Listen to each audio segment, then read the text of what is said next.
patiently waiting for. Today's Opie and Anthony Show starts now.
Yo, what's up out there? Ice Cube! How many ice is? That is not good. Get ready to experience the thrill of a lifetime. If you somehow find this offensive, just don't listen. But my guess is you'll be sticking around. Let's do this. It's going down, Jack. Hey, it's Larry King welcoming you to the Opie and Anthony Show right here on Sirius XM's satellite radio. Oh, this is good radio right here. Y'all are cooler and shit. It starts funny and then gets very uncomfortable. One of the most popular radio shows in the world. Radio journalism at its best. Hello, kids. It's the Opie and Anthony Show. They swear and they're vulgar and they talk about awful, awful things. That's what you like, isn't it? Very flavorful. Yay. That's what you like, isn't it? Please welcome Opie. The show is twisted, I'm telling you. Who's enjoying this shit? That's what you like, isn't it? Anthony. I want dick prizes. I love when girls go through that. I'm here for you, ladies. Remember that. That's what you like, isn't it? And Jim Norton. If a pussy could talk, it would say, die. That's what you like, isn't it? Everything you are about to hear is real.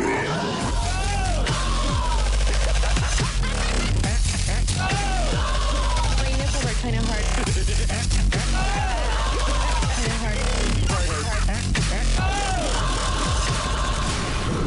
Good morning. Welcome aboard. But enough of this palaver. Let's get the show on the road. Yeah, good morning, everyone. Welcome to the Opie and Anthony Show. Broadcasting live across the nation. Exactly. Hola. Kenny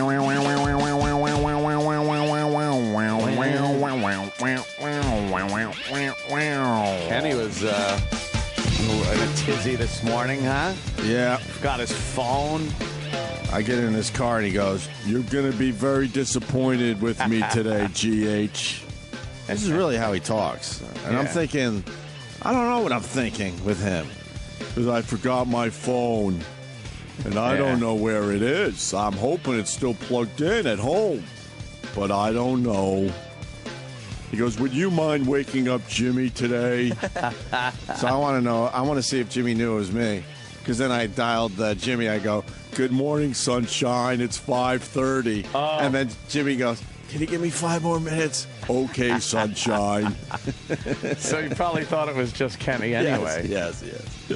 Yeah, I got a call from Travis. Yeah. On my way in. And I'm like, I'm driving in. You know, I got a call from nobody because I'm an adult and I wake myself up. I just want people to know that. It's impossible. I like the Kenny call as the last resort. Just in case. Although, am I an adult if he's driving me in here? Yeah, He puts me in a car seat every morning and gets me to this joint. But Kenny is the type of personality that he can't forget anything at home. He will be out of his mind all day. It's a huge thing for him right now, I bet. It's bad when any of us leave our phone anywhere, yeah. Obviously. But Kenny, holy fuck, that's like the worst thing that can happen. Yeah, we were talking about how he's going to be grabbing for his phone and Hi, Jimmy. Jimmy. Why are you smiling? I apologize. I don't interrupt. What? I don't want to interrupt you. No, we're talking about did you know it was me that woke you up this morning? You know, what did you say? You said, Kenny goes, something different. Yeah. Kenny goes, "You said something different. He might pick up on that." You said morning sunshine? Yeah, that was me. It struck me as odd. Yeah, it did. What does he usually say? It's 5:30. Right. Yeah. Yeah. I go, "Kenny, I could have done it your way, but I wanted to kind of give him a little something different. Little clue." I had to answer on speakerphone because my phone is broken because I've punched it so many times, my home phone. Why do you punch your home phone? I had just arguments over the years with girlfriends. I can't fucking that I can't answer. I have to hit answer on speakerphone. No, Kenny forgot his phone, so you gotta imagine that his world is turned upside down today. He cannot even fathom what throughout the whole day he's going to be. Oh, I got to do this. I need. Oh, that's right. Right. It becomes like the light switch in the house when the power's off. Right. You keep flicking it and going, oh, well, what am I doing? Right. Because you don't have people's phone numbers anymore. Mm-hmm. You don't have anything. All the info you take for granted now that you could just pop on your phone. It's not there now. Now you're just the same idiot you were back before the smartphone and the internet. We had the lights go out at the beach house this past I guess Monday. What, Sunday? I don't know. Yeah. I lose track of days out there. And you realize that phones are really, really, really, really important. Yeah. You realize, holy fuck, what are we going to do now? We talked a little bit, but it was weird. Now, was this because you couldn't charge your phones? And they No, the lights went out in the whole area for hours. Some asshole hit a fucking pole, some fucking idiot. The system is set up where one drunk driver hits a pole and every town on Long Island has to fucking suffer. Oh, so you were using your phones as little personal entertainment there. Mm-hmm. Because you get in a group and it's like, blah, blah, blah. Okay. Right. Well, there was no Wi-Fi. Yeah. So the computers are kind of down with the laptops and the phones weren't working as well because you kind of need the Wi-Fi out that way. Yeah, and you realize phones and electricity are really fucking important. That breaks down. And then you got to throw the TV in as background noise. You really do. You turn all that shit off. It is a weird world. It's it really is strange. You actually got to communicate with the ones you love. Talk to people. Talk? What's that? Figure things out. I talk for a living, so I don't need to talk when I'm not here. Take more than 3 seconds to try to remember something or figure out who was in that movie or who wrote that book or something instead of just, fuck it. Of course. You ever do that? You try to quiz yourself when you forget something. You're like, no, let me think. Yeah, fuck this. You grab your phone, Google. As long as you have Google, I think at this point, school's a waste of time. You know what? Everything we did, right. everything we learned in school, we could just now look up on a fucking phone. It's available right there. So it's a complete waste of time for us. Yeah. I don't know why kids have to go to school at this point. Should have told them back then. Hey, teach, I don't have to come here. Why? Well, there's going to be this little device that we hold, right? Yeah. Everyone carries one with them. And it's pretty much got the entire knowledge of the world in it. Pretty much. And should be, stop it. All your schooling is now in this fucking phone. Right through high school. If you went to college, it's all right there. Yeah. What a waste of fucking time. Because, I mean, they made it feel like you had to remember all this shit. Yeah, memorization. And she would have sent me home with a note to my dad. He'd called me a Mr. Sci-Fi faggot. That's what we call you. Don't you think school should be like 1, maybe 2 hours a day where you kind of teach the kids how to do the Google? I think, teaching kids how to Google and a little... That's about it. A little social interaction. I think that's little socializing. I understand social networking is pretty much taken over where people would normally actually speak to each other. Right. But you do still need a little bit of that one-on-one and group dynamic thing going on. Yeah, I guess. Which I don't think a lot of people are getting these days anyway. I would imagine schools are in a transitional period trying to figure out this shit. It amazes me because school just started, yesterday or whatever? Yeah. These kids are still walking around with 80 pounds of books. Why? Yeah, there's no reason for that. We can't even get a fucking tablet no reason for the kids? For that. Yeah, and just have all the fucking books uploaded. Now, I know the teachers are going to now call and say, well, it's very expensive for the school district to get every kid a tablet, but can't there at least be an option where the parents go, hey, I don't want my kids carrying 80 fucking pounds of books, so I'm going to give them an iPad, so how do they download all their shit onto the iPad? Are you insane, Opie? Why is that crazy? Do you know how hurtful that would be to the student that can't get it? How is the student that couldn't get the special shit? The poor little kid that can't get it has to be... You always got to dial everything down to the lowest common denominator to make everyone feel included. No one's left behind. Right. That statement drives me insane because no one left behind. Because the mayoral candidates are using that one. No one left behind. Are they? But isn't that America? Yeah, that's pretty much America. America, it means you're going to leave some people behind as you succeed, right?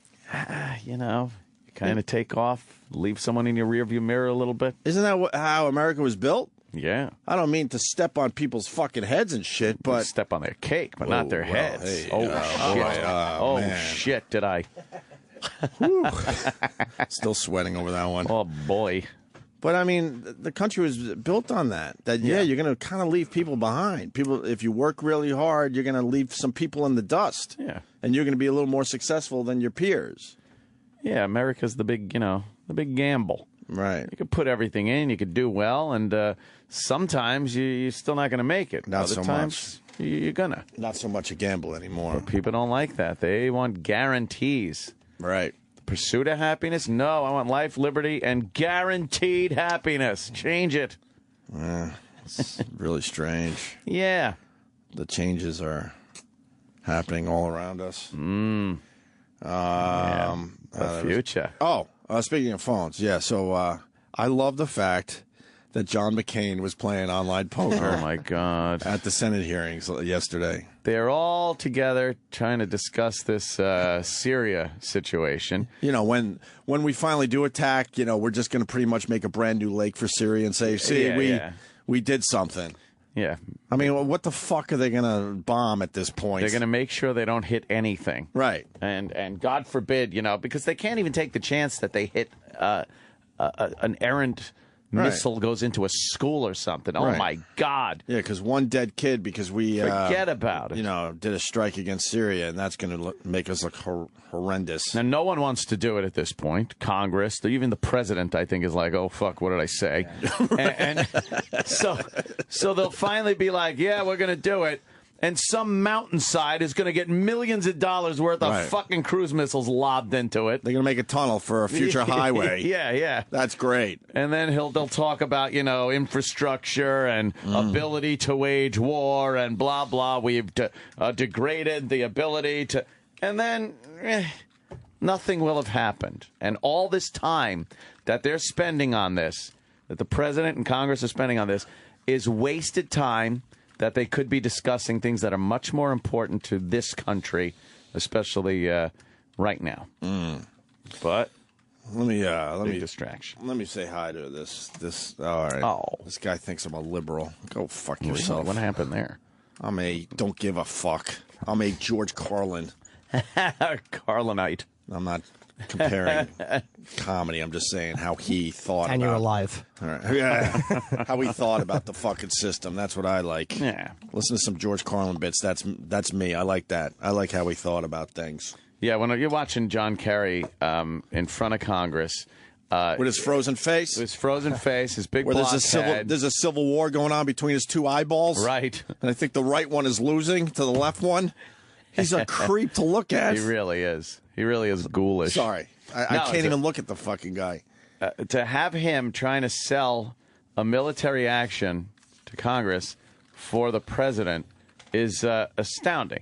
That right there proves that nothing changes no matter who the fuck gets in that office. Agreed. Because that is exactly what the Republicans were condemned for doing under George W. And, obviously not the exact situation, but so similar enough. Aren't a lot of them supporting him? Like Bonner is supporting Obama's decision to do it, and so is McCain. Like some Republicans are actually backing this. Yeah, backing. Well, I think they fucked themselves up by yelling that he wasn't looking for congressional approval and that he should do this. I don't. Can we stop for 1 second just because they're doing it right now on Fox News? I guess there's a bakery. Something I want to support, and I don't want to be ambiguous, in what I stand for. Mm-hmm. Melissa, in the past, your bakery has baked cakes for gay people in the past, but you simply refuse to do gay weddings, right? You don't refuse. You didn't refuse to serve gay people, simply the gay weddings, right? Right. Absolutely. Why? Our come on.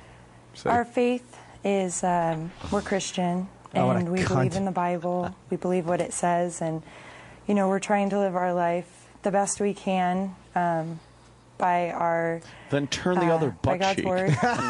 And but why is this a story? That's why I popped this up. I guess if you're a business and you don't want to make gay wedding cakes, then that's your prerogative. She has the right to not do it. Participate in the wedding because. What the Bible tells me is that... look, it's against her beliefs. And they run a small business. They don't want to make gay wedding cakes. So, just all right.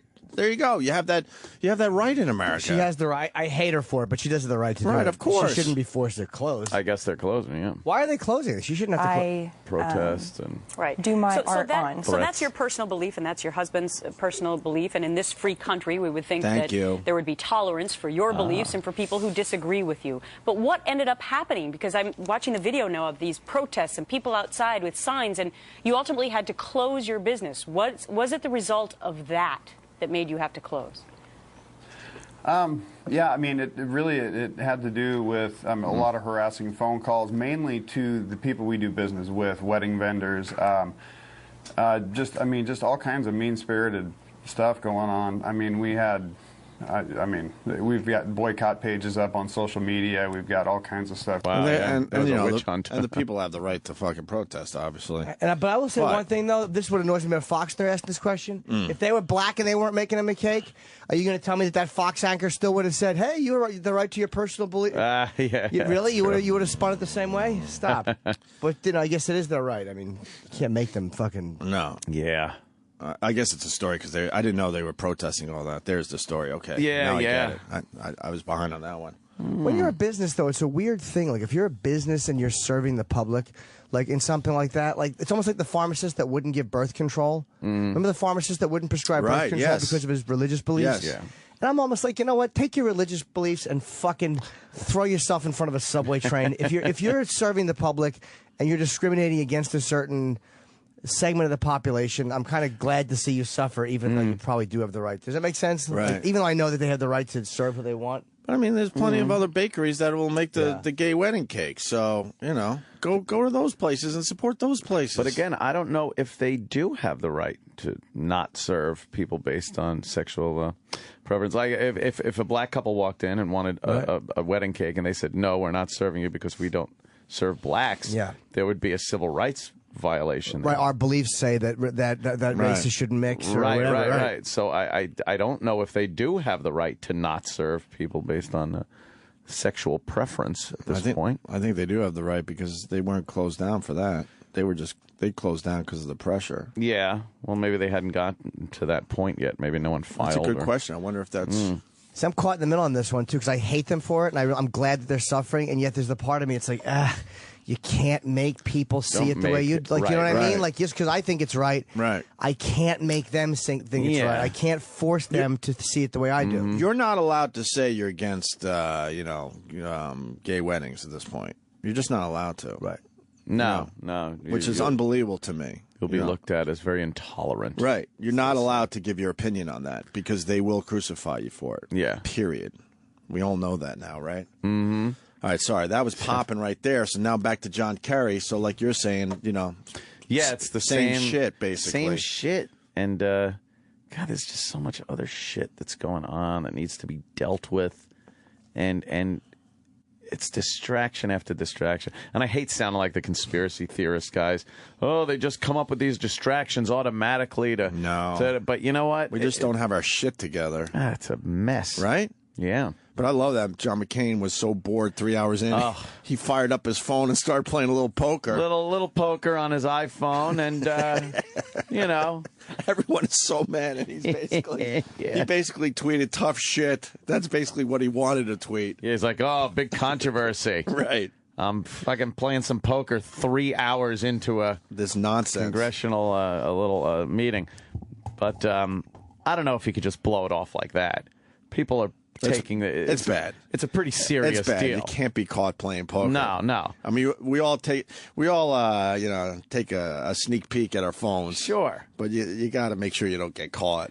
And the poker is he's lucky it was that.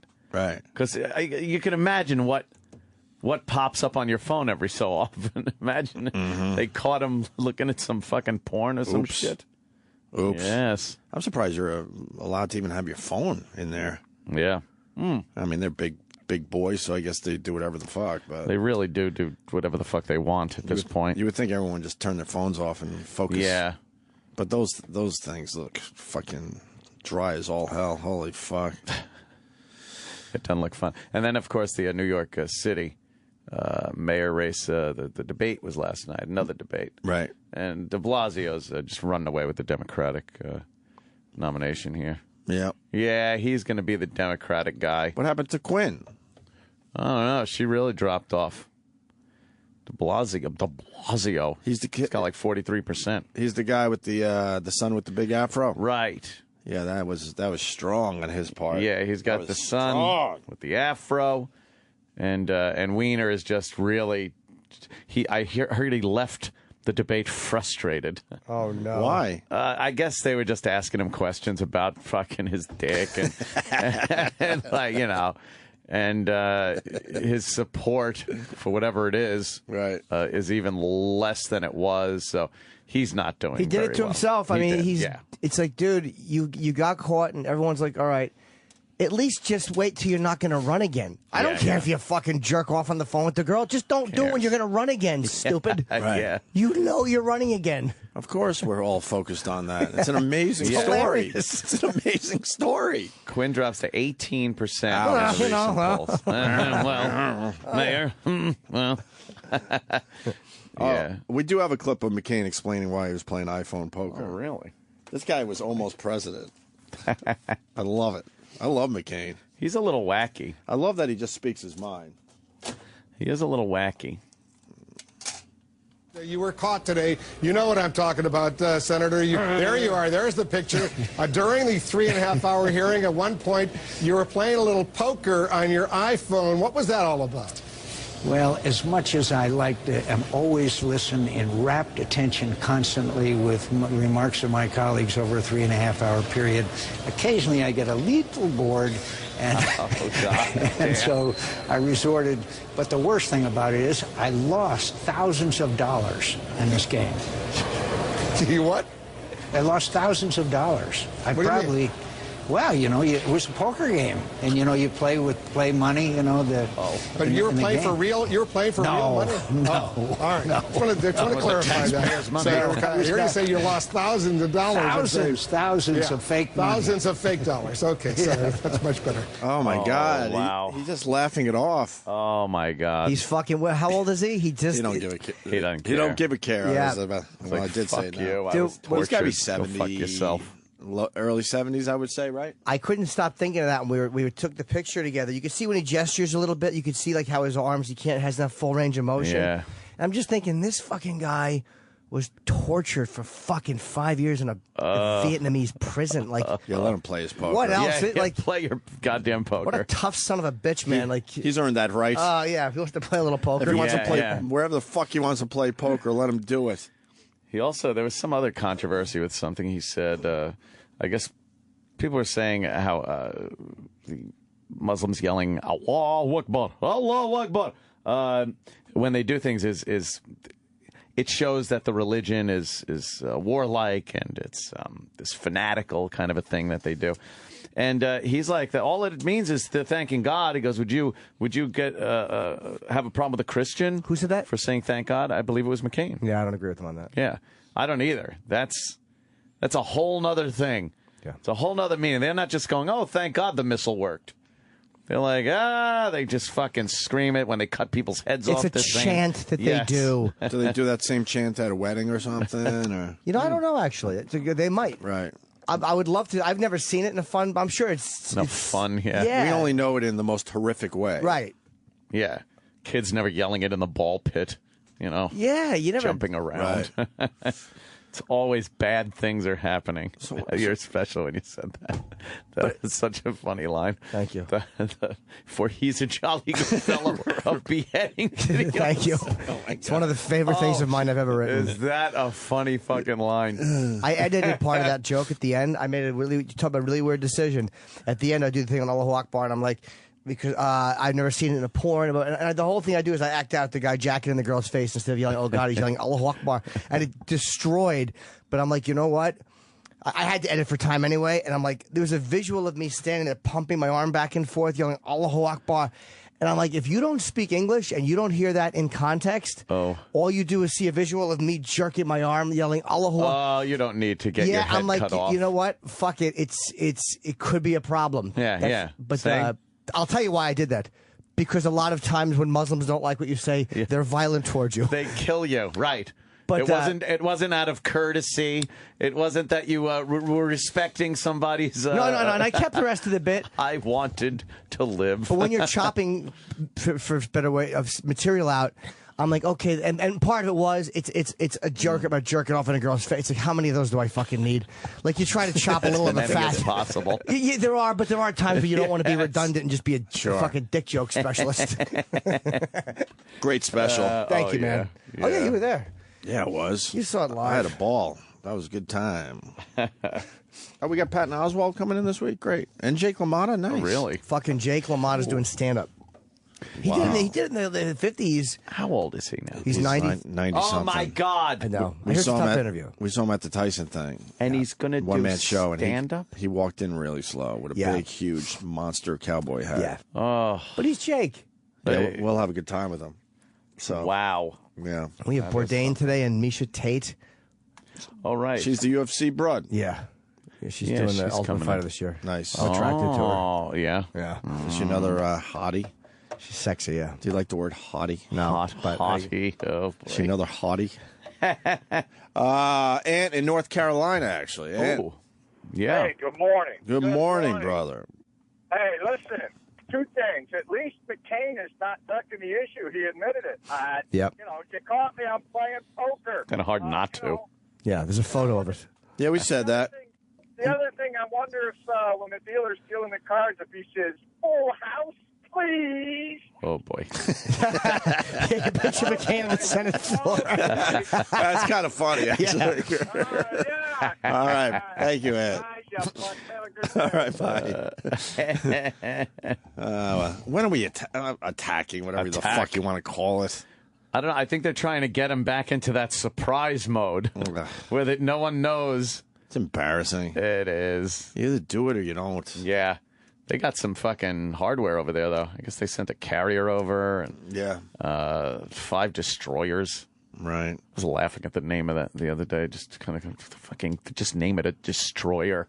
What does this thing do? Well, man, it's called a destroyer. Fast forward a few years, I think it's not going to be called a destroyer anymore. No? That's where we're headed in this country. Yeah. It will not be called the destroyer. Oh, it's not a nice word. It's a landscape changer. They're going to call it the landscape changer. Right. Yes, Whole destroyer. creator. Right. We don't like, because many of the times the missions that these ships are on are not to destroy. So we're changing the name. Oh. Oh, my God, that would be terrible. It'll happen. It'll happen. They start naming them like cruise ship names. Right. We're sending over the carrier celebration. Right.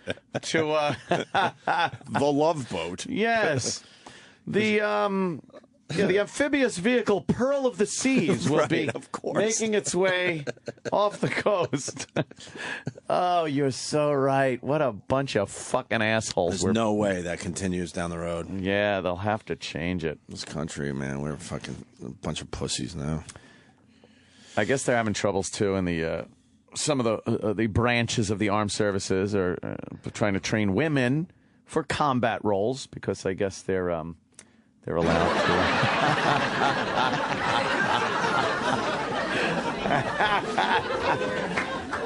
Yeah, and I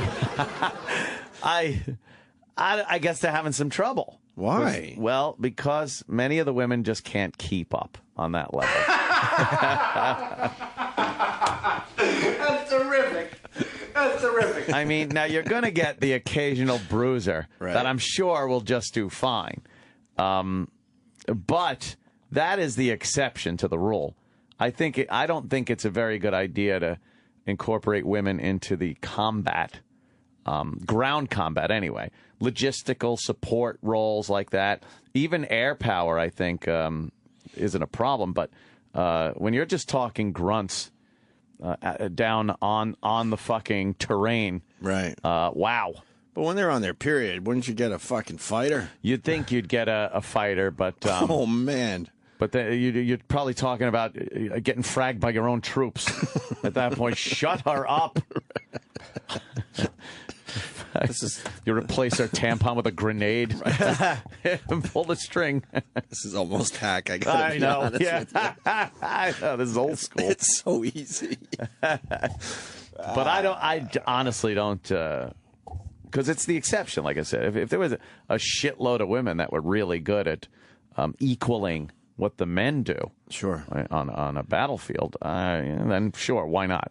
But this is a situation where they're taking that whole PC thing and inclusion and everything too far, and it degrades the safety of the country at that point. Yeah, and people, we had a bad enough time when a couple of support staff women got captured. Could you see having to, deal with that whole thing? Prisoners and fucking really fucked up women that come back from combat and shit. Yeah. We're not even talking about the biggest story this morning. The best. By the way, that shit. I was in a fucking violent mood when I walked in because my cabbie I wanted to strangle with a fucking phone cord. Yeah, what did he do to you? He was. I literally almost said something racist when I got out of the car. He was a slow driver. Like, slow down. And I'm looking at the clock, and it's ticking. We come down 7th Avenue, and he's supposed to make the left on 48. Oh, no, from Broadway to 48th. But there's that fucking construction happening this morning. So this dumb cock doesn't see that you can go, around the construction and go down 48th. So he makes the right on 7th. and he's trying to drop me off. I'm like, let me out of the cab. He's like, oh, I can't. And there's a fucking... He's panicking. He's panicking. There's no one on the road yet. No, there was traffic, and he pulled into the construction area. And speaking of people who look like Charlie Brown on Imus, Jesus fucking Colin. Hey, Carl. Hey, Carl. Is that a rerun? Yeah. Carl looking good. And so he's trying to drop me off in the construction zone, and then he goes down a block to fucking 50th because he's to 47th because he's panicking, and he makes a right on 47th. I'm like, just stop. I was so fucking angry, and then Just I walked in. stop the fucking car. That's why I was livid when I walked in. I was I thought of him the whole walk. I'm like, I hope he fucking dies. I never get that mad at cabbies. Yeah. Well, you were ready to just yell something? Dude, I was so angry. And he wasn't even being nasty. He was just such an incompetent fuck. Yes, incompetent. They've reworked all the roads around Times Square for the people, elsewhere. And when you want to go left and your cabbie goes right, that could easily add 15 minutes onto your ride, even though it might be only a block or two away. Yep. Because they push you all the way out of Times Square. Oh, yeah. And then you have to double back eventually. It's that. the worst. Yeah, it was really irritating. Ariel Castro killed himself in jail overnight. I think most people know because they got their fucking phones. But the Ohio guy. Yeah. Abducted those 3 girls. He was found hung in his jail cell.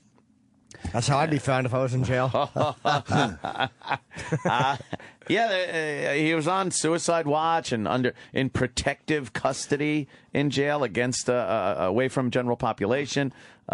He supposedly doesn't have any stuff that he can kill himself with, but I think they leave like ties and stuff you laying think around. There's some long ties, just within reach. Yeah. Oh shit! Oops, there's some rope outside your cell. Fuck. We thought he might have needed a garden hose. Right. I don't know. He just.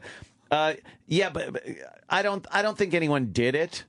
Of course not. But I don't know how much effort was put into preventing him from killing himself. If you're in that situation, you know what these guys will use to hang themselves. Yeah, right? Yeah, you'd think, right? I guess we'll find out how he did it within the next day or so. Yeah. But he's done. Ariel Castro is dead. That's good.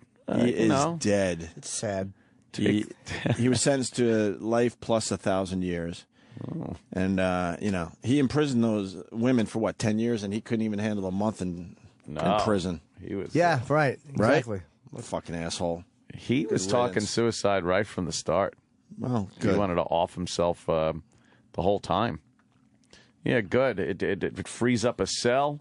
It frees up taxpayers having to pay for this fucking guy. I guess it's the second guy in Ohio recently to kill himself. Another guy was he was scheduled to be executed the next day. Well, it is Ohio. Well,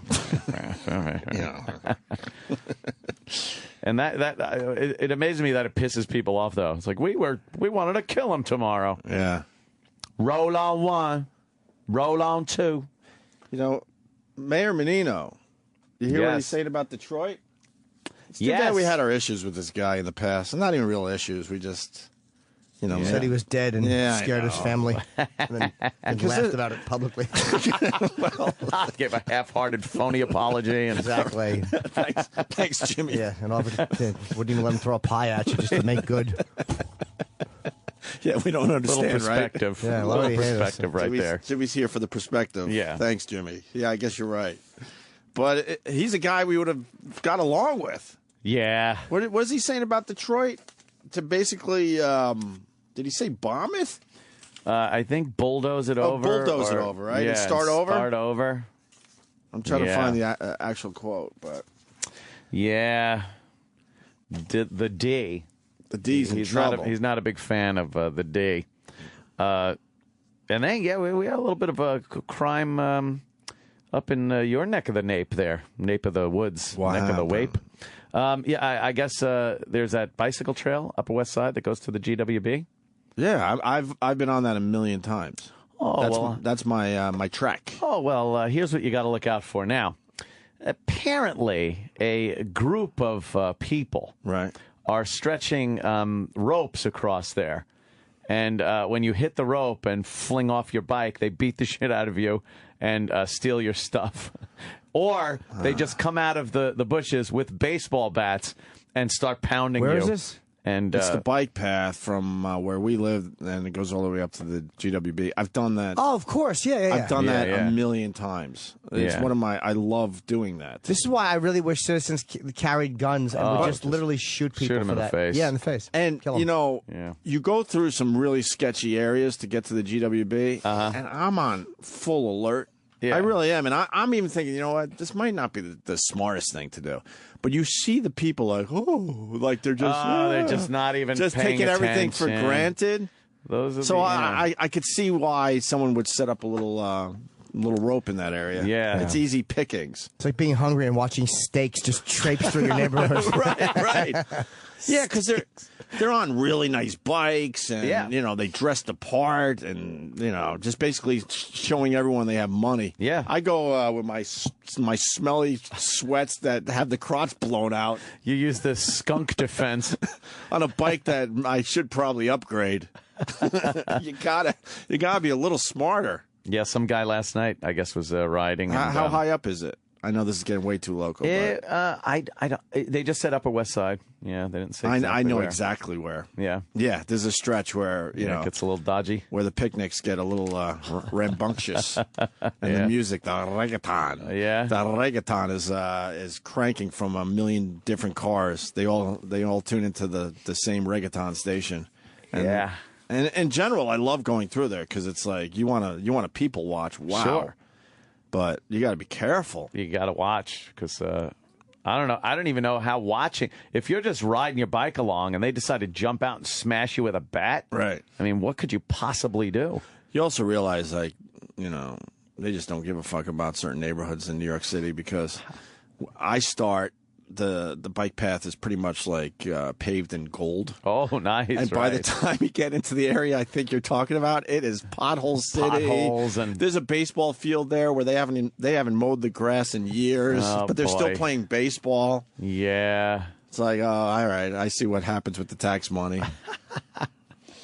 Yeah, wow, I want to know where that was up there. Yeah, I'm not sure. Really, they would stretch a rope across? Yeah, just take a rope and stretch it across. That's kind of brilliant. It's the old. That's kind of smart. Well, the Coyote tried that a few times. I guess also Steve McQueen did it. The Great Escape. Yeah. And then some other guy did it. Oh, I heard a story the other day. It was some guy was growing a little bit of weed. You know, growing some marijuana. I forgot which state. It was either Colorado or California. And he set some booby traps around, which were like piano wire. Oh, outside Albany. Oh, it was outside. It was New York? I think so. And the guy was taking a little ride around on his ATV around his little marijuana property. Yeah, he booby-trapped his crops. And he chopped his own fucking head off. Right. Oh, that's how he died? Yes.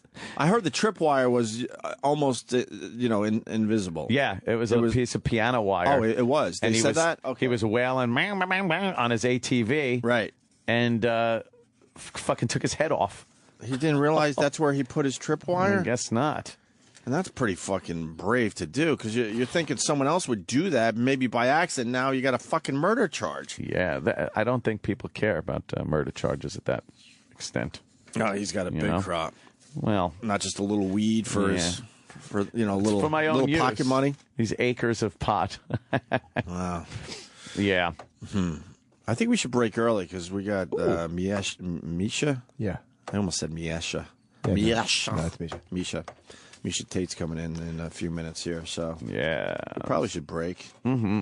We'll get into some other. Oh, we didn't even talk about our meeting yesterday. Oh, a little meeting. Mm-hmm. We have a couple minutes to do it now. How much did I miss yesterday when I left? Nothing. After our you heads left, were spinning. It's pretty much like, we did like fucking 8 lines of coke each, just to keep up with them. Ran out and fuck yeah, get zooted. Oh jeez. Well, it is official. The Radio Wizard is moving on.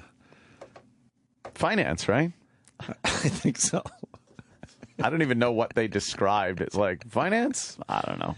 I think so. But he's still with the company. I don't know. It happens wherever we go. They finally see it our way, but it takes forever to get to that point. I told them this needed to be done years ago. Yeah. And they finally see it our way. I don't understand why they don't just see it our way when we tell them. Sam's got to come running in because this is right up this is in his wheelhouse. So we met with Greenstein, and he announced that Gary's moving on to finance, I guess. Well, no. What?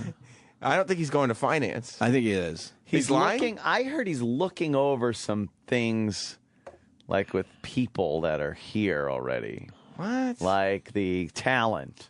Like maybe to cut some corners. I don't know. I think he's an expert in crossing the T's and dotting the I's. Yeah. So I think he's going to have that job officially. A bean counter. You know, when it comes down to just crossing the T's and popping those fucking dots over the fucking lines to make I's, he's the guy. He's your man. So maybe just one of those use of the right word, because he insisted that he is not moving to finance. No, he's moving to finance.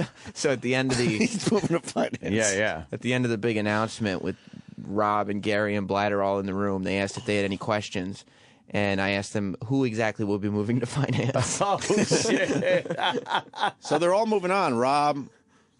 Yeah. The radio wizard, also known as Baldy, a.k.a. Gary. He's also known as... Oh. What? You said the radio wizard, also known as Baldy. Also known, a.k.a. That was really never a nickname that took off. No. Oh, I was hoping. You a.k.a'd in another insult. And Steve Blatter. They're all moving on. After the meeting yesterday, Steve's like, and I'm like, I guess I don't have to talk to you, so I'm going home. Yeah. It's so weird when you realize like you have no reason to talk to a person anymore.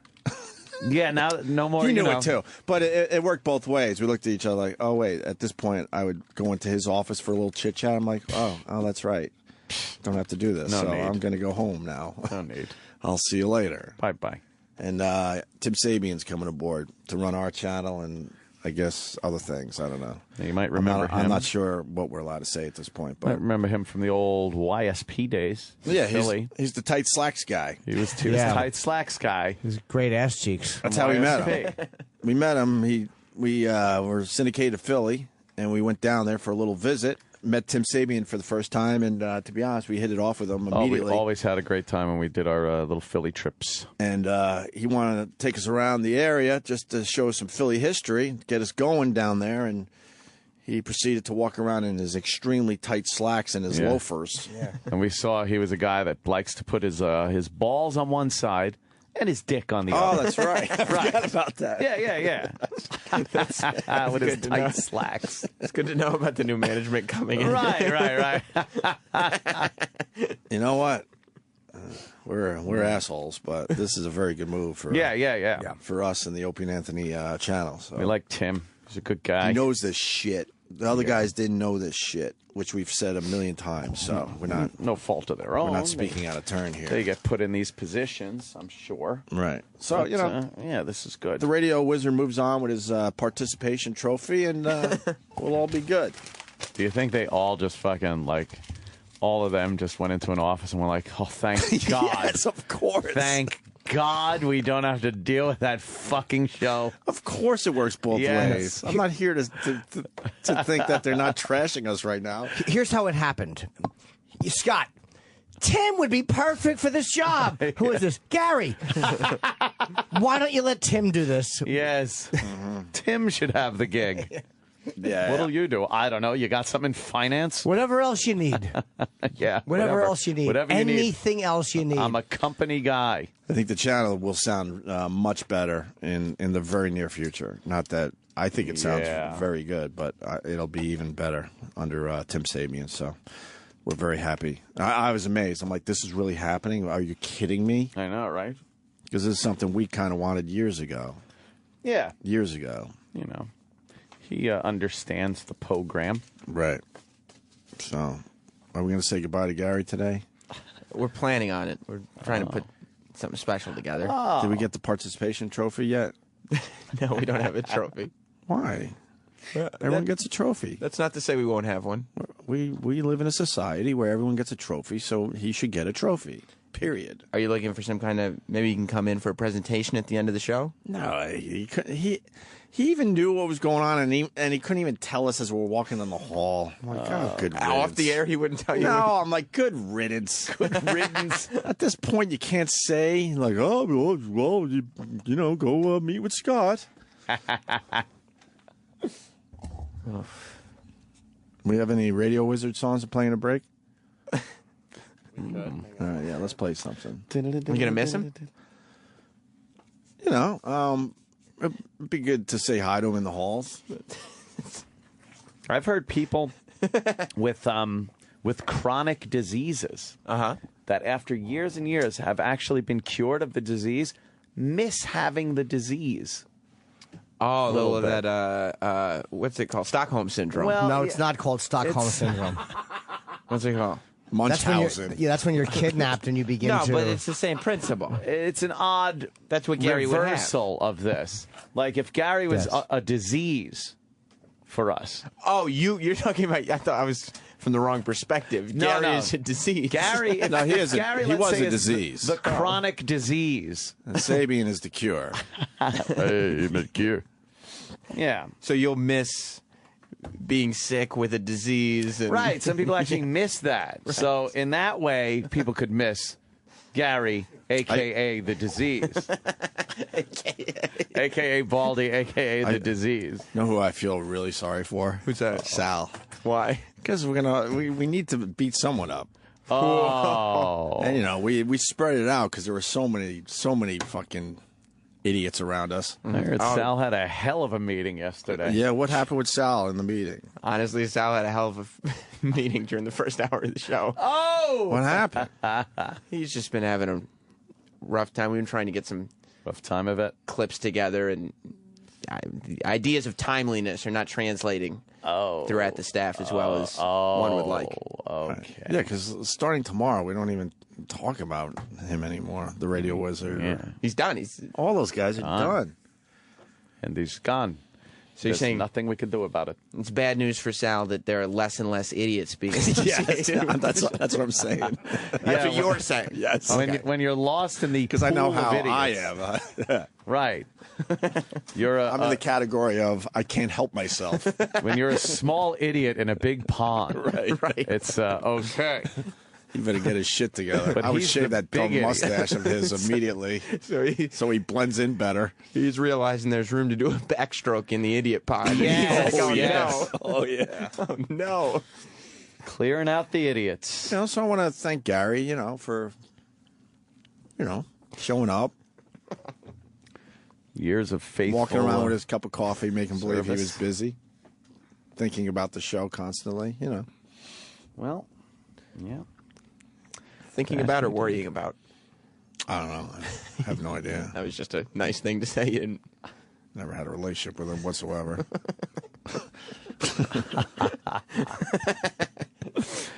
No idea. Never even had he only had my cell number the last couple months. I always had a nice time working with him. Yeah, good for you. There you go. Yeah, I did. That's nice. He's pleasant enough. Travis, what are your feelings? Just hanging out. Just waiting to pitch something. Oh, okay. Nice. Pitch something. What are you pitching, a ball or something?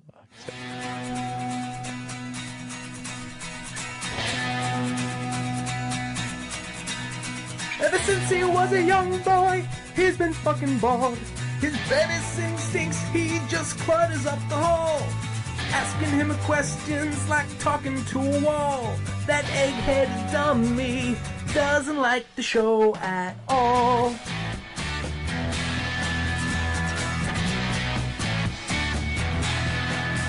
He's the radio wizard but doesn't know shit. The radio wizard is such a stupid twit. Why do you think he doesn't like the show? I wish that he would. The Opie and Anthony Show. Sirius XM. Sirius XM. XM.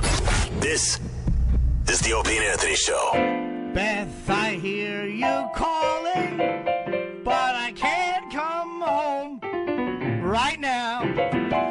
'Cause me and the boys are doing some radio, and I can't find the sound. Thank you. That's beautiful. 37 years ago today. Oh. 37, huh? Yeah. Wow. Thank you, Gene Simmons. Yes. Beck. Right. He changed the name, and that's the only reason it's a hit, according to Gene Simmons. Yeah. It's supposed to be called Beck at first. Misha Tate. Hello. God damn. How are you? What are you doing? Wow, wait. Yeah, we're on the air. We just... Yeah. Good morning. Don't want to Let's get the party take you by surprise here. No, not at all. Yeah.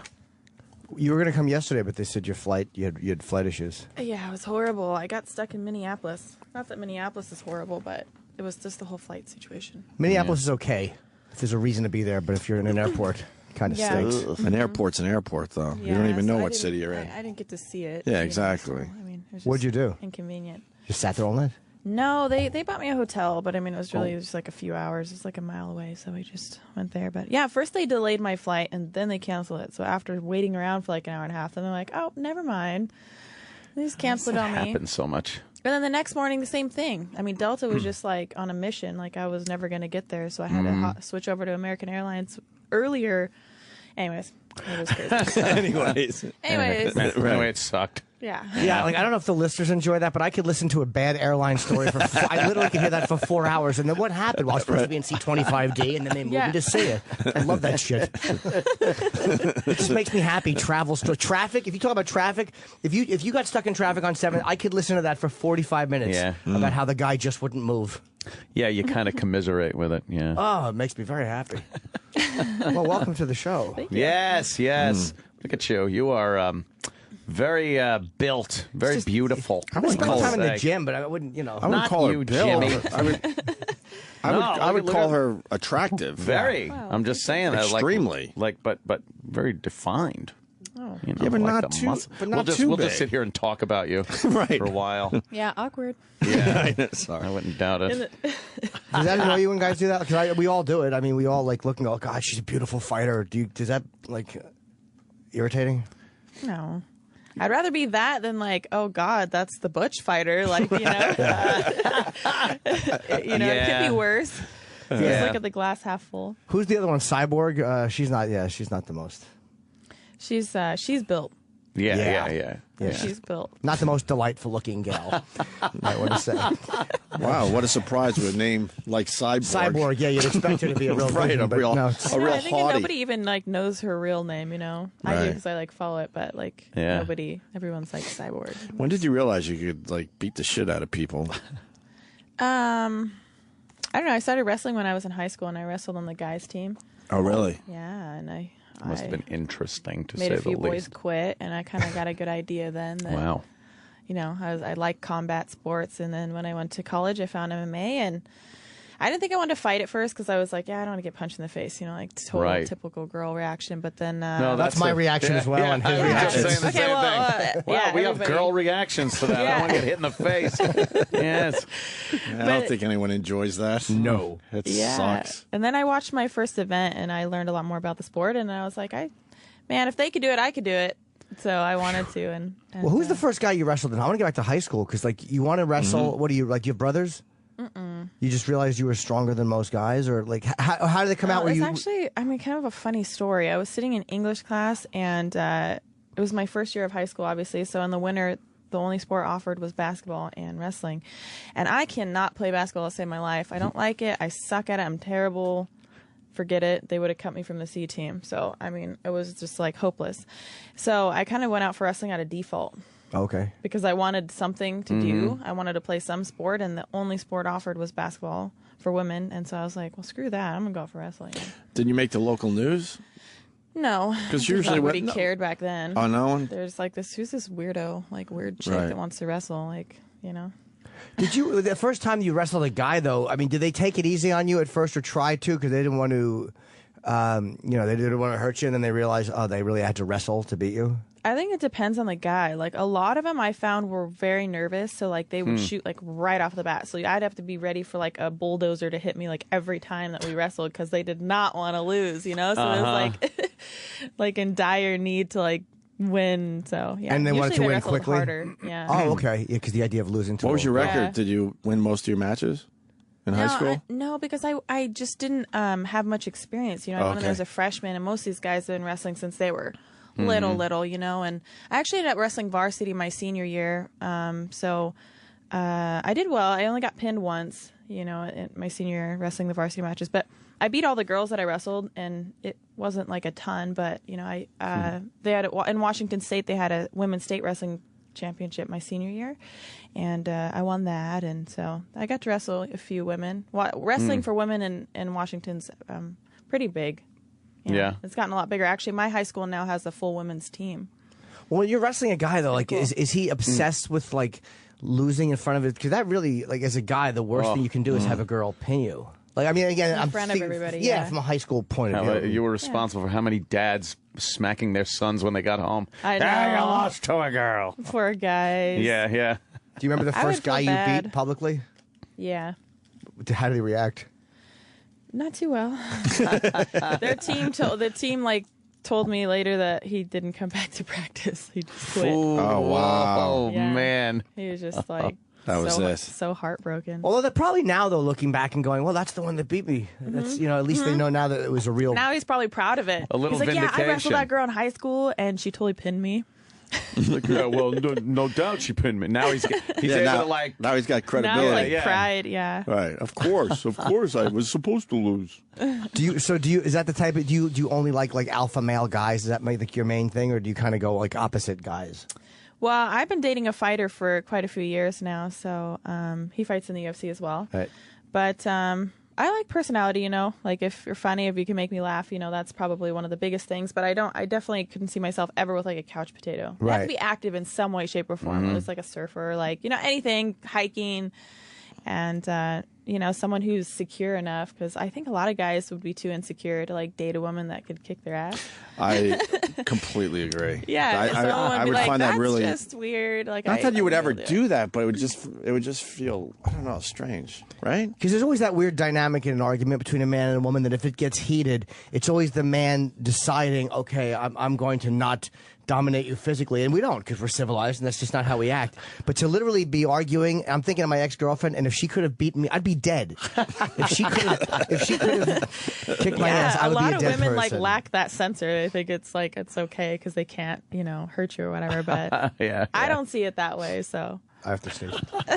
Oh, Jimmy, you okay? Sneezing on nothing the show. to worry about. You just sneezed on the guest. No, all right, good. So yeah, okay. So you date a fighter. That's who's. I guess that's an odd question, but when you argue, do you guys get heated, or do you both know that this could get ugly very quickly?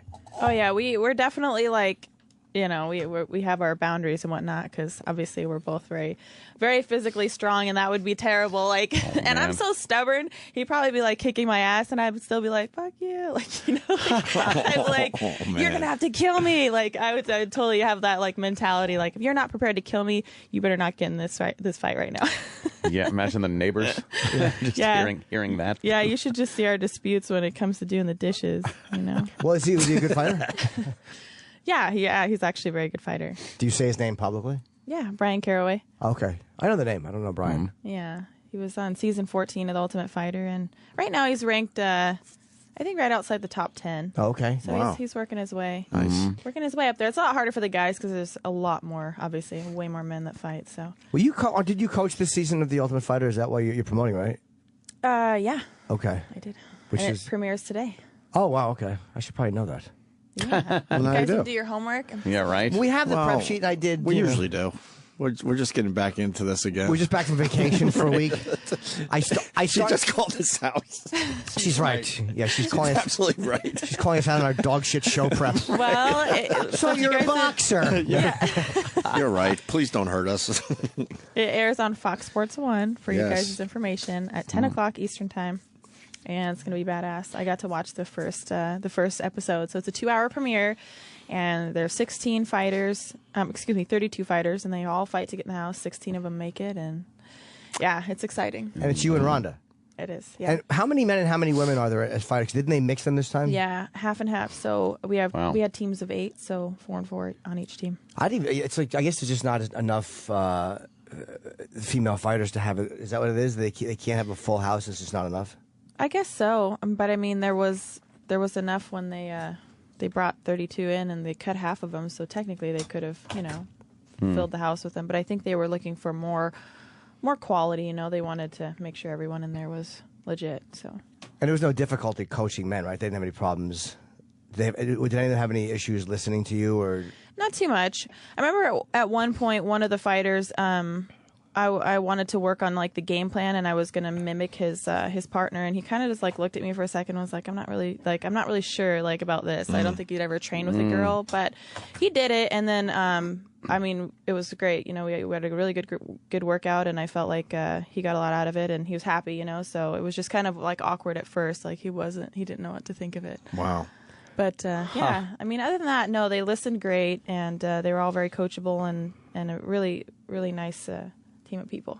Do they do any like I guess if you're fighting, it's different. Like, but you never caught anybody like a man wrestling. You're trying to, grope. Well, yeah, I mean, it's a natural thing to do because when. They don't have time to do that. If they're focused on that, they're going to get choked out really quick. Well worth it.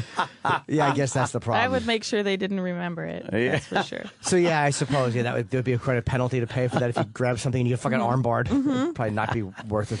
Yeah. Do you think there would be women versus men fighting in the future? No, I don't think so. No, because it's just, I mean, not unless you want some kind of freak show, but it's not. I mean, it's just not.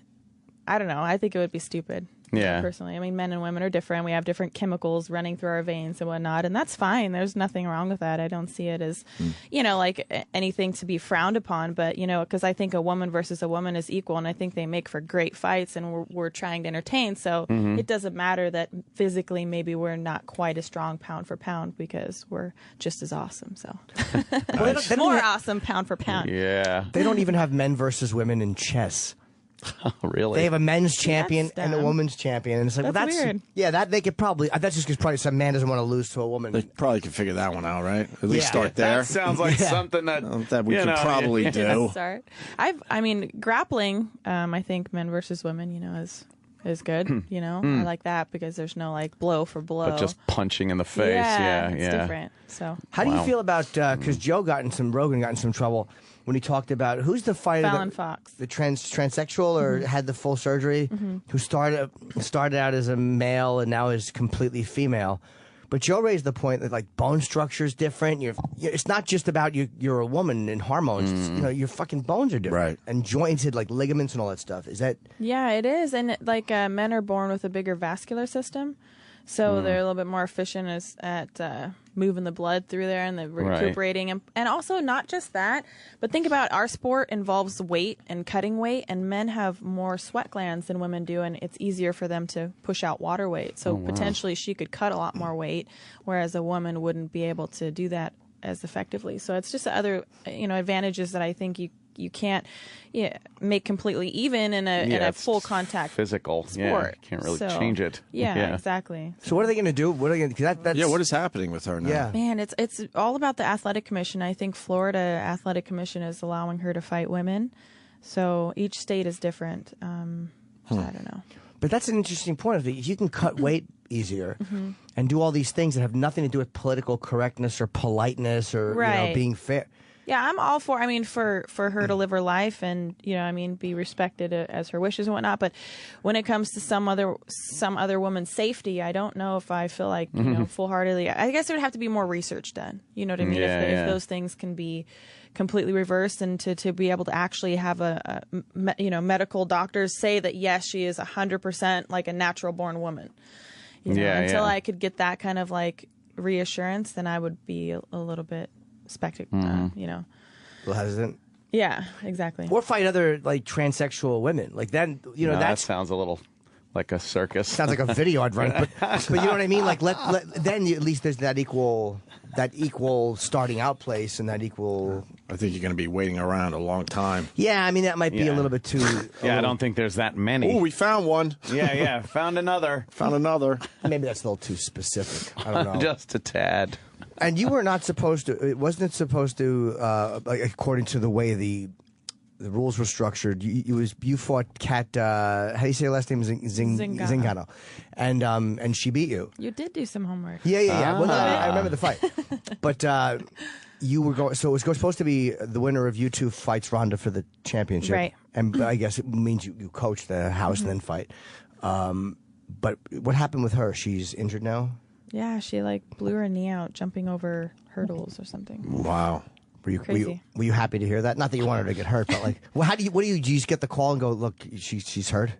Actually, you know what? Dana flew me all the way to Vegas to tell me. He called me up and was like, I need you to come to Vegas right now. And I was like, okay, you know, and I was hoping that it was going to be good because I was like, gosh, what a dick move that would be to call me all the way down there and be like, you're fired. Yeah, you know, I was like, that would be so rude. So I was really hoping, but he scared me a little bit. But when he finally told me, I was super, super stoked. Now, why did Dana fly? I wonder, why would he fly you all that way instead of just telling you on the phone? Did he at least say it's good news? No. Nothing. He made me suffer on the whole plane right there, like twiddling my thumbs, like, oh my gosh, what could it be? What could it be? And I get there and he sits me down and he made my heart about drop into my stomach. He goes, I want to sit you down. Are you allowed to cuss on here? Oh, we prefer if you do, yeah. Good, because I'm just making sure right now. Because I got to quote Dana word for word. And that man doesn't say much without... like that. Yeah. No, okay. He's a real potty mouth. Dana. Yeah, exactly. So he sits me down and he goes, I want to sit you down and look at you eye to eye and tell you how fucking serious I am. And like he said it in a way that I was like, oh my gosh, like they're going to fire me or something. You know what I mean? They're going to cut me. And then he goes, so how would you like to coach the season of The Ultimate Fighter? And I was like, what? I was like, are you serious? Like, you're not messing with me? He's like, nope. He's like, Kat Zingano's injured and you're in if you want it. And I was like, does that mean I get to fight Ronda again? And he's like, it sure does. And I was like, yes, I've been waiting, you know, this is my opportunity. And that's the way that I felt it was supposed to be anyways, you know, and I don't know. Don't get me started on that referee, you guys. Well, you stopped. What was it? Stopped at a TKO in the third round. You had, I think, won the first 2 rounds, and they stopped it in the third round, and you did not feel. Like, no, I mean, it would have been one thing if it was like a slippery slope, like if each round I was getting beat up worse and worse. But I dominated her the first 2 rounds, and then she didn't want to stand with me anymore. So I didn't expect her to take me down, but I should have because I about knocked her out in the first round. And then you know, she's a good fighter and she's a good wrestler. She wrestled in college. You know, on paper she's supposed to be better than I am. So she's like got very good like hips and like it was hard to get up. And then this damn referee is like, I call her like a little yippy chihuahua, like, you know, telling me you gotta move. And I was like, why? I'm like, she's in my half guard. Like, who finishes fights in half guard? You know, she's like shoulder bumping me, and I'm like, big deal. So, but the ref was like, dude, you gotta get back to your feet. You gotta stand up. You gotta do this. So I'm like, fine. Like, so I was trying to get back to my feet, and I caught the knees, and you know, that's where the ref felt like it was. Oh man! Time to stop the fight, but I didn't feel that way. I mean, I had. People don't understand if you're not a fighter. You know what I mean? It's hard to say because you look at it and you're like, oh my God, you know, she's bleeding, her nose is broken, like stop the fight. But when you're the one in there fighting, it's like, no, I want every opportunity to win, you know, and it doesn't matter. Like, that's what I'm here to do. Like, I don't care if I have a broken nose. I don't care if I'm bleeding. If I'm conscious, Jesus. I don't. If I'm conscious and I'm not dizzy, I'm not stumbling and falling over, and I actually shot in for a takedown, why are you going to stop the fight? Like, let us fight. It doesn't matter. You know, that's what we're here to do. Yeah, we're you know, going to have bloody noses and stuff. It's MMA, you know? Yeah. It's not. Do you think they don't give as much leeway to the women that are fighting? They'll stop the fight a little sooner?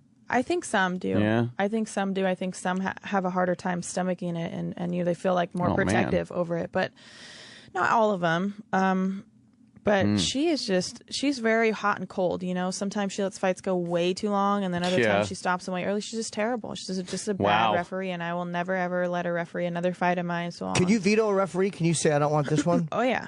Oh, I won't do it. I just will be like, sorry, I'm not doing it. There goes your co-main event, you know. Like, I won't do it because I'm fighting in Vegas again, and that's where she's based out of, and I would.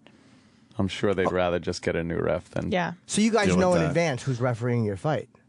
when you get there, the referee comes in before your fight and tells you, and that pisses me off too. She's like, if you're trying, I'm not going to stop the fight. That you don't have to be effective. You just have to show me you want to still fight. And I was like, I don't know how you didn't get that. Yeah, Right. yeah. Well, Wait, you broke your nose? Yeah, I was still fighting. You know what I mean? I was still trying. Your nose looks great. Thank you. They know how to put noses back together. Twice, really?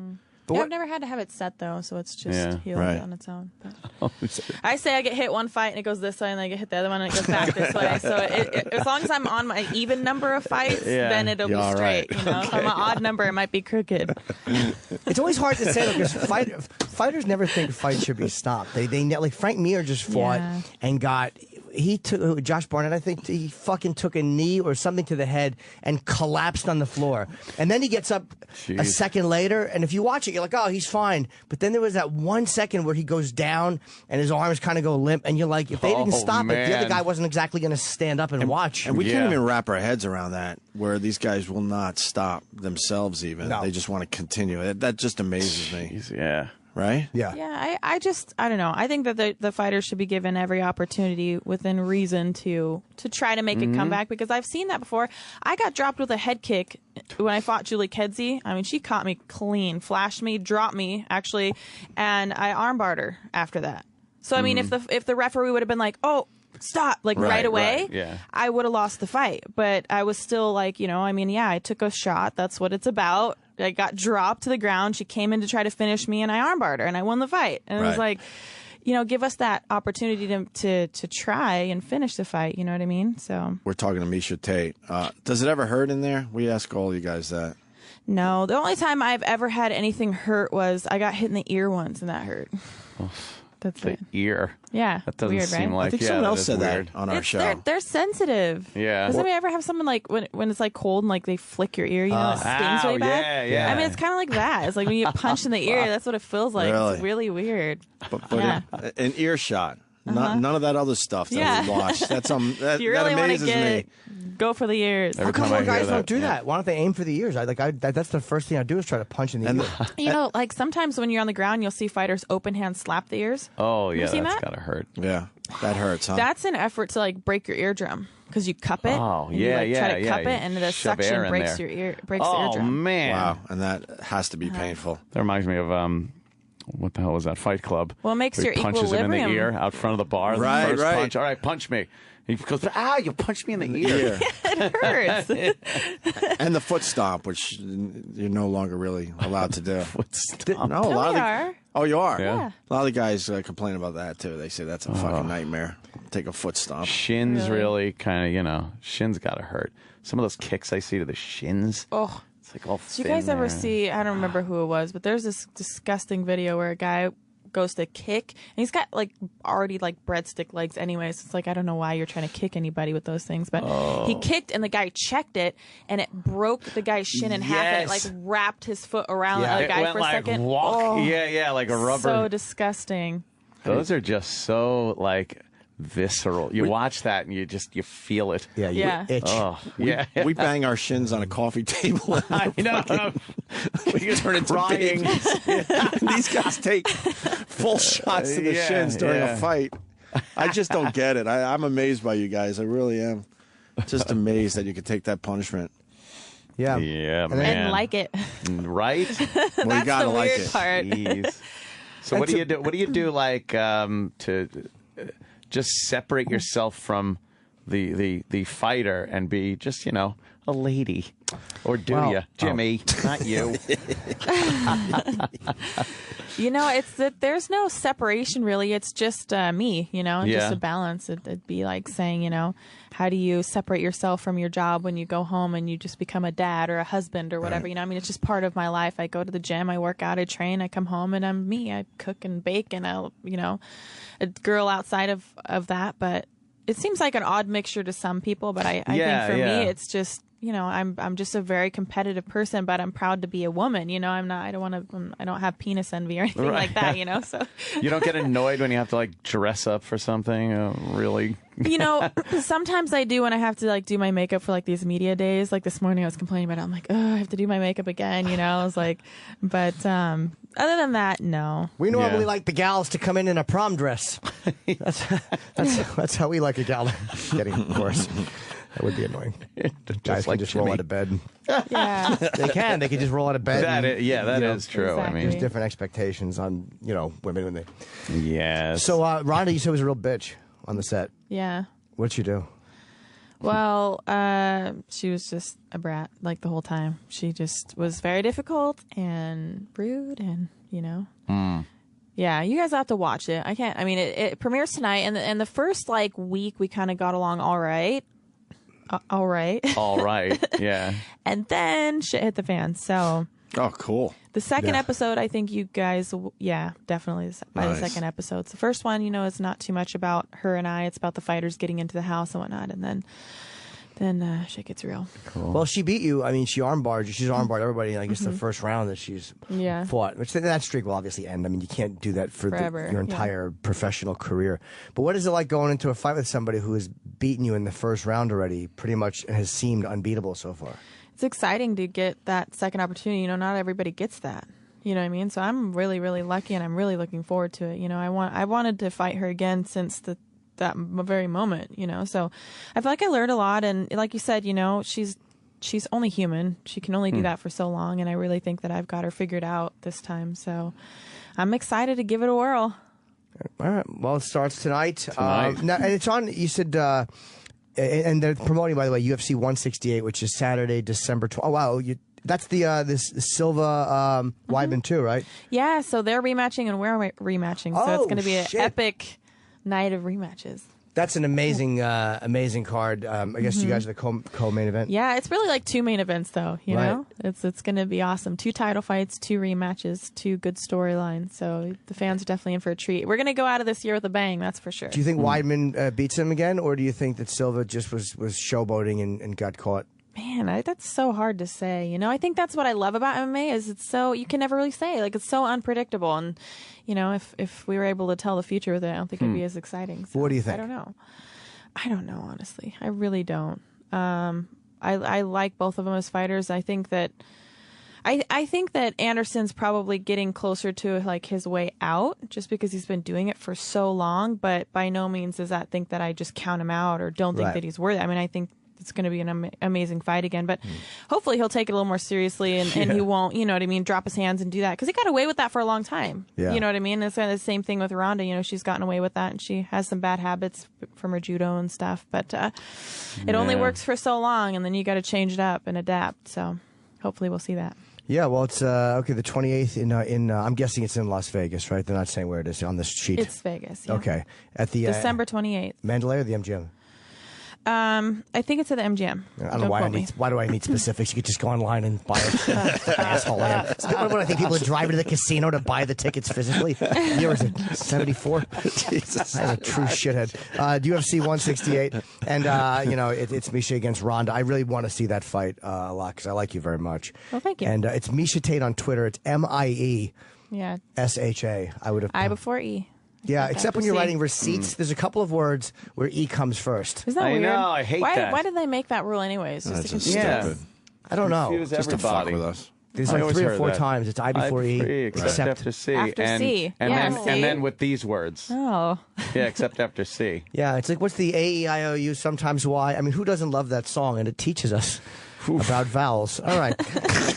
Well, the premieres tonight on it's Fox Sports 1? Yes. Okay, I think that's the first year it's on Fox Sports 1, right? Didn't it switch over from somewhere? Yes, it was somewhere else. I don't know, Fox or... It's Fox Sports 1. That's all we need to know today. Yeah, right? I don't know why. I can't remember. Why I know am I- you guys are making. It's too early. I haven't finished my coffee yet. Okay, give me a break. It's my fault. I'm ending the interview with fucking a vagary that's not important. We don't need to know Exactly. where, What it used where to it be used to on. be. Yeah. What are that? What kind of cameras they use over there? How many frequent flyer miles you got? Misha, to you. All right. All right. Well, thank you and good luck. I Thanks, hope it's a great Misha. fight, and I hope you do well. Misha Tate, everyone. Appreciate it. The Opie and Anthony Show continues in moments. And now these messages. Sirius XM. It's the Opie and Anthony Show.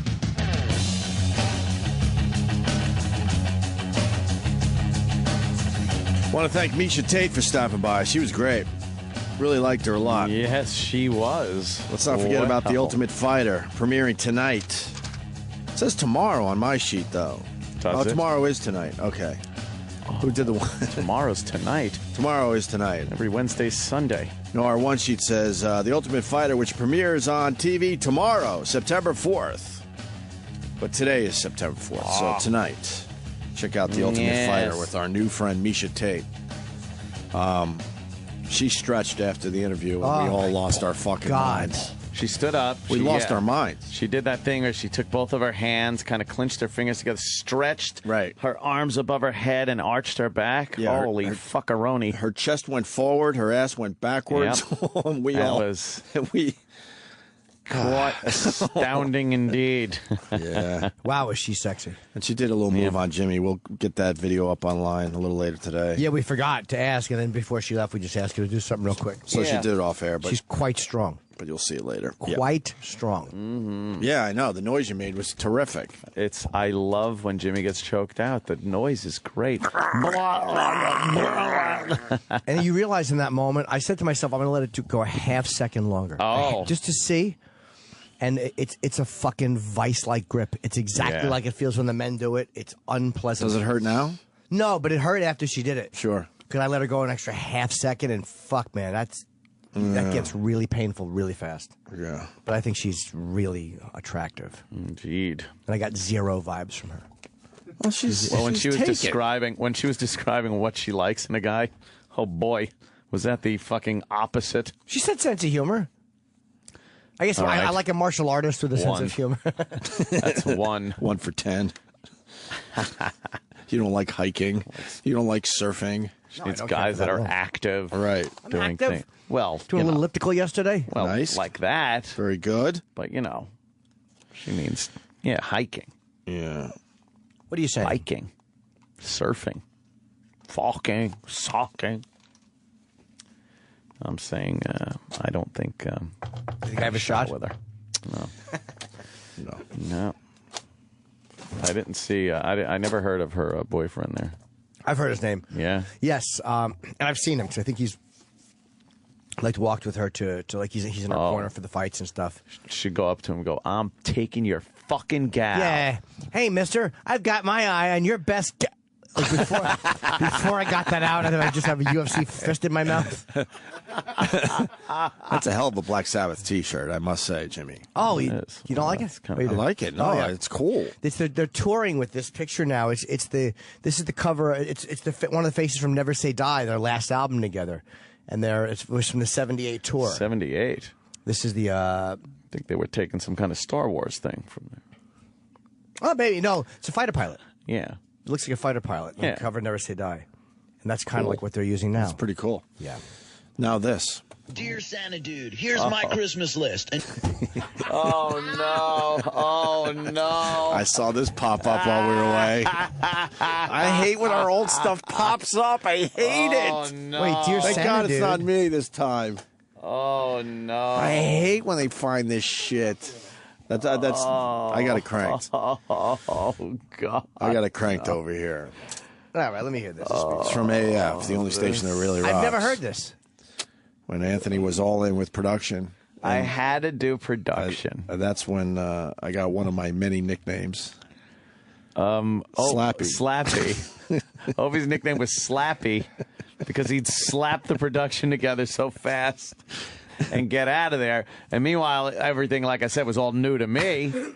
I just loved being there. I so took advantage of your enthusiasm. Oh. Because at that point, I was in the business, I don't know, probably 10 years. Right.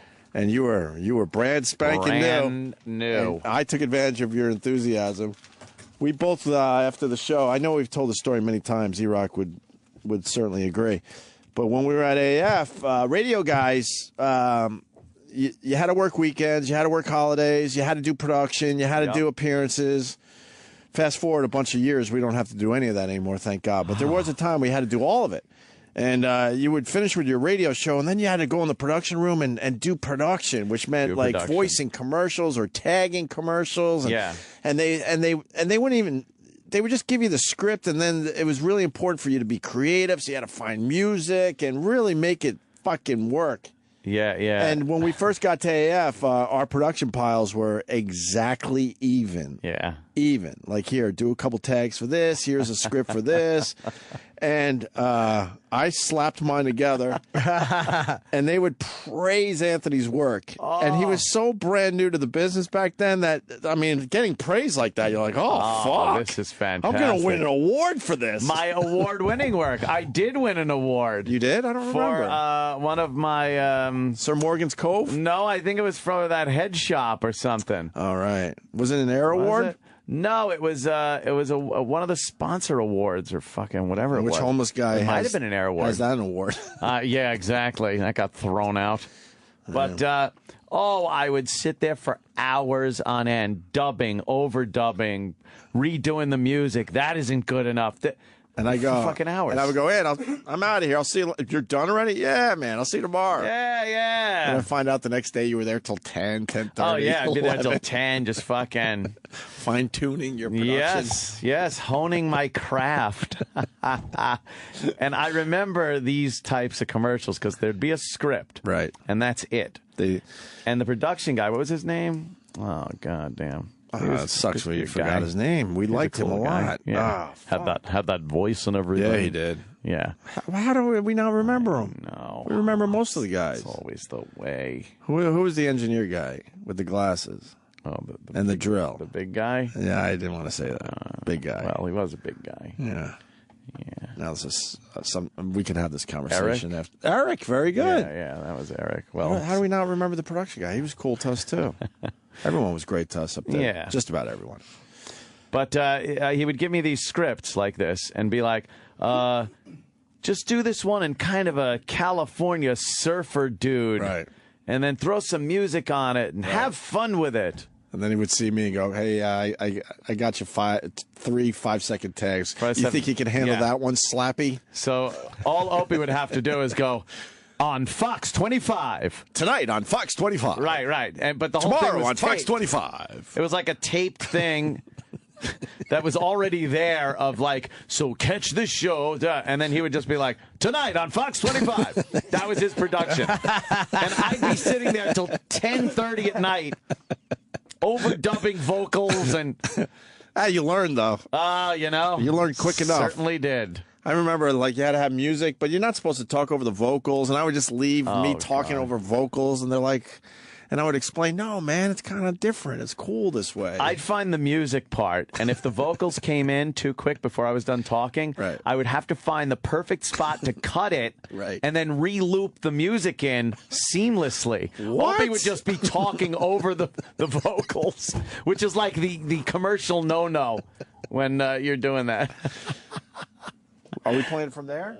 You can if you want. Yeah, you got a little more volume over there, maybe? Maybe. Let's try it from over here. This is so embarrassing. So this old production piece, commercial, when we were working in the Boston area. Who the fuck found this? Popped up over break, and bastards. And it was brought to our attention. Let me know when you want me to pause it. Okay, here's Anthony. Oh, God. Oh, can you start over? I fucked up. Oh, God.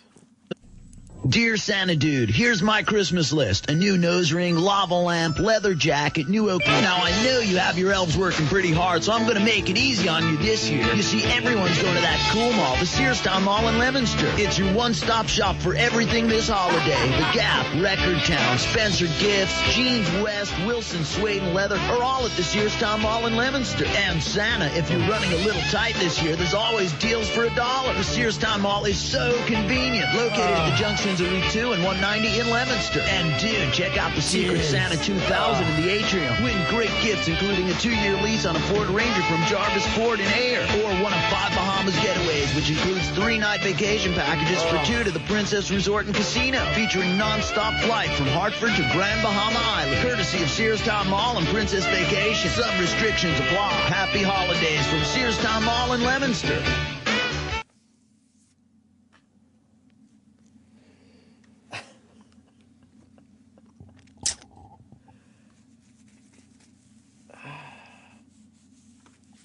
So, isn't this great?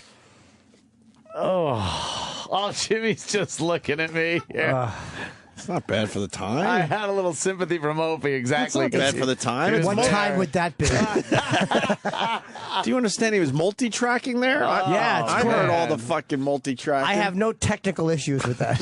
This is not a look of disgust over the technical issues. What? It was good for the time. We were talking to a younger audience. Yeah. I'm going to defend my pal. What year was that it was good for? 19 douche a douche? Yo, Santa dude. I know. Santa dude. Hey. Why that accent? Because that's how the kids were talking. I don't know. It's like, whoa, the young dude. Yeah. It was like, what was that, 96? That wasn't even good for Fast Times at Ridgemont High. That was 15 years after that movie. We were bitter by the time we got fired in 98. So I would say, 96. Trying to sound like, like you were, like what, just like a younger guy? Like, whoa, Santa dude. People think that's cool. Yeah. Santa dude. Yeah. Wow, he must be young like us. Oh, no. Jimmy, I wasn't trying to come off like it was me. That was a character like Mr. Amos. He's young like us. Like us. We are so much older than our audience. Oh, I know. We were talking to 15-year-olds. Oh. Santa dude. Santa dude. That's how we would say it amongst each other. I'm Santa dude. I could do it still. Yeah. Whoa, look out. Do you want to do your next read? In Leominster. Leominster. Could they put more info in that fucking spot? Talking about cars and plane trips, the Bahamas. That was a lot of words. A lot of words, Holy man. shit. Sure. Had to fit it in a 60. Yeah. Got it in 58. Yeah. Nice. Dude. Fucking 58. Sound like a crazy There high were times teenager. Opie would go to a 45. It was like a 45, and that was leaving like music fading at the end. I wish we could find some of that, because he's not lying. I was waiting for me to pop in at the end of that. Open Sundays till 9. Yeah. Oh, God. Yeah. Wow, that is really going back. Your production pile was ridiculous. They used to give me all the fucking shit. They wanted to use all your voices and all your enthusiasm. Yep. I did a Cheech and Chong one. Yeah, you did. Oh, boy. Yeah. Cheech dude. Santa dude. Santa dude. Santa dude. Oh. What's the matter? Coming from Santa douche. You don't like Santa dude? I certainly don't. It was really embarrassing, yeah. Nah. You hear about the guy that was fired for using the N-word at work? Yeah, what happened? And then they went to court to determine if it's truly a bad word. So you got a black boss and a black woman who works for the black boss, and he threw around the N-word, and that cost him $280,000, or the company $280,000. Did they fire the guy too? I would assume. He said it was a term of affection. Yeah, he was trying to say like, no, black people using it with each other is a term of affection, and you can't, sue me for this. But I guess he wasn't using it as a term of affection. But it's like I have mixed feelings on this, because I hate to see people get fired. But it's if a white boss said nigger to it, you're done. Yeah. So it's it's fair to see that everyone getting the same shit in the language. A Manhattan jury. This is a local story? Oh. I didn't know that. Well. Manhattan jury awarded $280,000 to a black woman who was repeatedly called the N-word by her boss, who's also black, and claimed he used the vile epithet as an endearing term. Yeah, that's what I do. My voice was heard today, Brandy Johnson said Tuesday, after the 8-person federal jury awarded her $30,000 in punitive damages on top of the $250,000 it had already ordered Strive and its founder, Rob Carmona, to pay her in a discrimination case. Wow, okay. Yeah. Carmona's voice was also heard by the jury on a damning tape recording Johnson. This story is written really fucked up. Yeah, it's like our copy. Wait, on a damning tape recording, Johnson had made of her boss chewing her out in March of 2012. Fucking wired herself up? She went in with a wire. We had a wire? I'm not saying using the term. I just don't say the word myself. Go ahead. Just once. Nigger. One of the best uses of that word was in 48 Hours. When fucking Nick Nolte. Nick Nolte turned to Eddie Murphy and he goes, "Hey, sorry about, nigger, watermelon." It was so sincere, though, when he said it. Can we hear that? I haven't heard that in years. So fucking funny, man. I'm not saying using the term nigger derogatory, because sometimes it's good to know when to act like a nigger, but you all act like niggers all the time, Carmona said. Oh, boy, that'll get you. And he's saying that's a term of affection? When Johnson told her boss she was offended by his language, he said, "You can be offended, but it's true. You and her act like niggas. And niggers let their feelings rule them," he said. Oh, man. Carmona didn't dispute making the comments, but maintained that he was doling out tough love. That's not like, my nigga. Yeah, it's. Yeah. He testified that he was trying to tell Johnson she was too emotional, wrapped up in the negative aspects of human nature. Oh. So.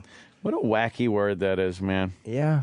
It's just one person uses it. It's completely different than another person using it. And you could use it for fun and hijinks and affection or the epitome of hatred. It's really fucked up. Yeah, he said the word can sometimes be used to convey love and used the example of someone saying, "This is my nigga." Yeah. So that means my boy. I love him, or whatever, Carmona said. Asked if he meant to indicate love when he called Johnson the word. He said, "Yes, I did." There's a big difference in the terms there. When if this is my nigga, and if you say instead of my, you say mine. Yeah. Right. Exactly. It's amazing how fucking ugly that becomes. Yes. I guess the woman cried in the bathroom for 45 minutes after this tirade. Well, she probably had a nice log stuck. Felt degraded. I felt disrespected. I was embarrassed. She was crying because she had one of those fucking asshole skin rippers. Is there anything worse than you trying to fucking fire out of shit and you like? Have I ever had fluid in my body? It's like I'm passing a rock through a dry vein. Yes. And and then it comes out and you're like, what was hurting me so much? Holy shit. Going around the corner, I guess. If you don't sit properly on the bowl. Oh. Sometimes it feels like a fucking porcupine coming out. Shitting a sea urchin. Yeah, I don't think that one's it. No. It was later dude. on. It wasn't a big scene like with the fight or anything. That's why it's tough to find. It was one of those where he's just, "I'm sorry. I'm just trying to. Should be home giving my wife the hard one." Boy, he throws that word around a lot in this movie. Oh, God. Spear chucker. And... Fuck, yeah. Yes, Mr. Cates.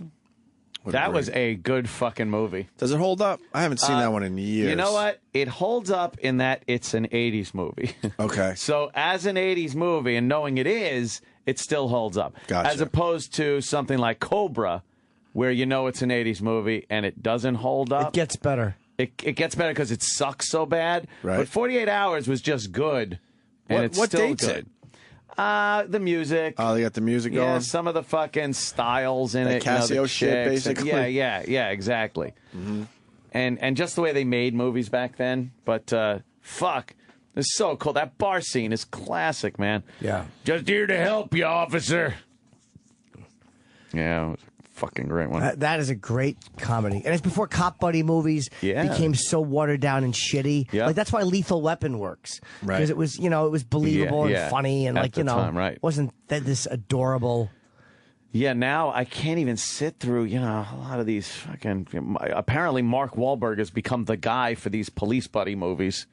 He's got another one coming out. Two Guns. Yeah. All right. Yeah. Yeah. And I don't know. Well. Hey, Sam, a dude. Yo, Sam, dude. What? Nothing. Oh. You missed Santa Dude. Sam, dude. Santa Dude, man. It was good.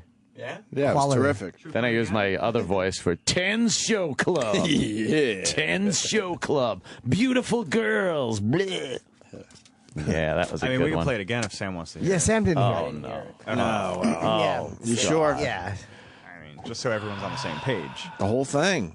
Dear Santa Dude, here's my Christmas list. A new nose ring, lava lamp, leather jacket, new Opie. Now, I know you have your elves working pretty hard, so I'm going to make it easy on you this year. You see, everyone's going to that cool mall, the Sears Town Mall in Leominster. It's your one-stop shop for everything this holiday. The Gap, Record Town, Spencer Gifts, Jeans West, Wilson Suede and The Leather music are all built, at the you Sears know. Town Mall in Yeah, built Leominster. the And music. Santa, if you're running a little tight this year, there's always deals for $1. The Sears Town Mall is so convenient. Located at the junctions of Route 2 and 190 in Leominster. And dude, check out the Secret Santa 2000 in the atrium. Win great gifts, including a 2-year lease on a Ford Ranger from Jarvis Ford in Air, or one of 5 Bahamas getaways, which includes 3-night vacation packages for 2 to the Princess Resort and Casino, featuring non-stop flight from Hartford to Grand Bahama Island, courtesy of Sears Town Mall and Princess Vacation. Some restrictions apply. Happy holidays from Sears Town Mall in Leominster.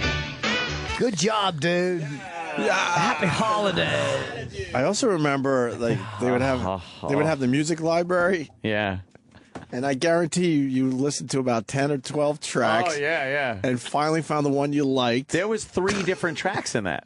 Oh, There was okay, the beginning one where it was mellow because Right. I'm just doing the list, and then the middle one where it kind of starts kicking in, and then the big bono. And I always made sure I changed the music on a vocal like accent. Oh my God! To make really? sure it gave it that oomph. I picked the first one. Opie would pick the first song on the fucking disc. This one is asking for an up-tempo number, so I would go into the up-tempo Yeah. number 1. And they were works. all these sideways versions of popular songs. Right. Like you'd need some grunge thing, and it would be like this almost Nirvana song done in some studio. Forgot all about that. Oh God, douche chills, Anthony. WTF? What WTF is that I was doing my job. I had to do my job. They loved it. The sales staff loved sales Anthony's production. Loved it. Exactly. Oh, exactly. Oh, Yes. well, I guess Finance, I heard, really loved it. Fucking Gary. What are you, from Indiana or something? Oh, Gary, Indiana. Fuck yeah. Fuck yeah. Santa dude. When does the Gary era officially end? Today? When does it end? The Gary era? Because I thought it ended yesterday with the big announcement and us with the big meeting, but then I heard you guys had a staff meeting once again without the players themselves, and he was running the meeting. He ran the meeting. It was so But weird. what could he have possibly said in the meeting, knowing that he's done? Not only did he run the meeting, but in the beginning of the meeting, they announced they were leaving and Tim Sabian was coming in. Then Tim came in and spoke and said hi to us and everything. Then Blatter and Tim left the meeting. And then Gary was like, okay, so let's continue. What is everybody working You don't on? continue at that point. We were like, what do you care? Right. Well, you got to understand, Sabian needs time. I think it's a come up to transitional speed. period. We're in a weird transitional phase where, we're kind of in limbo here. You know. But Gary, I guess, is still, as of right now, the guy. He's to be treated as such and respected. You think he could still fire somebody? I don't think he I'm ever. going to bite my tongue. Yeah. Could he ever fire? He might. No, I'm sure. of course he could, not. he I could- was just giving him a slight respect there. Of course he can't fire anyone. You're just getting those digs in while you still can. No, I'm just speaking openly and honestly. It's true. I mean, We it's try not to do in that his, here on this show. It's not in his job responsibility. We all knew he couldn't fire anyone. Even you guys. Yeah. You knew. Yeah. Oh, he would have to go through many channels. He wasn't the guy that fired anyone. He started the list, though. What do you mean? Like, you know, when there's a file on somebody, they're just waiting for him to screw up, and then there's the back catalog of discrepancies. Right. He started the list of discrepancies. Oh, okay. I All think. right. Really? He He's started like a building trust- the case? He like, would. Like a Nazi trustee. I don't know if I'll make We're that in comparison. the POW camps. Like a Nazi bookkeeper. Yes. Name? Bernstein. Didn't actually have the balls to pull the trigger. He's the little guy with the round Nazi tiny glasses. And sitting at the little fold-out desk. Right. And they would walk up, yes, name? Exactly. Right. And then they would just Sarah. Yeah. You could have just said like a bookkeeper. No, a Nazi bookkeeper. A Nazi bookkeeper. Not the guy that actually does it, so he could walk away and go, hey, I didn't do anything, but just as responsible. As the Nazi. As the Nazi. People are asking about the bus trip. Bus trip is not happening. I think that was the final straw here. That's it. There is no bus trip, people. Right. We would have pulled it off, but there was no real focus with the guys that were that used to. Don't look for run it. the channel. Don't look for the bus trip. Opie just had a cheeky grin when he said used to run the channel. Well, with Tim Sabian, then we'll go, hey, Tim, we got this bus tour, but we're really not we're really not sure what we want to do with this, and then he'll present us with probably 10 ideas. That's the difference. Right. And then it'll be well focused, and we will do that. And then things will get done. Right. I want to make sure everything's straight. Who are you officially holding responsible for there not being a bus tour? Gary. He would shit. He never had the skill set. We can only do so much. Could we get on a bus tomorrow and pull off radio shows? Absolutely. But we kind of needed someone to go, well, I got some ideas, and then you throw the ball around, because then we're like, wow, you know what? I wasn't thinking that. But now that you said that, yeah, and then that's how things get done. Yeah. I guess, and maybe this is a good move then. This is a great move. I think it's a good amazing move. I think if you asked Gary, he would probably not take full responsibility for there not being a bus trip. That's too bad. Or blaming Gary for... I blame him for pretty much everything. Apparently. Pop had Tim Sabian, and I'm stuck with you. Oh, come on. Yeah, mom knitted some wigs. I blame Gary that the keyboard is once again sitting in front of us. This weird keyboard that no one has ever used. It's a symbolic thing, the keyboard. Is the keyboard a problem there? Right. No. Can it be moved immediately? Yes. It's symbolic of many things around here. I have no doubt. We just said hi to Tim yesterday. And hugged and shit. That crap. But one of the first things I'm going to tell him is like, look, we want to spruce up the studio. I guarantee you it'll take a week. Tops. Tim will come in and say, first thing, that keyboard needs to go. It seems to have no place. Right. So Tim will come in and go, you need another keyboard there to even them out. One is not good. 2 keyboards, fair. We had a weird meeting, I guess, almost 3 months ago. Oh, boy. And I got really excited because I thought we were being heard. We wanted a bunch of little things done here in the studio. And I actually got excited, and it was young Sam Roberts that said to me, do you really believe that things are going to get done this time? And I said, yes, and you pretty much laughed at me. Yeah. And made me see it the right way.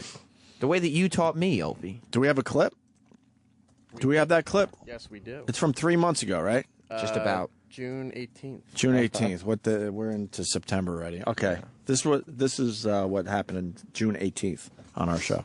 Is Sam doing his after show? You're in a closet. He's in the fucking You're in a closet. Hey, before you make fun of this closet, why don't we show them what a party this closet is? Oh, God. How many people are there? Summer camp has moved into this production studio. Holy shit. Yeah, well, what am I going to do? Sit there and wait for you guys to talk about stuff that's never going to get done in that studio? You should have cracked the mics on and heard the fucking crap that goes on in this. You guys know that console's never going to change. No. You think that was a wasted meeting? A total waste of your guys' time. You should have gone home. Tricked. I got tricked this time. I got tricked too. It's not going to happen. I got tricked. I really thought we were getting things done. No. I thought this was going to be getting cut down. Right. And I got more tricked. Room. That was June 18th, right? June 18th. And here we sit with the same exact console. With the keyboard still kind of just sitting there. There were 2 available weeks, over 2 weeks. While we were away. That's usually when they get things could done. Have done things. Right. Look, I'm not the type of guy to say I told you so I won't. But I guarantee Tim Sabian will get it done immediately. Immediately. Wow. That's the difference. Wow. Good luck in financing. Well, it's not the end to yet. Gary. Gary's moving upstairs to where the boring people go. Upstairs to where you wouldn't even know that it's an entertainment-driven medium. Right. It's just down here. You kind of know. You see the microphones. You see the people, the studios. You know, you go upstairs, it could literally be an oil facility office. Yeah. Looks like Morgan Stanley with a guitar on the wall. It could, Yes. yeah. It could be, yeah. Yeah, they don't even have firm. They don't even have anything on the walls. No. It could be a sweat factory. Doesn't up there. matter. This is not A the boiler time room. to say goodbye just yet, though, because we are working on a celebration of, the radio wizard and his career on the Opie and Anthony show. Oh. All right. Which we would like to invite Gary to attend once it's ready. Well, let's see how that works. He's always been a little leery of coming on the air. Are we getting a participation trophy? We have a trophy for Gary. Oh, my God. Can I see the participation trophy? I gotta see it. Hey, man, we live in a world where everyone gets a trophy for just trying. So For trying. I think we could officially say that he tried. All right, looks like an Academy Award, kind of. And it says Oh, my God. What does it say? World's Greatest Secretary. It's a World's Greatest Secretary trophy. It's kind of accurate. Why, you think he was kind of like... Yeah, like Blatter's secretary? Yes. That's not accurate. Why'd you pick that one then? What are you talking about? Could we write thanks for participating on it? Yeah. Okay. Yeah, everyone wins here. Oh, boy. It's nice. You going to expense that to Gary? Oh, yeah, expensive. What do you think of the trophy, Jim? The head itself, the head is right. Yeah, it is. Smooth. Very smooth. Want a Sharpie to draw on glasses? It's nice. I think he'll be honored, right? Yes, honored to get that. Yeah, it's quite a nice gesture. To know that we were thinking of him on his final day or two with the program. Do you think we'll ever even see him again? Oh, no, he goes into the category never to be seen again. Upstairs. And complete that's avoidance. So share an office with Kevin Straley and Wickland. Yeah, the people we never see. They just throw darts at O&A posters all day. Right. I'm sure this works both ways. I know. I'm not stupid. Oh, he couldn't be happier. No, he'll be in that category. Hey, I'm out of there finally. He'll wave. We'll bump into him out of nowhere every once in a while. You think? Every so often, like, oh, hey, there he is. Right. You'll say that, hey, there he is. Hey, how you been? Right. There were good things that happened as far as this show goes while he was watching over us. Oh. And, if he gets blamed for the negative, I'd say he should also be rewarded for all the positive things. All right. I thought you guys would. Name one thing he did. All right, look. Name one thing he did. We had a bang-up show in Chicago that we did, our live show. What did he do for that? He made sure the flights, worked out. Oh. Well, most of them. Did he? And then him and Blatter stared at us as we were trying to drink a few beers during the broadcast. God. That was the most uncomfortable. That's when the law got laid down. They can no longer fucking stand on the side of the stage judging us. Holy shit. They were judging us with their eyes. That was so fucking uncomfortable. God, I was drinking a beer behind the mic. Oh, boy.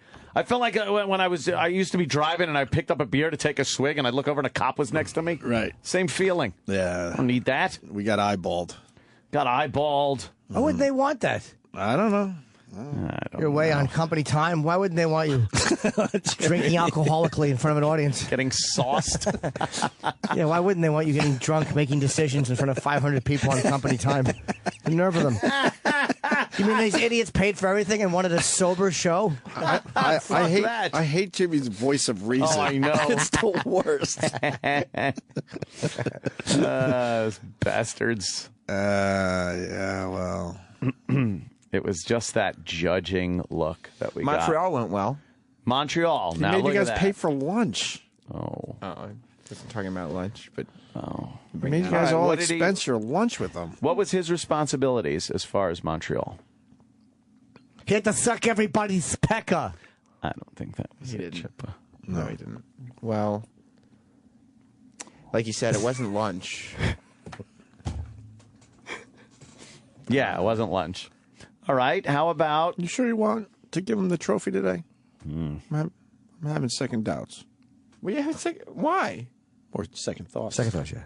I don't know why I said second I'm having my doubts. I'm having my doubts. I'm Thank you, having Anthony. second thoughts, right. Exactly. Why don't you want to give him the trophy? I don't know if he participated enough.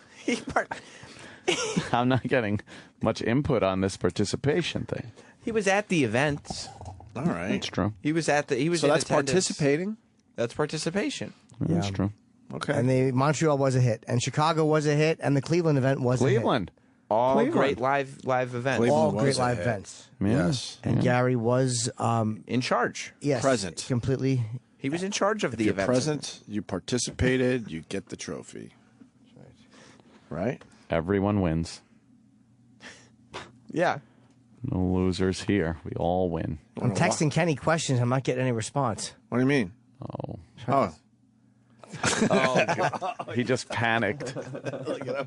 Oh, poor Kenny. How's Kenny doing without his phone? He's 2.5 hours in now. Kenny. Here he comes. Kenny, how you doing without that phone? Do you feel naked? Do you keep grabbing for it? And... How come you didn't bring it? I've come to accept the fact that I was negligent today. Negligent. Is it a big inconvenience? Yes, because I couldn't perform my job functions. Well, what about like the past hour, let's say? How come you didn't feel like bringing it? No, Chip, I made a mistake. Something you never do. That's right. No, I haven't concerned myself with it. Oh, okay. Like everybody knows, I'm without today. So no phone calls, no Yeah. texts. Yeah. And I just, hope I make it home and get it. Oh, well, we all do. Yeah. Well, good for you, Kenny. So I've been keeping myself busy. Hey, we're racking our brains trying to figure out what Gary did for the channel in the last couple of years. I think he was here for a couple of years. Do you have anything? Yeah, he gave me a raise. Oh. So I'm almost back up to my XM wage now. But officially it was a raise. Yeah. Okay. Yeah. All right, put that on the list. Yeah. Should we make a list, Sam? I know you like lists. Should we make an old-fashioned list? Okay. Let's see here. List things. Did he ever bring us Pop-Tarts, or was that the other guy? That was Boss Cross. Yeah, that was Boss Rob. Cross. Cross. Yeah. I have a new respect for Boss Cross. Yeah, that nickname was given to him by Covino and Rich. Oh, They good call one. him Boss Cross. Yeah. Ironically. Probably not. Oh, right? Rob Cross. I have a new respect for that guy.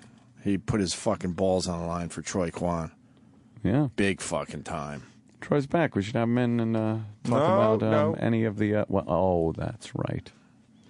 Yeah, we should have Troy on the air too. Oh, that's right.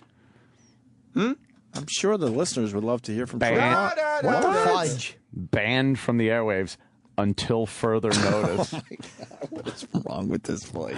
Until further notice. He can't possibly say anything as bad as he did last time.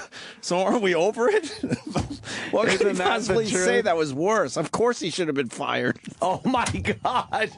If anyone should have been fired. Of course he should have been.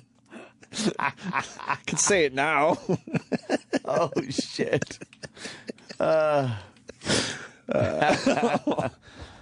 we love the Troy Kwan.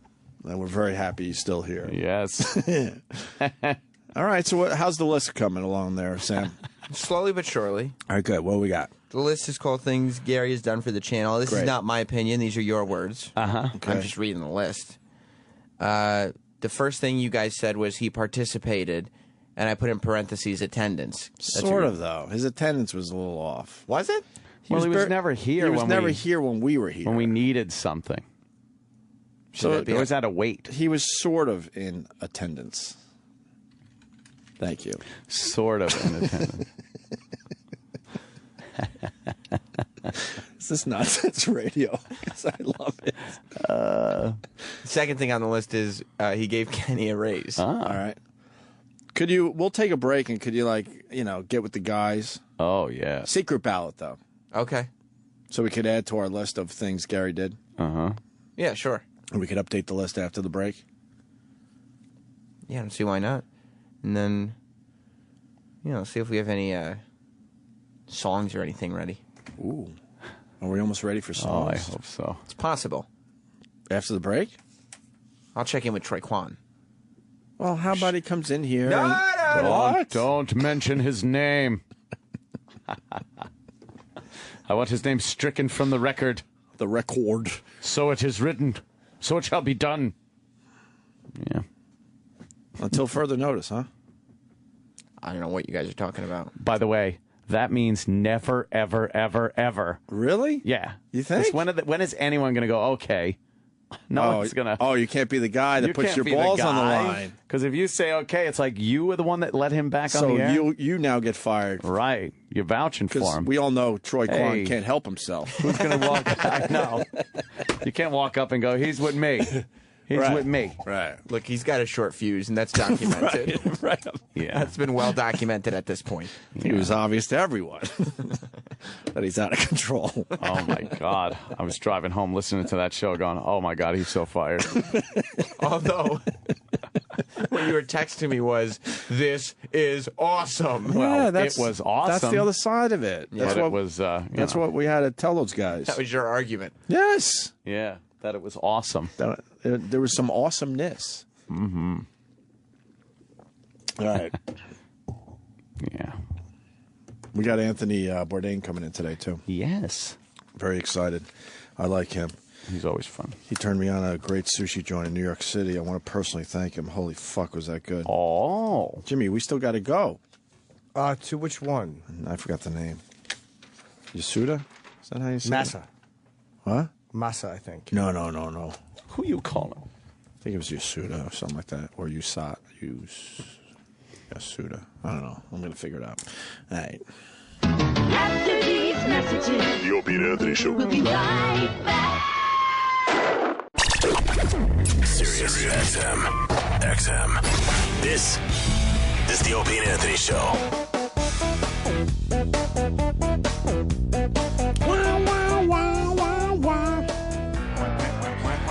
Want to thank NYRFan46 on the Twitter. The latest Opie and Anthony podcast is a best of Bill Burr. This could be their best podcast yet. Bill Burr centric? That's right. Very right there, sir. Yes. So go get it. The Opie and Anthony podcast, episode 17. Wow, we've done 17 already. Go get it, please. And spread the word that we're doing a podcast every week as well. Anthony Bourdain. There he is. Welcome, sir. Hello. Hey, guys. How you doing? How you doing? How are you? Young man. I feel like we just saw you. Yeah, right? It's probably been a while. You're all tan. Yeah, I just got back from vacation last night. So we just Where'd got you back go? too. Hamptons. Ah. I went totally over to the dark side. You did? Yeah. You like it? This was only the second normal vacation in my life. Yeah, without having to go somewhere very far away. And were you getting recognized out there? I think the natural inclination would say, you're on permanent vacation, motherfucker. You know what true. But, this is the first time that I've actually done the sort of normal month barbecue in the backyard, Oh, nice. super dad thing. So I've kind of overcompensated. I become this sort of manic, frenetic, psychotic, super dad. Yeah. I've gone full Ina. You It's did. everybody get together. We're having all of the greatest hits from my Jersey Shore, childhood vacations. We're having the goddamn steamers and the lobster too. Yes. And, you'll eat your fucking corn, and I'm getting the tomatoes at the farm stand, and you'll enjoy it. And you get the 9 different choice of 9 different pancakes, and I'm like, it's like way over the top. We had similar summers, sir. Didn't dig any holes for the kids. Yeah, I was digging holes every day on the beach. Yeah, totally. Every day you had to hit water with your damn hole. Yeah, I fit normal family. Right. It's like Yeah, and let's be normal. Then it got so crazy we were doing our own clamming. Yeah. Did you do that? I haven't done it. That's a really good idea. God, it's awesome. When you feel a clam with your big toe, there's nothing better. Well, there's nothing better. I'm I telling can think you. of a better thing to feel a clam with. I'm like the most considerate driver too, like in the Hamptons, because I drive like a black foreign car. Like that every other douchebag who goes to the Hamptons for the summer drives. So like I really go out of I'm hyper aware, having worked summer jobs and been sort of a local in a vacation community. I know what it's like to be a local and have all of these douchebags and assholes, beamers coming into your town. I'm like, I really try hard, super hard to not be that guy. Right. It's almost impossible though sometimes, right? It is. Yeah. Every stoplight, it's a minefield. Yeah. They're all slow and local.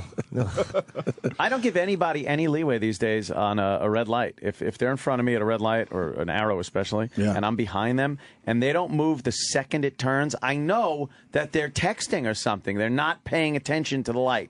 So I'm like, there it is, green, bam! I'm like on it in a second. Do you ever catch them looking in the mirror like, all right, what the and then fuck? I just go. See, for me, I don't do that because I'm hyper aware at all times that there's, generally speaking, someone in the car with an even shorter fuse and a lower threshold than me. My wife is there. Oh, 2 seconds. I kill you with my bare hands, you motherfucker. And she can, which makes it more troubling. I met your wife. Yeah. It was in Vegas at the UFC.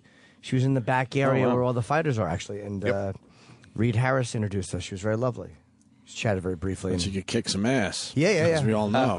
That's handy. Man. Yeah, I guess she was there for the fight. You don't have to deal with that when your wife says something. You got to step in and settle the dispute. Oh, no. Yeah. No, it's exactly the opposite, Good for We just you. had Misha Tate in. She was, do you know who she is? Yeah, sure. She's lovely. Yeah, she. I'm looking forward to really good. I'm looking forward to the Ultimate Fighter. Yeah, coming up, tonight, right? Yeah. It's Ronda Rousey, and Misha Tate. Yeah. Tonight starts tonight. Great. Yeah, we'll be watching that at my house. If she stretches on the show, oh my God, then she that's stretched all Anthony Bourdain. We've lost our minds. She's so fantastic. Holy and sexy. crap! Yeah, but I got to say, I saw the whole season of Parts Unknown. I loved it. I know you're here to promote the Getaway, but I loved Parts Unknown. Thanks. You going to Libya? The 15th it starts again. Again. Yeah. And the best episode, I think, was Quebec. You're reading some weird shit up there. I like one of the joys of making the show is that, 1 week it's Libya, obviously a pretty serious show. Right. The next I'm basically just stuffing rich food into my face in Quebec. You almost said food into my rich face. But that was about as over the top, food centric, self indulgent show as I've ever made. What does beaver taste? It was beaver, right? Yeah. What is that really? Surprisingly good. Doesn't sound like it could possibly be good, Yeah, because it's kind of rodent-y. Well, you would think it'd be oily and rodent-y, but it's actually, more in the...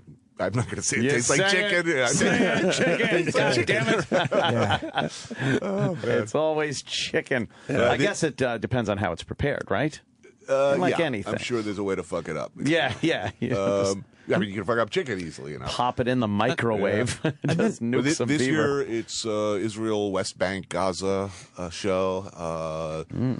Spain, a really dark, I have no idea. I don't know if the network's even seen the Tokyo show, but we did a very deranged Tokyo show about the connection between sort of fetishism and repressed Japanese sexuality and porn. Wow, good for you. So there's a lot of hentai, tentacles, bondage, and sushi.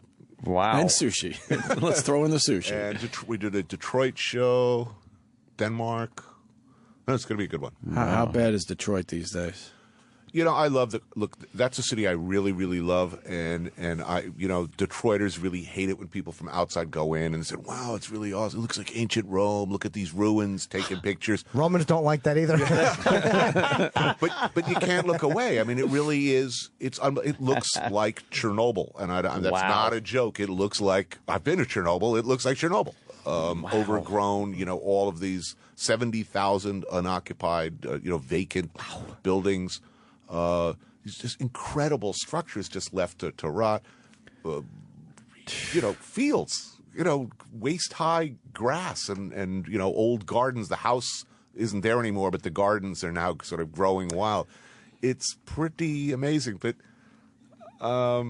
it's a tragic but awesome place. I mean, if you don't like Detroit, how you feel about Detroit is one thing. Detroiters is another thing. That's That's a city with a sense of humor. I guess you have to have one, but it's just a place I've loved for a long time. What do you do on that episode without giving it away?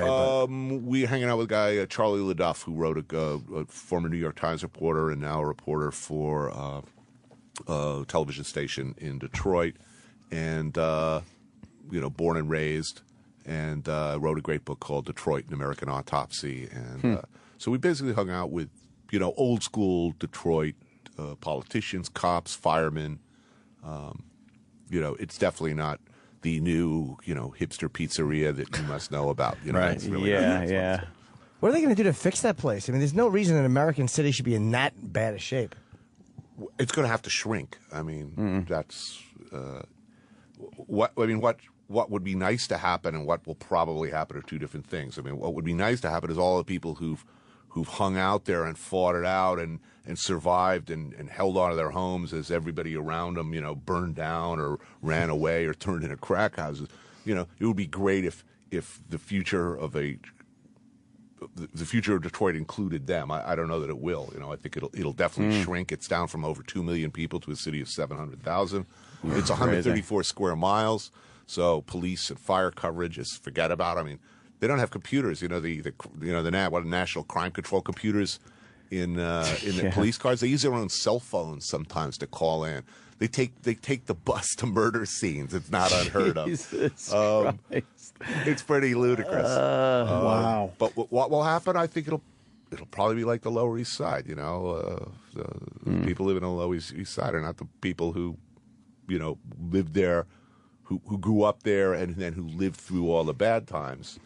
They have to readjust borders and districts, and that's the biggest pain in the ass because it all comes down to who's getting the money for being within city limits. You start pulling in the city limits, and now that no man's land outside, what happens to that? How does that get developed? It's a big problem. Question, but what people overlook is it is a beautiful city. It's beautiful. I mean, even the buildings that aren't maintained, they're gorgeous.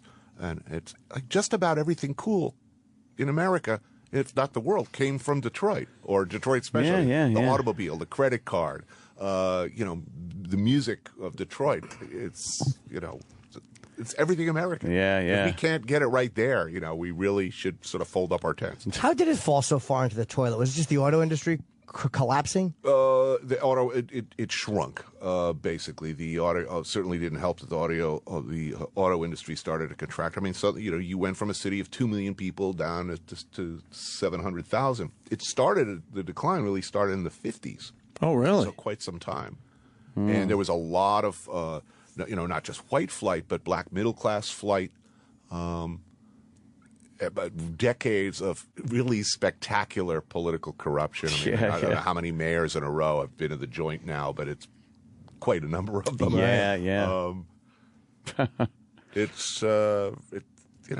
They've had more than their share of problems. Did you see hope there, Anthony? Any hope at all, or was it just downright depressing for you?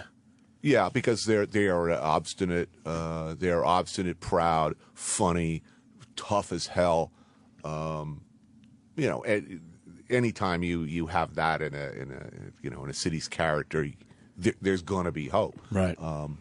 But I think whatever happens, a lot of people who deserve better are going to end up getting screwed. I think that's the way it always plays out. I mean, even on a neighborhood by neighborhood, basis, you look at the Meat District or the Lower East Side here, or Hell's Kitchen. You look at the neighborhood then and who lives there now. Right. First come the artists. Then come the boutique hotels, and then swarms of hipster douchebags. It's different though in a small area like New York, because you can move into say the Lower East Side and you're still only a quick ride to Chelsea or we're at Midtown. Like Detroit, being spread out that far, even if you like gentrify one area, then the rest of it is still a shithouse. Yeah, It's really hard. It seems like something that big to. Because hipsters do, in a weird way, save certain places. Colin Quinn pointed that out to me, too. They're ballsy. Like, as much as it's fun to trash them, and I do, they move into fucking Bedford-Stuyvesant. They're these fucking white guys with bell-bottoms and fucking Beatle hairdos taking the subway to Bed-Stuy at 2 in the morning. There's a certain balls to that. Which The man is right. And, they're already there, like, artists, urban farmers, a lot of people making use of there's a lot of dead space there that people are growing stuff and producing, local vegetables and produce for underserved areas. Look, there's no doubt about it. Hipsters will, to the extent that these places are going to get saved, it's going to be somebody with an ironic beard and pack of American spirits in the front pocket. Nice. What's this now? The Getaway you're working on. The Getaway is one for Esquire Channel, and it's basically, I used to do a show called The Layover where I'd go and do 24 or 48 hours in a city. My partners and I started thinking, well, this would be actually a much better concept if we got people who were actually had some connection to these places and knew what to do in those places. So we are basically grabbing people who've accomplished things in their lives, who are funny, who've got something going on, who have a particular connection with a place, and are good at would be the right person to drop into these locations, and we send them off and let them loose. So we have Joel McHale we sent to Ireland to. Oh wow, yeah. And Aisha Tyler to Paris, and let's see who else is on the show. Aziz Ansari. So we sort of try to, look for interesting people who've done interesting things with interesting things to say, and send them someplace, really cool that they felt really strongly about, or had roots there themselves. But they had not necessarily gone there in the past. Or done anything. If it's a situation, in almost every case, they've been there before, or it's a place they were just dying to go to. Right. It was a, sort of a personal obsession. Yeah, so there's always a connection to them. Are you on the show too, or are you just producing it? Just producing. Very cool. Oh, nice. Look at that. Producer hat. Just slap that credit on the screen and send me the check.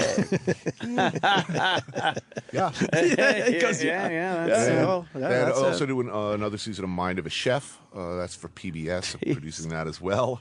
This year it's Sean Brock and April Bloomfield. Last season it was David Chang. And speaking of Korean dudes named David, I saw your podcast with my friend David Cho. Oh, Dave Cho, yeah.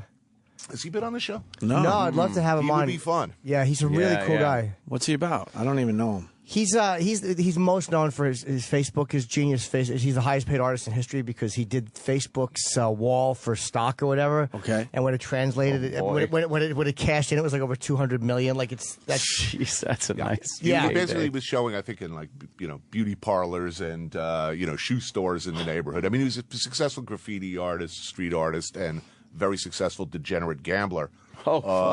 But I mean, I think they asked him if he'd do some artwork for Facebook, and he said, "Yeah, $50,000." And they said, "Oh, we're a little startup. We can't afford that kind of money. How about we pay you in stock?" And I think he cashed out. It's north of 200 million.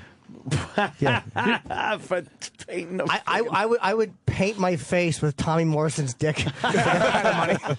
Now, he wasn't the guy that was featured in Koreatown? Yeah. Oh, okay. I do know him. His podcast is fun. Was he the guy that painted your avatar for? Yes. Okay. Yeah, great artist, great guy. He's motivational a cool dude, speaker. man. Yeah, he did Patrice's cover. He just did. Oh my God! Of course I know this guy. That's David. And that was another great episode. Really great. Looking into Koreatown out there in L.A. and what they've been through. Holy crap! I had no idea. Very bright, very funny, very tortured, brilliant guy. Who's the girl he does the podcast? I'm sorry. Who's the girl he does the? Oh, she's an ex-porn girl, and I don't know if she's still active. She is fucking funny and sexy, man. She's great. Nice. I'm gonna have to check that out. Yeah, it's good. And he doesn't need the money. He just loves doing it. Yeah, you talk about gambler. That right there is like, I'll gamble and take a little stock instead of money, and that's like the hit of a lifetime. Well, he's post gambling rehab, but I mean, he's a guy.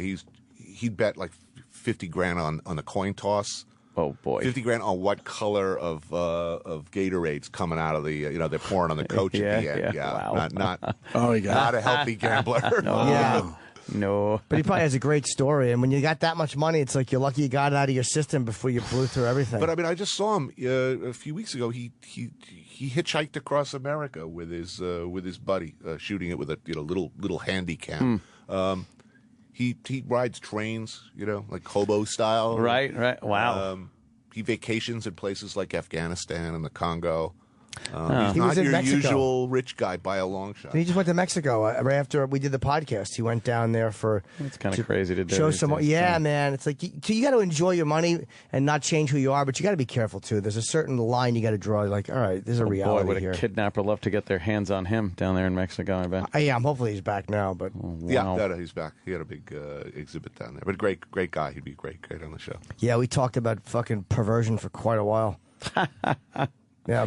Have you been to Mexico in a while? No, I've never been. Not you, Jimmy. Hoping to this coming season, not the one that's going to be airing, but I mean, I start filming again in November. Oh, wow. Hoping to do a Mexico show. Any Cartel concerns? stuff. Where there are these bloggers that are apparently sort of amateur photojournalists who go to crime scenes. They basically are documenting all of the thousands and thousands and thousands. More, I think something like 60,000 people have been killed in just the last few years. Wow. They document the crime scenes. We might do that. Mix it up, sort of fun Mexico and then dark side of. You're crazy to go down there, man. Even for all the I love places, it there. that's come nuts. on. The fuck the cartels is just they're scary, man. You gotta love that place, though. You I've gotta never love been. it. I mean, my whole crew are so happy there. I mean, of all of the places that we shoot, it's one of the few places where we'll shoot a scene of me shoving food in my face, end the scene, and then we'll all go and eat. We'll just eat, stand there in the street eating, sort of some grandmother, making tacos or tortillas. It's just a great drinking culture, great eating culture. The music is amazing. There's this really, particularly because, well, like Detroit, they're a culture that have been just so relentlessly fucked over the years that they've had to develop a really brilliant sense of humor and melodrama. And it's just a place that I really, really, really love. Yeah, I went to Cancun a couple years ago, and I did okay with the water. And the night before, I shot 2 pilots for MTV. Neither took off, and I had to shoot the next morning. And I drank a cappuccino the night before, not realizing that was made with local water.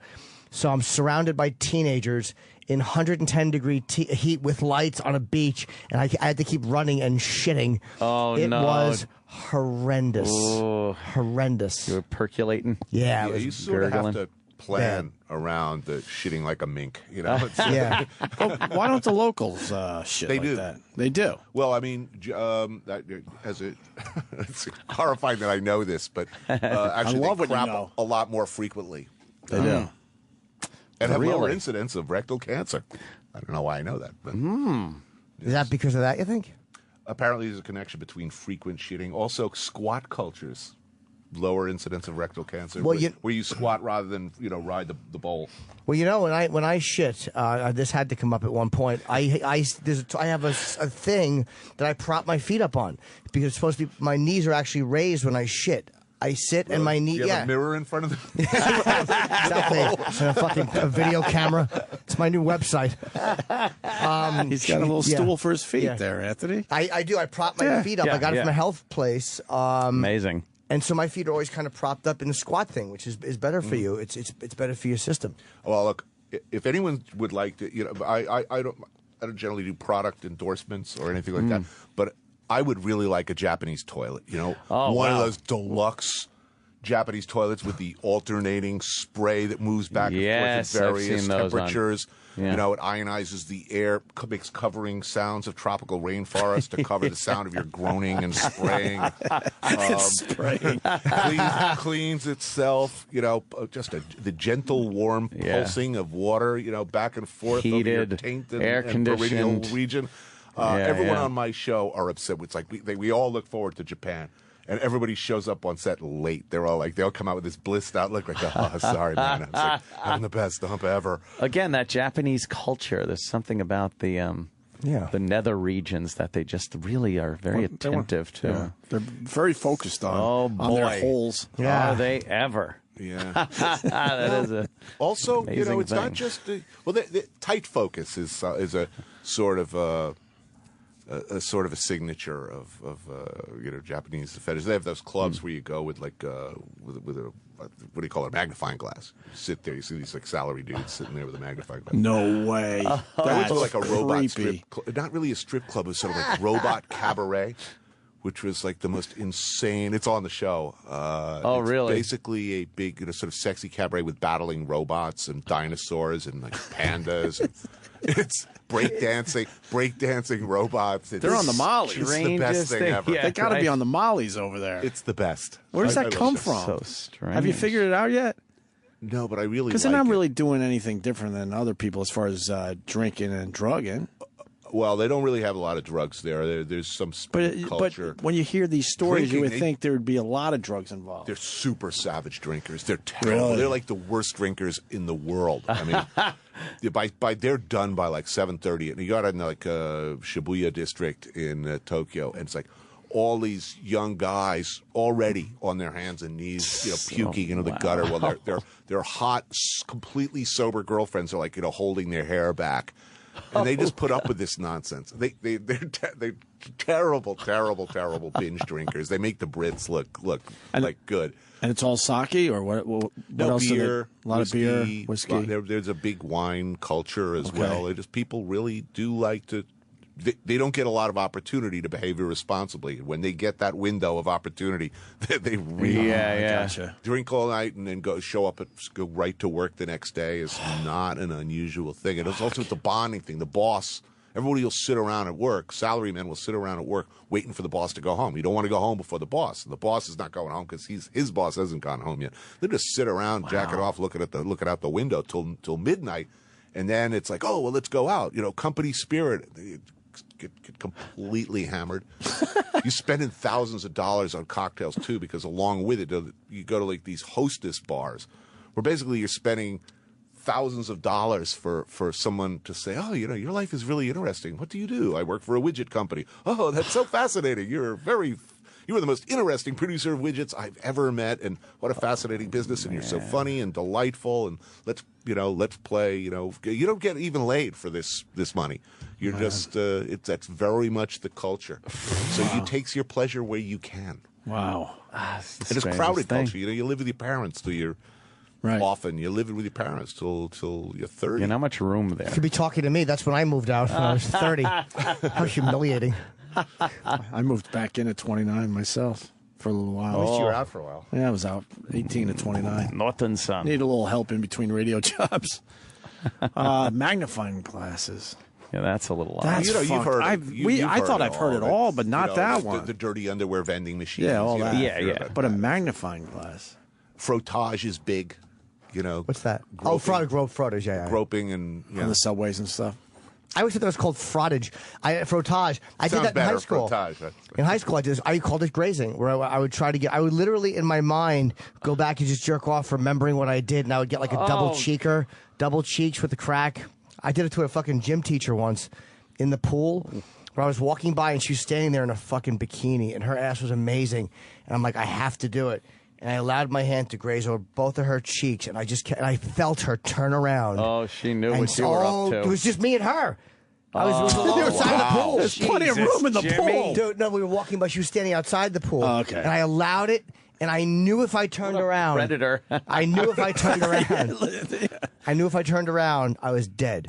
If I acknowledged her, I was dead. But she stared at me, and the fact that I just kept walking gave me the ounce of plausible deniability. Right. And then there was a substitute gym teacher whose ass I grabbed one time in a crowd. What's the statute of limitation on sexual assault, by the way, Jason, if you're listening? I just grabbed it in a crowded hallway where I just grabbed her ass. Well, that's some shameful, sick. That is like twisted. No, that's not that bad. Right That's there. just normal. I wasn't getting laid. I was like, 15. I just would jerk off thinking about asses. going out, rubbing your hand on strangers, and then heinies. beating off to it to the thought of it later. They actually It's a have little clubs twisted. for that in Tokyo. Where you can go, Japan. and it's a reproduction of a subway train. And you go in, and people pretending to be other passengers are there to be willingly. They pretend that they don't know what's going on, and you can go in and sort of rub up against them. But if you're going in knowing everyone's pretending, is it it's still no fun? You're still getting off a little bit, if that's your thing? Yeah, we didn't fully investigate this subject. But we got into Shibaru, I think it's called. It's a Japanese rope bondage, which is very big. Hentai, which is interesting. And what's called otaku culture, which is basically nerd or geek culture. People who spend pretty much their whole lives living, expressing themselves through anime characters or what are called Vocaloids, who are sort of holographic characters who actually give concerts and sing. You can go see them. So you could theoretically have a virtual girlfriend, a hologram girl, like at Archer, a hologram girlfriend. That would be is so. They're extremely creative. They have whole districts of toys and fantasy characters and right. I don't know. It's got to come from such a powerful traditional culture that was just decimated during a war. Now let's all pretend we're an octopus with 8 vaginas and a hat. It's really weird though. Like I was thinking, we interviewed the guy who basically invented tentacle porn. And he gave me this really fantastic T-shirt, and I was thinking of bringing it in for you guys. And then I thought, they can't put that anywhere. In America, you can't put that up on a wall. You'll get sued. It's too horrendous. Over there, I'm interviewing this guy about the history of tentacle porn and his work.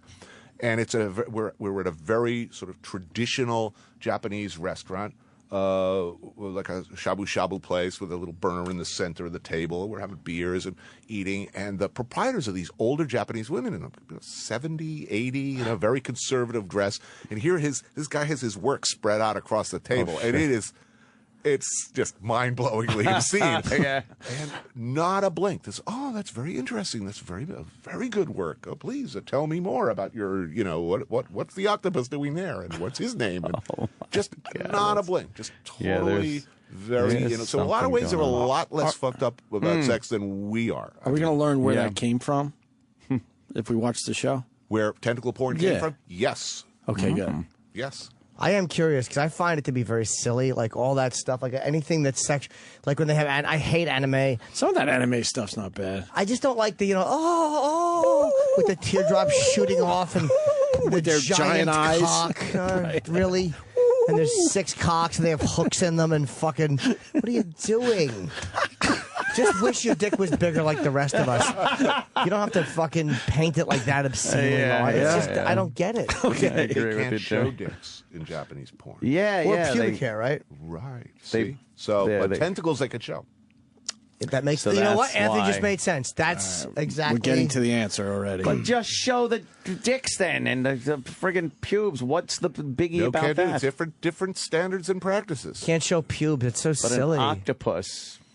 Or an alien with a tentacle-like protuberance would be acceptable. That's their way of saying mother effer on the regular radio. They're kind of getting it past the censors by. Exactly. Yeah. All right, that makes a little bit of sense. So that the repressed culture does kind of cause that because it at least forces you know where it came from. Yeah, that makes less. That makes a lot more sense. It's not as crazy as I thought. No, of course not. But I don't like that stuff. It's so odd. You're loving CNN? I'm loving it.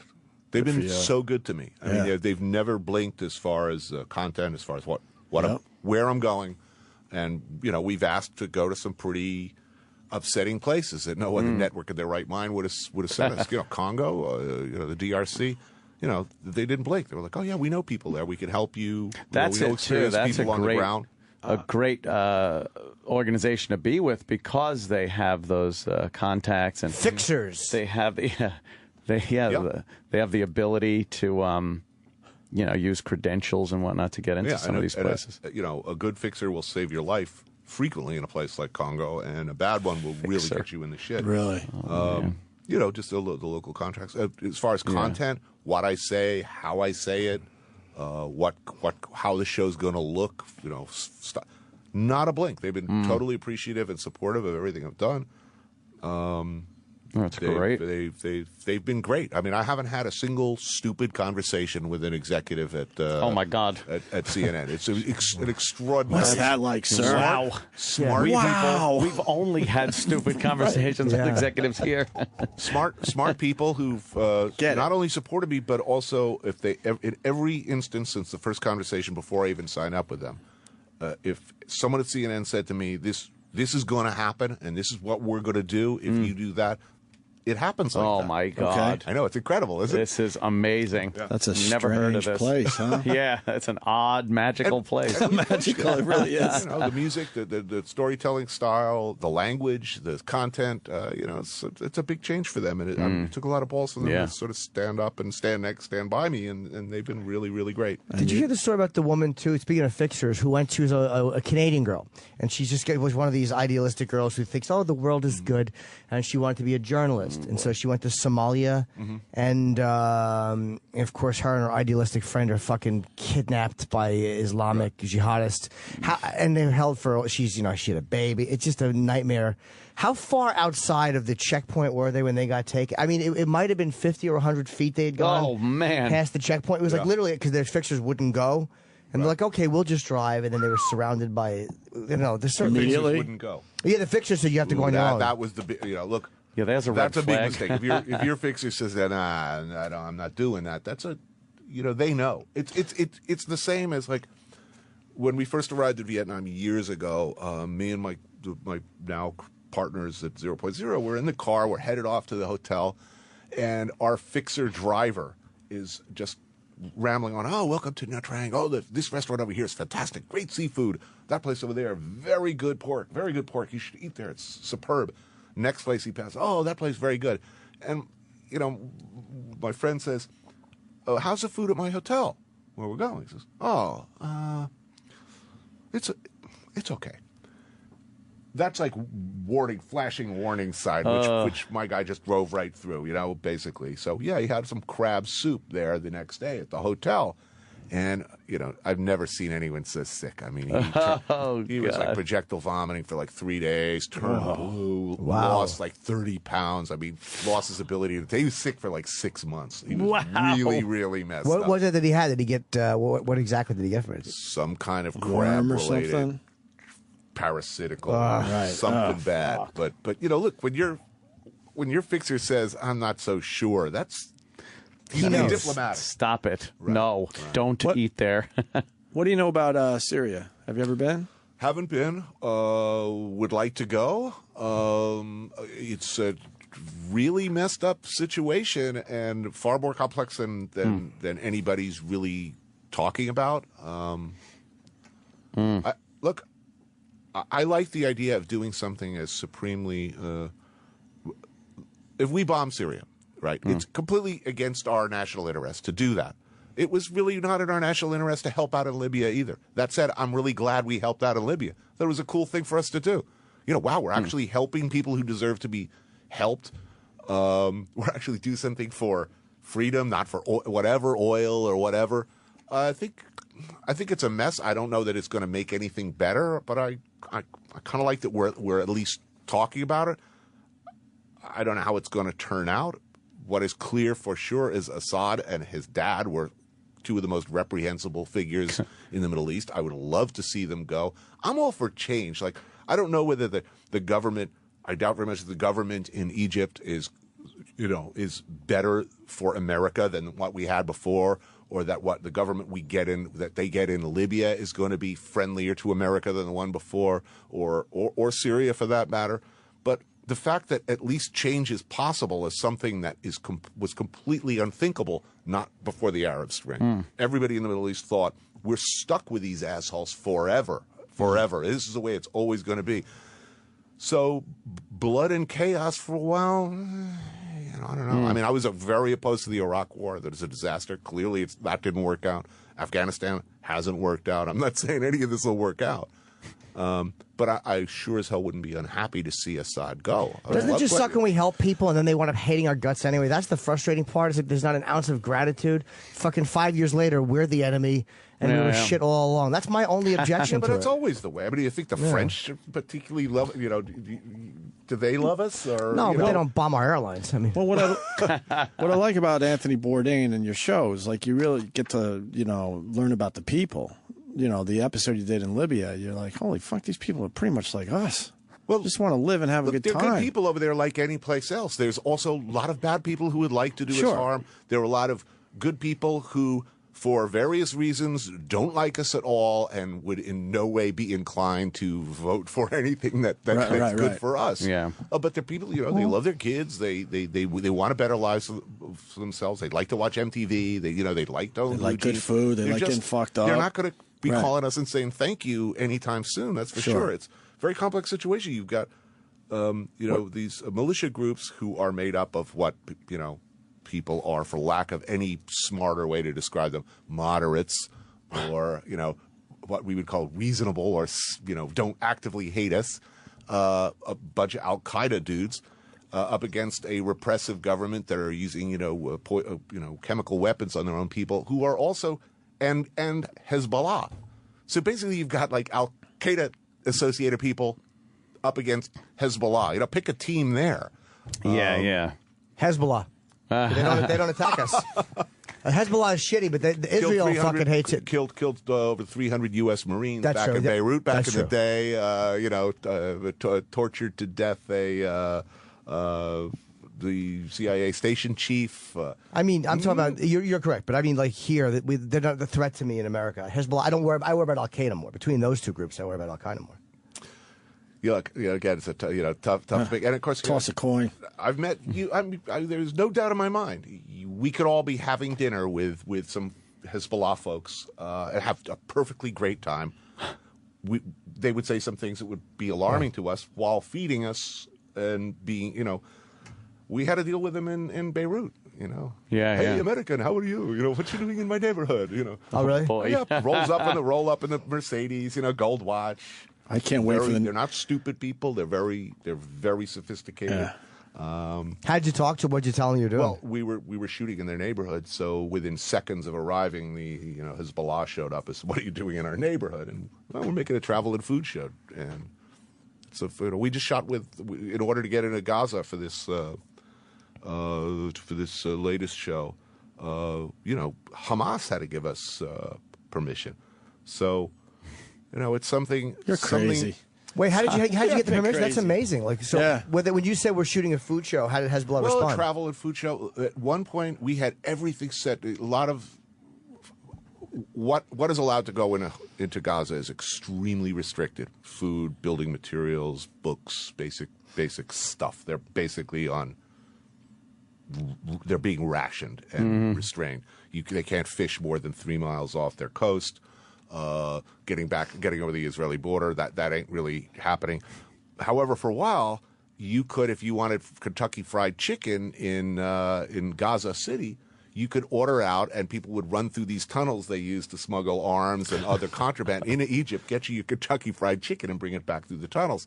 So we had this whole scene set up with Hamas where we were going to go down with cameras. They were going to let us go down into the tunnels and follow our delivery guy over to Egypt to grab us our bucket of chicken and come back in. And we spent a lot of time sitting out there by the tunnels, and in the end, it was, they got paranoid about I don't know what happened. We didn't. Oh, shit. But what's particularly in the Arab world, I think what I find again and again and again are people who have no particular reason to love or like me, who would on any other day of the week have no problem killing me, in fact, if situations change.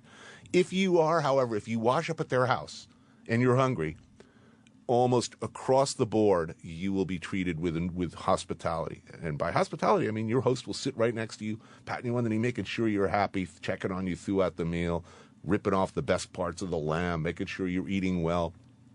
Again and again and again, when we're shooting those scenes, our host will be absolutely miserable that the camera people aren't eating. They're just tortured. They're talking to me, doing this scene. They say, "Look, you're shaming me. Is there something? Can't I feed these?" I don't turn right towards the camera, blowing the scene. Say, "Can't I feed you? Can't I give these guys some food? It's disgracing me. I mean, I'm a bad host." And, please enjoy, have some fun. I can't wait, by the way, till I can bathe in the blood of my enemies. There you go. That's the guy. It's one of those maddening incongruities of travel when people who, on any other day would, or in different circumstances, would happily do bad things to you and yours are lovely to you in person. I guess it helps that's a great perspective to have, though, because I've never traveled and seen people as individuals like that. It's like, you see what you see, but I guess it's a lot different when you're sitting there with somebody and, regardless of what else they do, they are people and they do know how to host a party or they do know how to have a guest over. And it's like, I guess it's harder to just lump them in when Look, you're not going to end up, hugging it out and singing Kumbaya and figuring out, hey, thanks to the Lamb, I guess world peace is possible. It ain't that simple. Yeah. But you do see glimpses of, I don't know, something, that we're not all these, faceless statistics. It's one of the best parts of Parts Unknown. I'm a huge fan of the show. I can't wait for the next season. And it's right around the corner. And then the Getaway, of course. Hezbollah lets you in when you said what you were there for. That's fascinating to me. Yeah. As for Hezbollah, they're really they have a gift shop. Okay, they're very, very, very slick about their public image, about a lot of things. They're not stupid. They're arguably evil. And they're arguably terrorists, but they're not stupid people, and they will take advantage. And this is something I guess we're going to have to think about in Syria and everything we do. Is that when the Israelis bombed, when I was in Lebanon in 2006, when the Israelis would bomb what were referred to as Hezbollah neighborhoods or Shia neighborhoods where Hezbollah were influential and prevalent and present. Hezbollah with Iranian money would show up the next day and go from house to house. Oh, you lost your house. Dude, that's really terrible. Here's $13,000 to rebuild your home. Wow. And by the way, if we can look after your kids, please stop by our Hezbollah daycare center. And, our neighborhood watch will be looking. So they step in very shrewdly to these vacuums created by whatever world events. Whether or not it was a good idea to bomb the neighborhood in the first place, let other smarter people argue over that. What I'm saying is they're really shrewd about winning hearts and minds by taking advantage of whatever happens. Like Hamas did that, right? Isn't that how they kind of got in power? They built schools and did all this stuff, and people just liked them. Well, also anybody who stands up against a perceived enemy in whatever way is going to get some kind of, he may be a bastard, but he's our bastard. That kind of a thing. It's the Middle East and Israel, West Bank, Gaza, I went in stupid and I came out stupid. I'm not coming out of there like a fucking Middle East expert by a mile, I wish I could say I came out of there any smarter, but you see a lot of stuff. Yeah, and in a lot of ways you get more data, you get more confused, you have more stuff to think about. But, the show's not about what I think. It's really... show you what I saw, and you make up your own mind. Right, yeah. Oh, that's really interesting, man. Absolutely. Cool. Really, really interesting perspective. Another great appearance from Anthony Bourdain. Yeah. Thank you, guys. Yeah. And I understand, by the way, the horrible people. Like, for instance, the Opie and Anthony show are hated by a lot of radio shows. Like, you guys are seen as fucking monsters. Yes. And you're just my friends. I know, isn't that odd? But it's really weird to go to places and hear the perspective. Now, this may not be the example of Hezbollah. That's pretty close. And then, no, it's worse. In spite of whatever says, here you are sharing your cronuts. Your cronuts. The stupid cronut. Did you try one? Yes. Are they that amazing? Come on. They're pretty amazing, but the DKA, the other pastry there is actually, in my opinion, better, and you can get as many of those as you want. No problem. That's a great pastry shop, and the Cronut is awesome.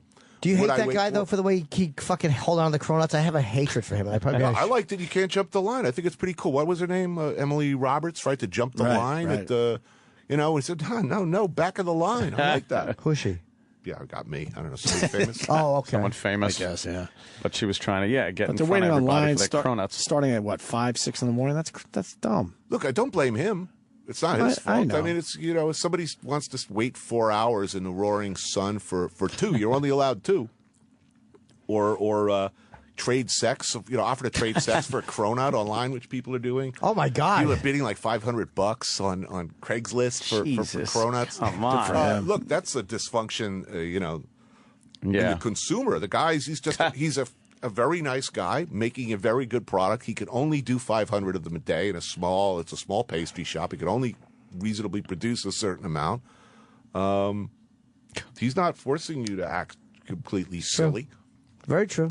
Imagine that though, you order sex and a girl comes over and blows you, and then you're like, "Oh, I thought you said donuts." Oh, my fault. My bad. I thought it was a typo. Hit the bricks. It's good shop though. Go for I think it's called the DKA. Though that's the we've tried. We're not on his radar. We've tried to get the Cronuts. We got to wait like everyone else. Yeah, but everybody. Yeah, I mean, Al Roker's hanging around out front. He's going through the dumpster. He's like, All right, is Anthony. he allowed to eat Cronuts? By the way, do you think? Al Roker? Probably It's not. like stomach steak. I'm sure he's doing Is he a little eating cheating. Cronuts?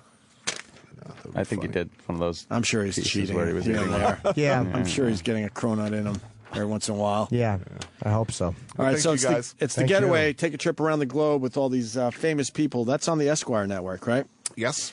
And that starts Wednesday, September 25th at 9. And then, of course, Parts Unknown, Season 2. That would be Season 2. Yes. Season 2, okay. Wait a minute. Parts Unknown. Or is it 3? Season 3. It's 3, right? They're calling Okay. it Season 3. Yeah, Season 3 starts September 15th at 9 p.m. on CNN. And Mind of a Chef, I don't know exactly when it starts airing, but it's coming real soon, and it's real good. Just follow Bourdain on Twitter to see what he's up to. Thank Thanks, you guys. Anthony. Always fun. All right. The Opie and Anthony Show on Sirius XM. Sirius XM. The Opie and Anthony Show.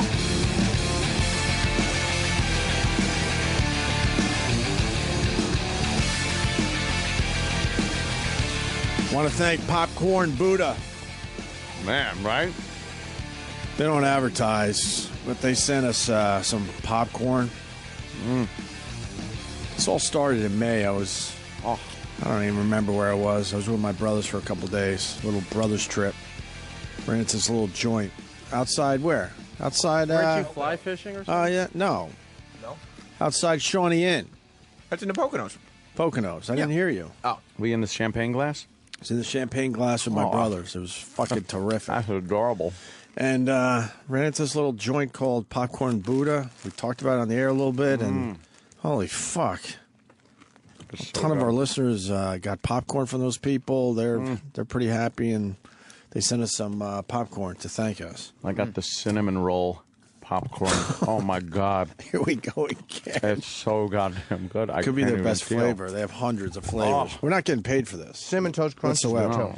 Yeah, the cinnamon toast is really good. But you know what can't be taken away? Huh. They do more than just sweet flavors. Yeah. I like their pizza and their buffalo wing flavors. Yeah.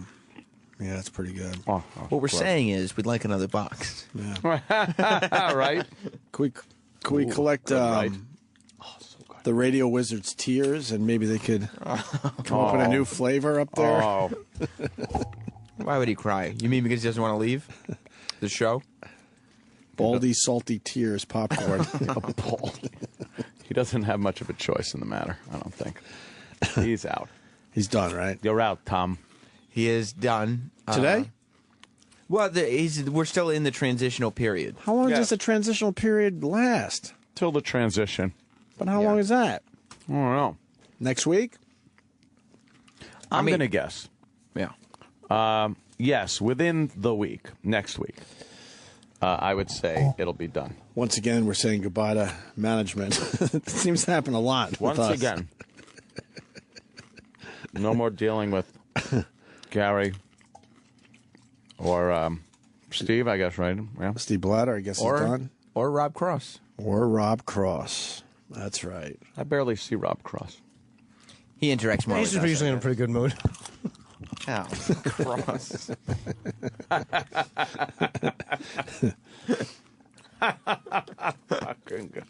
So we got a couple things we want to play for Yeah. Gary, even though everyone's leaving. Yeah. That's right. There's Troy. Let's get him in here. No. Why? He helped us with these production pieces. He's finally back on the job after a month of not getting paid. And so we want to see how he's doing. No. He's fine. I want to know the inspiration for these production pieces. No. He's just fine. He's fine. Well. Where's the Steve Blatter goodbye song?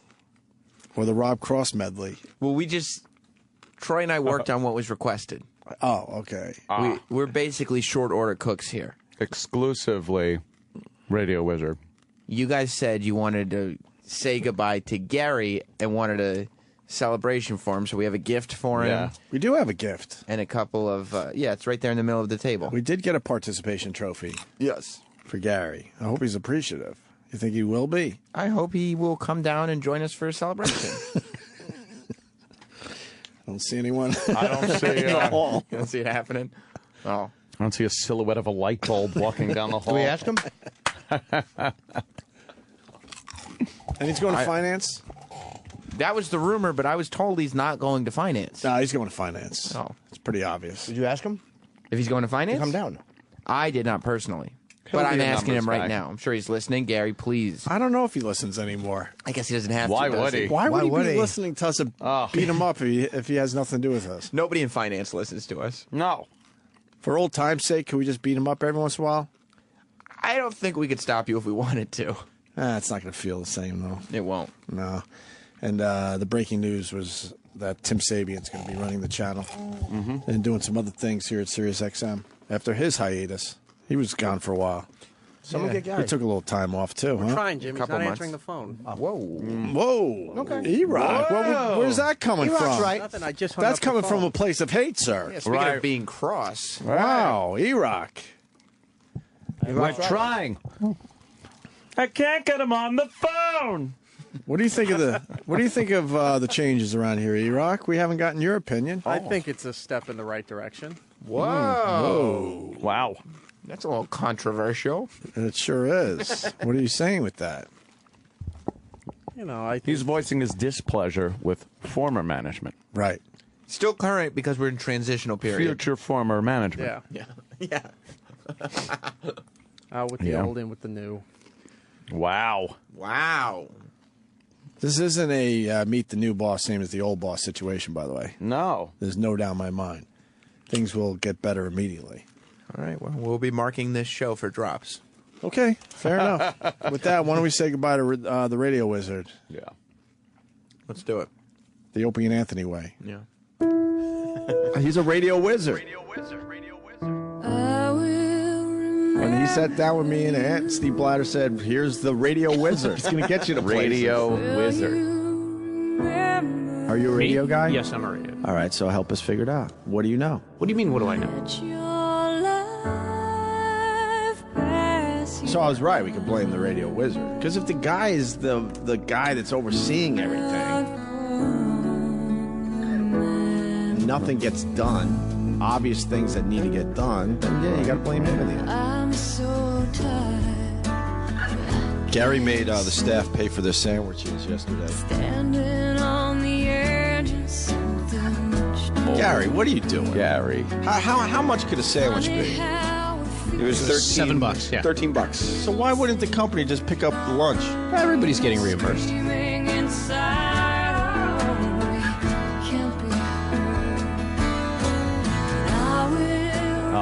By the way, we should have talked about buffing the head because the Radio Wizard just walked by. He's a buffer. People start writing Chrome songs. Dome. The only person that got his passport was the guy who was there to remind everybody to remember their passport. Right. I got to give Kenny credit. I was looking through his list of getting picked up, and the word on the top, passports. But there was one other guy who helped make this thing happen. Everybody give it up for Gary, wherever he is. Give it up for Gary. Come on. Oh, that's a surprise. He won't come up. Why would you boo Gary? Very small cock.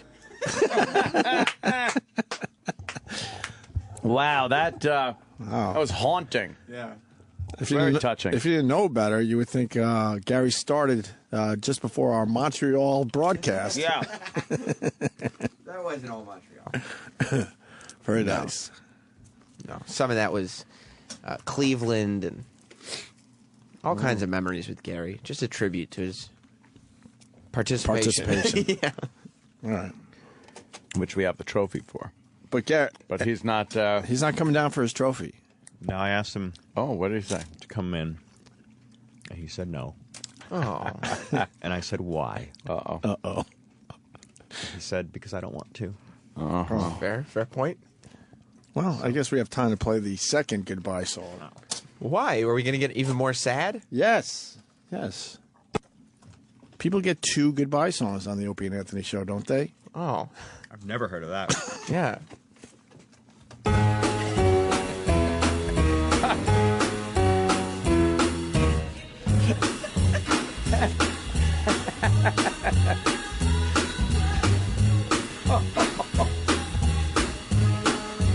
What you say? Goodbye, goodbye, goodbye, goodbye, goodbye, goodbye, goodbye. You can go away. Go away. Bye, bye, bye.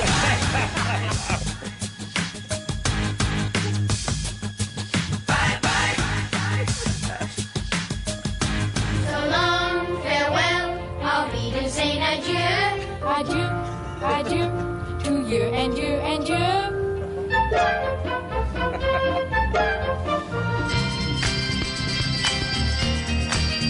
Oh, yeah.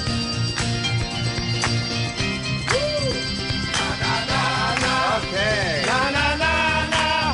Hey hey hey. Goodbye. Yeah. Na na na na. Hey hey hey. Goodbye. Na na na na. Hey hey hey. Goodbye. Bye bye.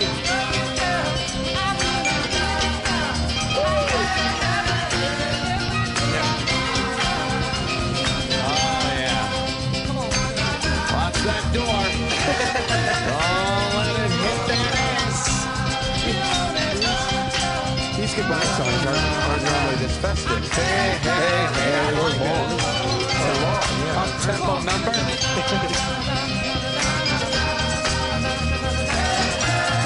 It's still going. Oh, yeah.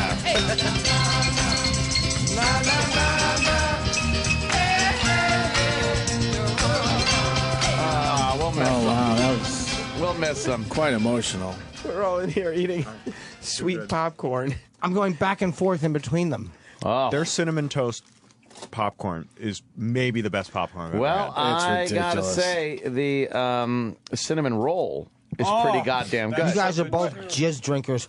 You take a couple of cinnamon rolls, and then you have a couple of fucking cinnamon toast, and you get come nice up with a lot of mongrel popcorn. Both popcorns will be destroyed. Aren't they quite similar, the 2 popcorns? No. That one is sweeter and has like a candy-ish. He's pointing at me. He's a sweet boy. It's the Jim Norton popcorn. Anyone else knows we're done talking about Gary? Yeah, I very much. We did the popcorn. tribute. Why would the cinnamon popcorn that, by the way, we have already covered here on the show, outshine Gary's goodbye? Well, not gonna. Well, you know, the last thing was to give him his participation trophy, and he refuses to come in. We literally covered cinnamon popcorn 10 minutes ago. Yeah. All right, well. It's still delicious, though. Finance? I'm going to make a demand. Oh. What's the demand? That trophy stays right where it is until he gets it. I don't want it thrown away. I don't want it in the office. Do Ron and Fez have to leave it there? Yes. Okay. Make sure the boys get the message. Mm-hmm. No one touches Gary's participation trophy. Because you don't want anybody to disrespect his legacy. That's right. What does the trophy say again for the people that are just tuning in? Are you asking me? Well, it's not turned my way right now. Doesn't seem appropriate for the, well, maybe. Well, it says world's greatest secretary. That's what it says on it. Looks like a little Academy Award figurine on top. It's nice. Yeah. But for a secretary. Yeah. Nice. Hey. Why does it say What, you that? don't think he would appreciate this, Jimmy? Is that what you're getting at? No, I don't, Hope. No.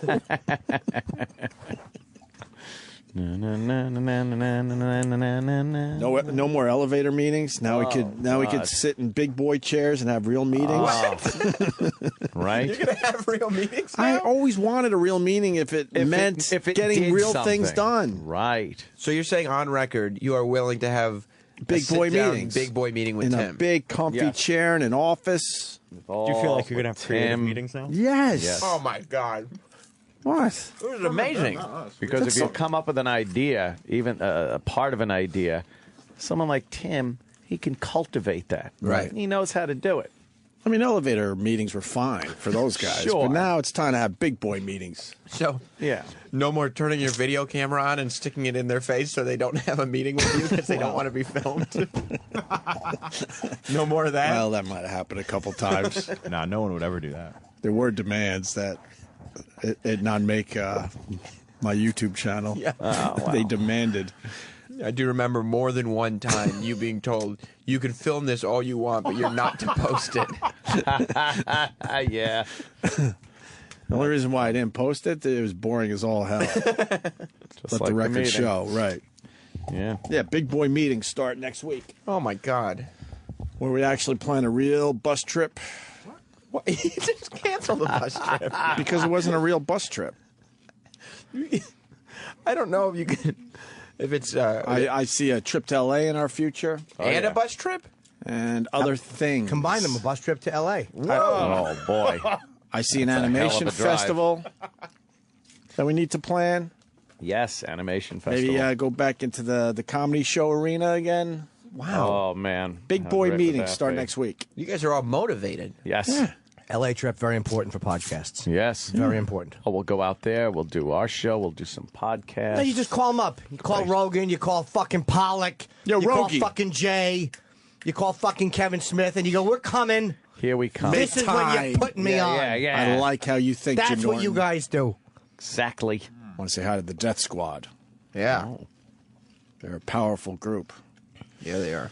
And I think the studio will get nicer, too. Well, save this tape, by the way. Yeah. Just in case. Just in case. optimism when Just Tim in Sabian case. quits in disgust. Just in case we have a I will remember you. And could you imagine that with Tim Sabian? We're just like, nah. You still have that goodbye montage song? Yeah.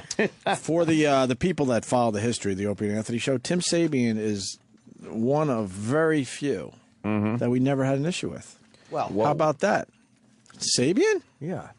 When we worked with him? Oh, and we all worked that? with him. No. Oh, no, we had issues Yeah. afterwards. No, 'cause- we worked with him 'cause none. We loved feelings him. were hurt and all that shit, but no, clean slate now. Yeah. But he's one of the few we never had an issue with. No, he was very always few. good. He was always Eric good. Logan almost makes that list, but he was still he was management, so he kind of had to play both sides a little bit here and there. But Sabian is one of the few. Yeah, Tim's homosexuality was never an issue for us. Never. We didn't care. We didn't care at all. We're like, hey, look, if that's the age you like him. Who else makes that list? Because I'm sitting here trying to think if I could even put anyone else on that list. I mean, if Eric Logan doesn't make the list, I don't know many bosses you got along with he better than more or him. less he got it and he supported us, but he also had to be management a little bit. So Yeah, but then at the same time, he was in his office on Pal Talk I with know. a 360 machine. I know, you're right. That was the funniest fucking thing. The boss had a 360 machine and would fucking give us sound effects back through the phone. That guy liked the show. Oh, yeah. You could tell. Who else, though, makes the list? Wiki, you like now, but you brought Wiki that's through like the a- ringer. Yeah, that's. But in hindsight, we Wiki should have was liked him like- a lot more. Yeah, he's a In case hindsight, of we you should don't have know liked what him you a have. lot I'm trying to think, until were it's there any gone. more PDs from other stations we were syndicated to, or GMs, or How about like Oedipus? that? Oedipus, Never really almost. with Chachi. Almost. Never for any an real Oedipus. problems with those guys. Almost What for about an Tom Oedipus. from New Orleans? What? Oh, God. Problems Drink when right you here got in in the the fucking. airport. Remember Tom from awful New breath. Orleans? He was calling us with hurricane updates from his roof or something. He refused to I'm leave. on the roof. I'm drinking a hurricane here at the airport. Oh, he was a fucked up dude. You guys were always cool with Dave Dickless. Oof, You yeah. had those meetings with him. Never. You promised him stuff. Never a harsh word. I'm trying to think. I feel like we're missing somebody. Yeah. I know. Tracy Clardy. Tracy Clardy. That's right. Tracy. I was not crazy about him. You really have to watch Meerkat Manor. She told me that once. What's that? That show where the meerkats are running around. Yeah. You might like it. They take glasses off. Aw. It's adorable. Your kitten video is doing very well, sir. It's being picked up by a few sites, I must say. It's pushing, I think, 40,000 views. I'm not paying attention, but I've heard 40,000 views in one day. In one day. That's not too bad. Not too Your shabby. site's picking it up. You just need a couple of these crazy pet people. Pick it up, and that'll do it. Yeah. I'm going to make a comment video. Oh. That's how I'm going to, squeeze shit. into your kitten fame. You want to see? You want to see something? You got a new one? Well, it's Ileana recorded one. It's on hers, but I retweeted it on my on my Twitter. How come Chip Ruins the Mood is only at 500,000 views? I know. Because it got ripped off. It did get ripped off. That should be like fucking 6 billion views. World Star Hip Hop takes your videos. And you don't get the views. Look at this one. I think it's sold out. Look at how adorable this one is. The cat. digital. It's got. What, is there sound? Yeah. Okay, here it is. The little cat. Look what he does. The taco bag. I'm gonna throw this away.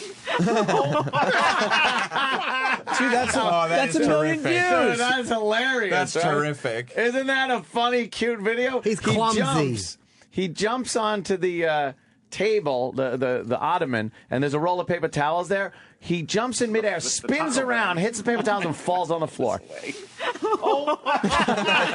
That's a million views. Million. Gotta be, right? It's gotta be. Fuck yeah. Yeah.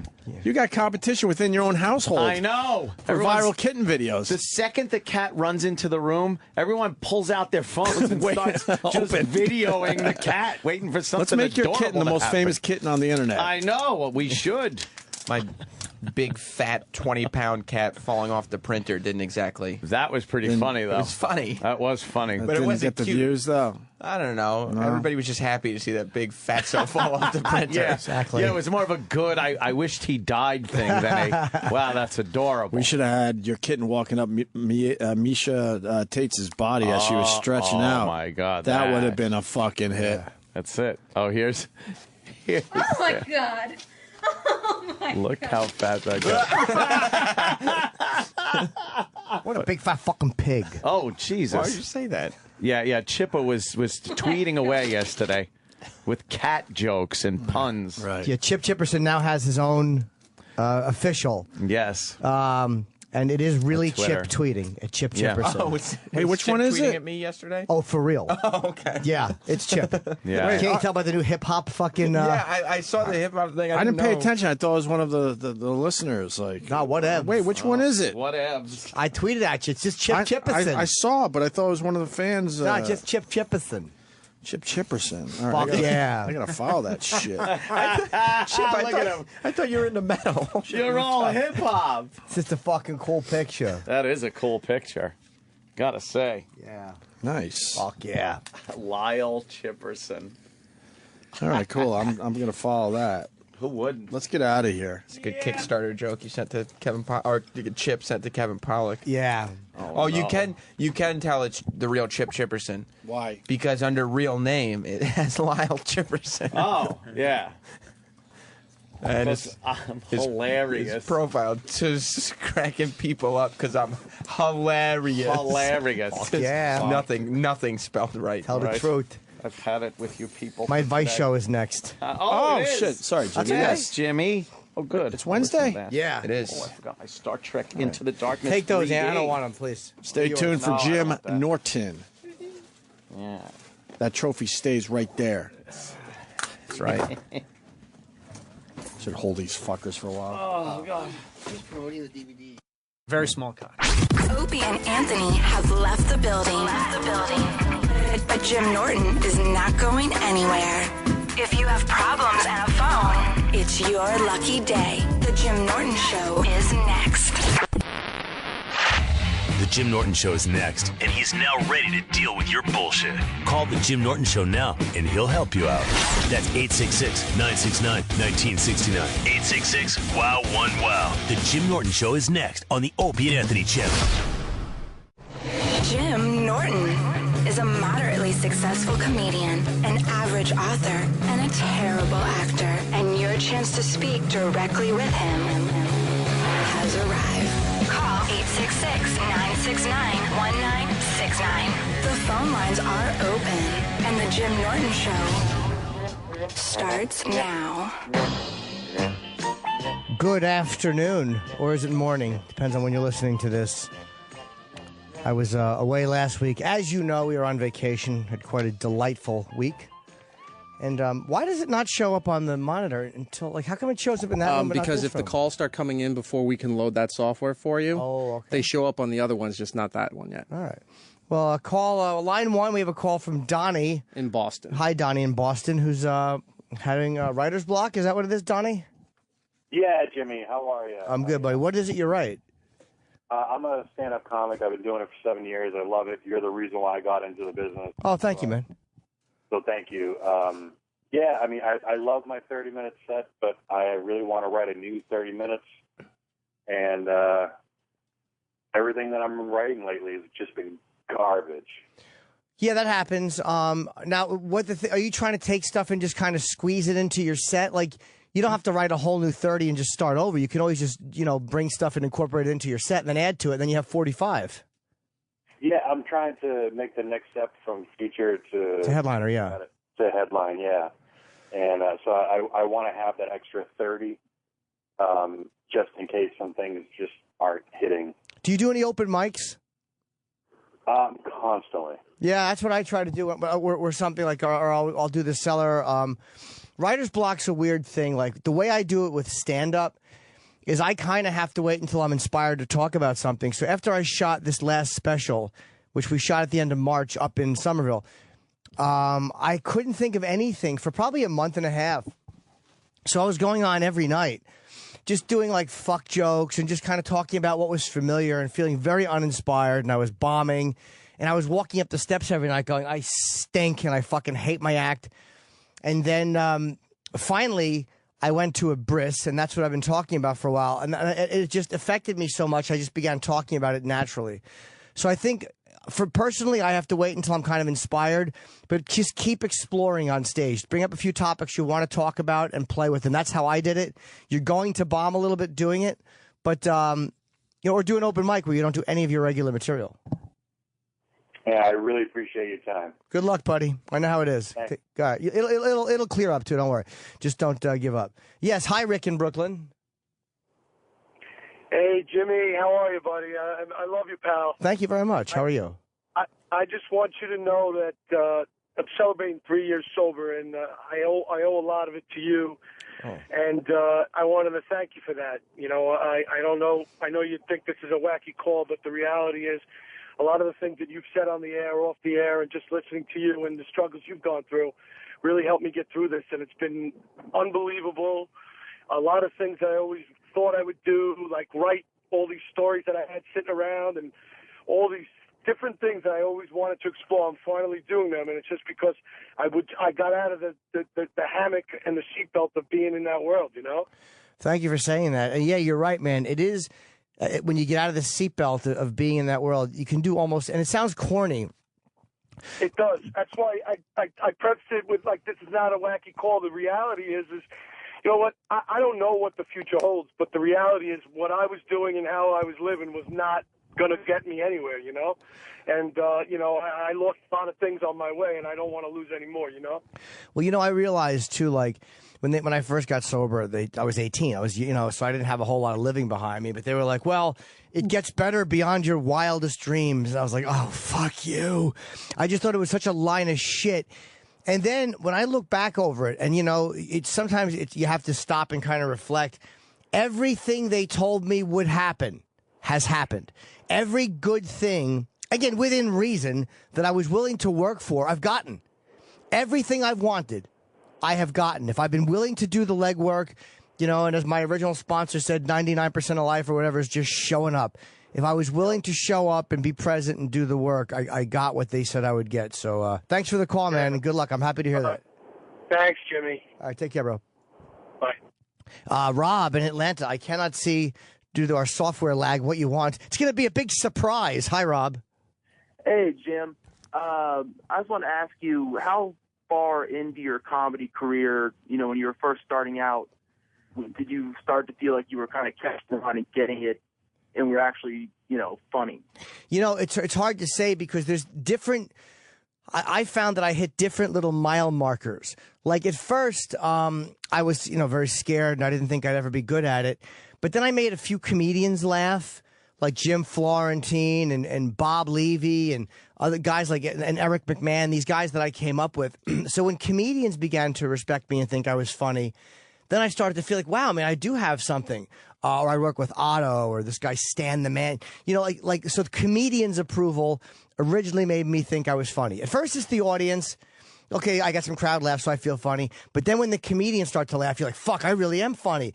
And then as time goes on, you start to... So maybe, a few months before an audience members maybe think I was a little funny, and maybe a year or so, maybe more, before the comedians started to make me think I was funny.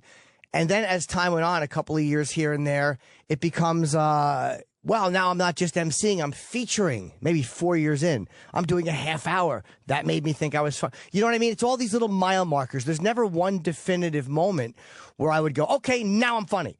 Because what gives me satisfaction today or confidence won't necessarily do it in a year from now.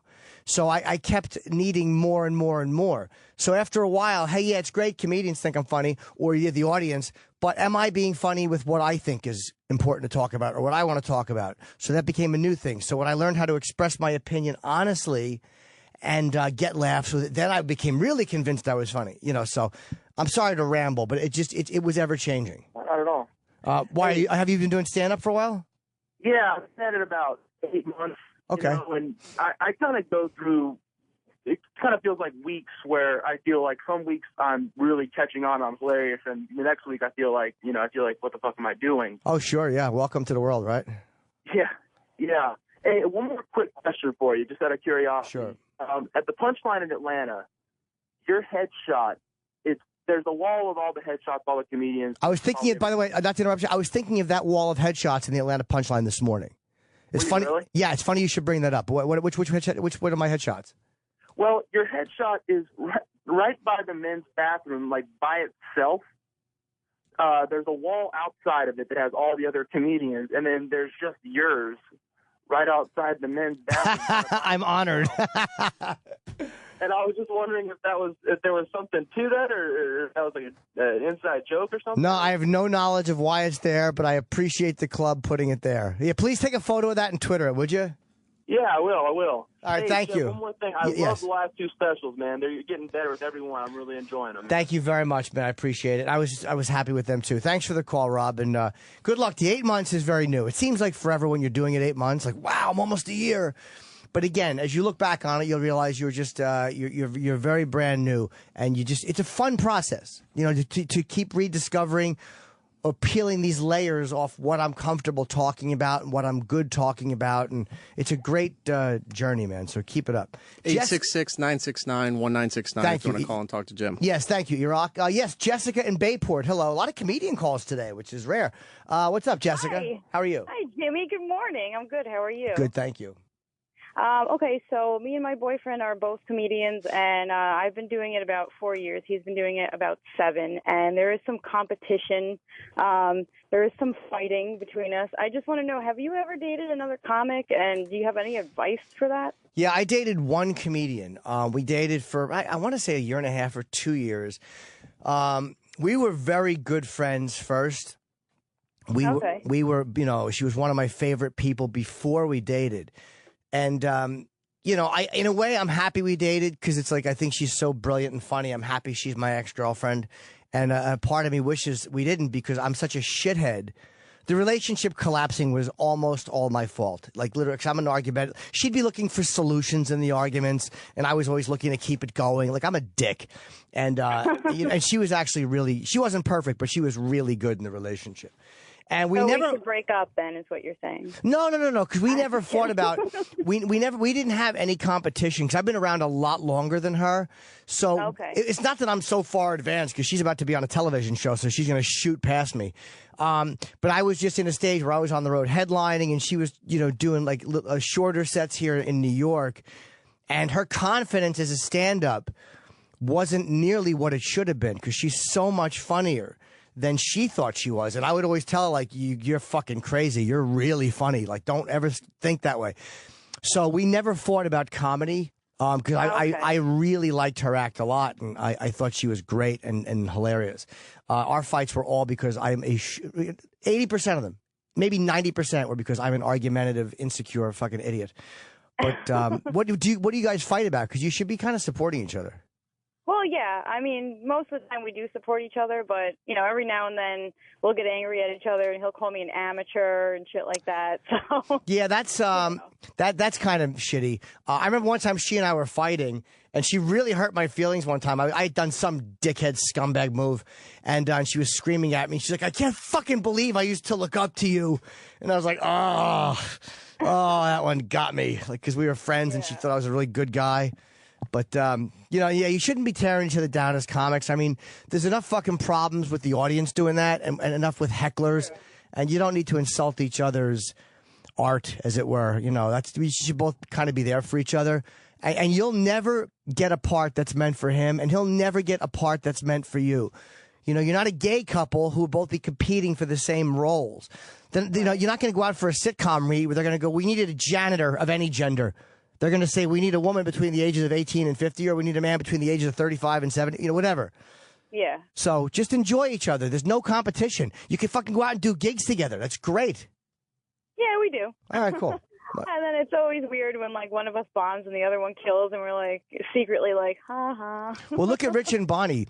Rich and Bonnie, to me, are a great couple because they're both really caustic, kind of shitty people, but so funny, and they both have amazing senses of humor about each other.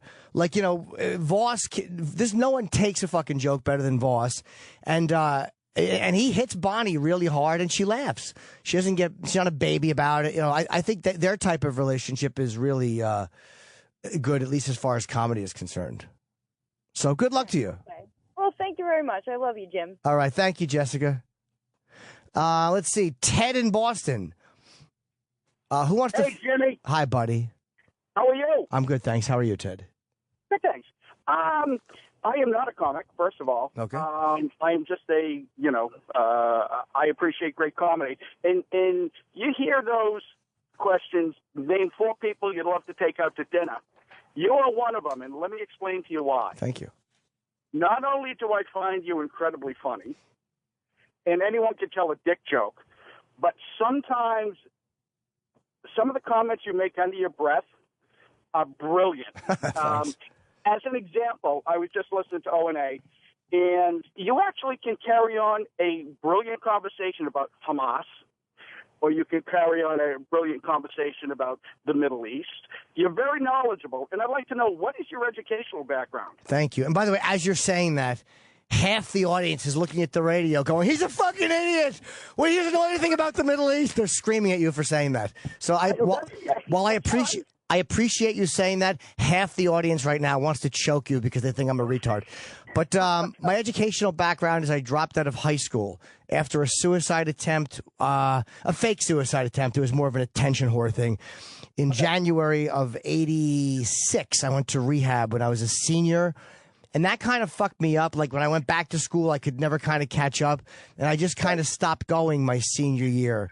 So I'm a high school dropout, and I went to 1 semester of community college, which was supposed to translate high school and college credits.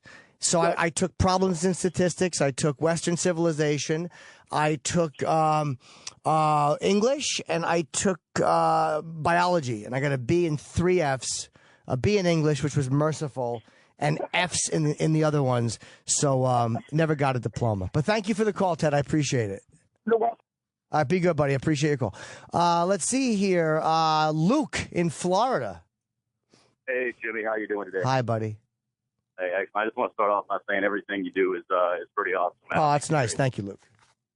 Hey, I wanted to ask you, I broke up with my ex-girlfriend of about 3 years, about a year and a half ago. And since then, I've gotten back on the horse, man. Started going on a lot of dates.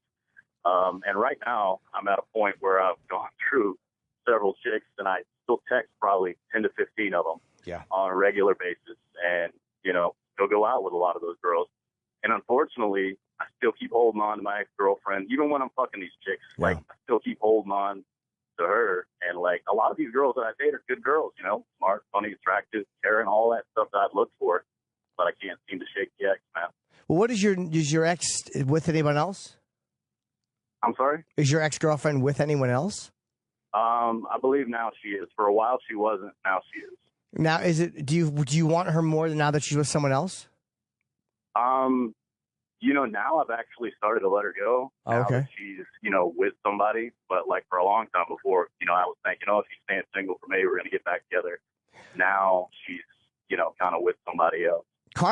George Carlin had a line, as part of my interruption. George Carlin had a line one time where he was talking about Americans and how we have, like, you know, I think it was like, you know, SUVs and all these cars and vehicles. And he went, too many choices, America. It's not healthy. And I think that's the way it is with women once in a while.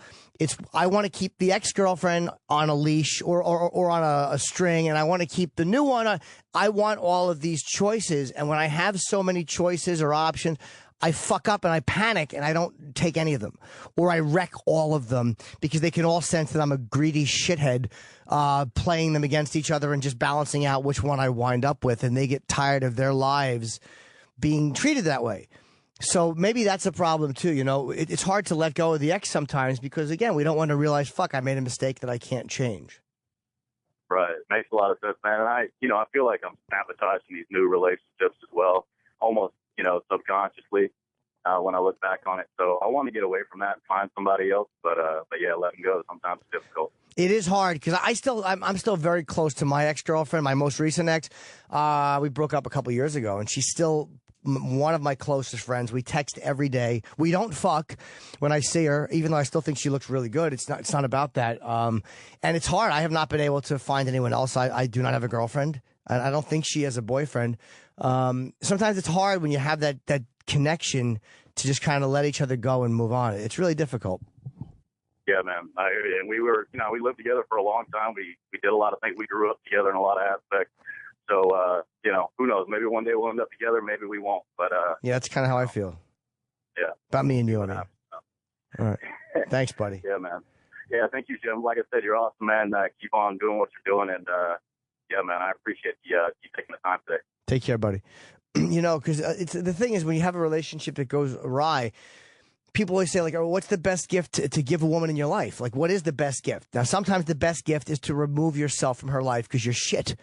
For me, the best gift I can give a woman is to exit the relationship because I'm a louse.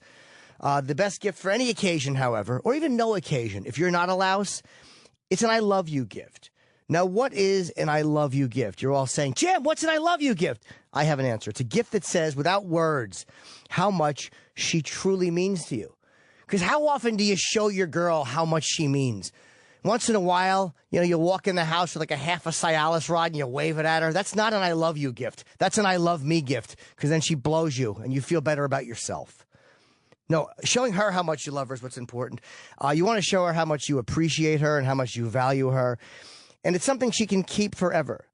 And she can look at every day to remind her of how much you love her. So when you do something lousy, she can just look at this gift, whatever it may be, and go, oh, God, he does love me. Yes, he fucked my sister right where the shit comes out. However, he does love me.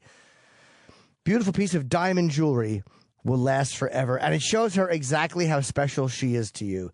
Steven Singer has the perfect I love you gifts for the women in your life. Go to IHateStevenSinger.com. Steven has made finding the perfect gift very, very simple. You go online to IHateStevenSinger.com. He's got free and fast shipping, and it's available to all listeners. And with Steven's easy return policy and great guarantee, it's risk-free shopping. It's no bullshit with Steven Singer. He wants you to be happy. He would rather just give you something back that's that's you don't like or is fucked up, then deal with you not liking him or shopping there again. Steven Singer Jewelers has the best selection of diamond jewelry, best guarantees and warranties, and amazing service. So make sure for the next occasion you get her that perfect I love you gift from Steven Singer Jewelers. It's at the other corner of 8th and Walnut if you happen to be in Philly. Or on the phone, it's 1-888. I hate Steven Singer, because you're maybe one of those people that won't be on a computer because you're a creep and you fucking, you download illegal porn off news groups and you've kind of had to put your computer down for a while. So just pick up the phone, 1-888. I hate Steven Singer. Or if you're a decent person and you're on the computer, perhaps you're a sex addict and you have one of those fucking those blockers that protects you from all those filthy sites and you still have internet access, you can go to IHateStevenSinger.com because Steven Singer shines through on any computer. All right, let's see. Q, dealing with obsessions. How are you? Steven Singer shines through on any computer. How's that for a fucking slug line? Good, E-Rock? He just canceled. Yes, sir. What's up, Q? That was awesome. I appreciate that little segue. That was cool. All right. Hey, Jimmy. First, I'd like to say, man, I really do like and admire you a lot. Been listening to the show for a long time and Thank you. following you for a long time as well. You really remind me of like a modern-day Woody Allen. Thank you. I'm a big Woody Allen fan, and I see a lot of similarities as far as your. Well, if I had a stepdaughter, I'd definitely remind you of Woody Allen because I know I'm just as weak as he is. But thank you. But on with obsession though, I'm one. It's kind of hard for me to step away from obsession. My thing, like E-Rock, I'm a action figure collector, and Sure. I obsess over it a lot. So being a married man and everything, and responsible adult, try to switch it and try to calm it down and just focus dead on work. But now I'm at the point to where I obsess over work, just being so competitive and, drawing up competition at work, even when it's not really there, So I was wondering, it's like, even though I'm focusing it on work, is it still a good thing in your opinion? I mean, any kind of obsession, like I have a work obsession too, as well as many others. It can be unhealthy because it begins to take the place of, like, I'm getting the feelings from the obsession that I probably should be getting from other things that are healthy or human. Like what's the difference between an ardent collector and an obsession? I don't know. It's a tough question because I collect, I get celebrity photos. That's one thing I happen to cut. You could say I'm a collector. I'm obsessed with them. Is it unhealthy? Maybe, because I put too much value in these unimportant things. But the offshoot is I do get good material out of it. I get funny stories out of it. I get a cool picture out of it if it works. So there's something to be gained from it. However, the obsession itself can still be a little unhealthy. And you don't want to be obsessively competitive at work because then you're unpleasant to be around. Anytime you're doing something to kind of fill a vacuum left by something else, it can be healthy for a little while, but then that just becomes the new obsession. So then you need to tone back on that and you leave another vacuum. Like when you quit drinking, doing drugs, or if you quit gambling, a lot of times people eat. When they quit smoking, people put on a lot of weight. I mean, Bob Kelly put weight on because he quit smoking. So you go from one obsession to another obsession. I put weight on when I quit smoking. It was all about that oral fixation. And it's not just because your food tastes better. It's because, like, whenever you smoke, you're calming your nerves. You're healing this craving you have for something, this drug. And when you don't have that, you heal that craving with food or other things. So usually replacing obsessions gets kind of hairy quickly. So I would be careful of doing that. I don't think there's anything wrong with collecting action figures. If it's an obsession, you probably don't want to do it, though, if you're married. Because like Sam will get divorced eventually. He's now married to a really hot chick. But believe me, he's a 30-year-old man with fucking awful dumb feet and an afro and wrestling toys. She's going to be fed up within 6 months. True. Thank you, Jimmy. I appreciate it. All right, good luck. Yeah, don't want to be too competitive at work. Because then nobody wants to work with you when you're that competitive. Then you're like fucking like Glenn Ross. You're like Ed Harris and that. Fuck you! How mad he got. All right, let's see. Jay in Pittsburgh picked up on a network I gave him. Hello, Jay. Hey, man, how you doing? Good, buddy. How are you? Yeah, I called up a few months ago. I'm the guy that's in the Army and going to be getting out next year. Okay. And I was doing the online radio, and I got picked up by an online radio / podcasting network. Did you call because you were thinking about leaving your military career and you weren't sure? Yeah, and Okay. I wanted to clarify because I heard something like a few days after on one of the shows. I'm not getting out completely. I'm going to go into the reserves. Okay. I'm not completely walking away from 14 years, but, going to find a different day job. Right. But I wanted to say thank you. I really took your advice to heart and pushed and just clawed at trying to turn this hobby into something more than just a hobby. And I got picked up a few weeks ago from a veteran-friendly online radio network. And That's great. I want to say thank you. And I just took your advice to heart.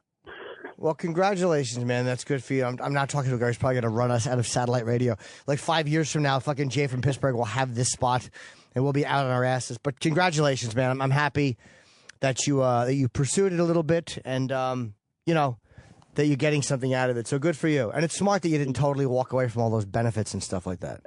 Yeah, man. And, in the future, if you ever, once you're fired from satellite radio from this new management, you want to be a guest or something on the show, I would love to have you on.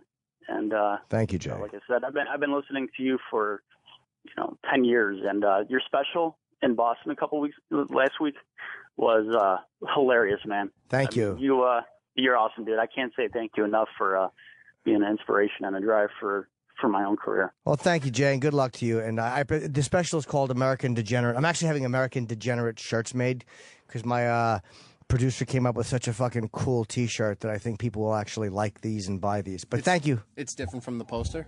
No, my face is not on it. It's got that flag, though, my name, Jim Norton, American Degenerate. It actually looks pretty cool. Nice. And I say that, watch me sell none of them. I don't know exactly what this call is, so we're just going to... I like to say, this is like Jeopardy. What was it called? Potpourri. When that snooty Alex Trebek goes to the one that could be anything. Or potluck. It's called potluck. That's it, potpourri. No, they say potpourri on Jeopardy. Oh, they do? Yeah. Oh, thank God. I thought my... They don't say potluck. They don't? Oh, yeah, No. you're right. You're right. What am I talking about? I'm a true white trash. Hello, Mike in New Jersey. Hey, Jimmy, how's it going, man? Good, buddy. Love you. Thank you, man. Hey, so my wife, I found out in January she's a lesbian. Okay. She moved out about 4 months ago or so. Didn't talk to her until last week. I haven't seen her until How long were you married? 5 years. Do you have kids? No. Okay. And then saw her, and we ended up making out at the end of the night. Okay. So just really fucking confused, man. Don't know how to...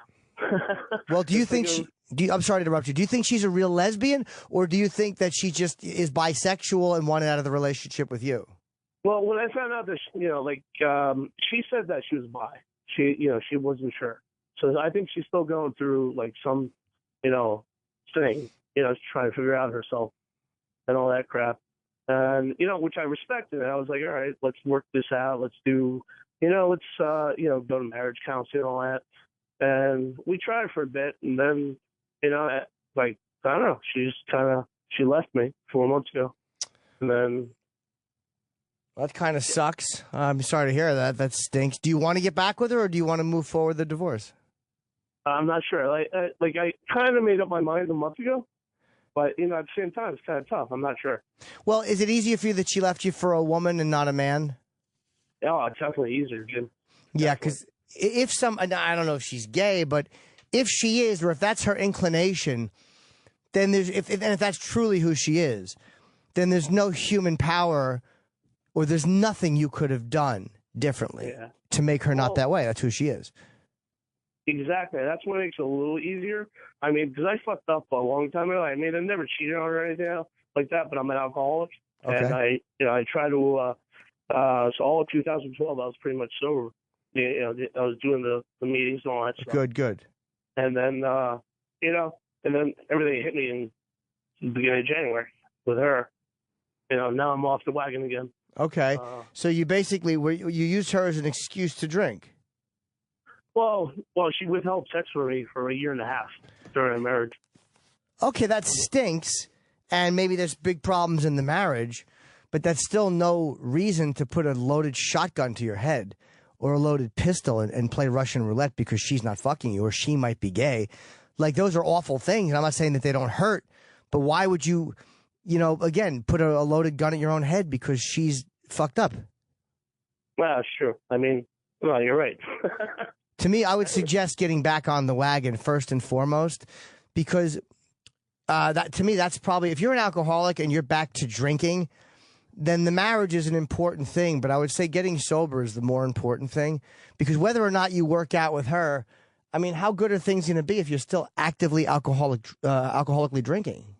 Yeah. Well, yeah. No, it wouldn't be good at all. I know I need to get back on the wagon, and I realize that. And I'm trying to, but it's just really difficult, especially, since seeing her last week, for the first time in 4 months, and then making out with her. It was kind of really confusing.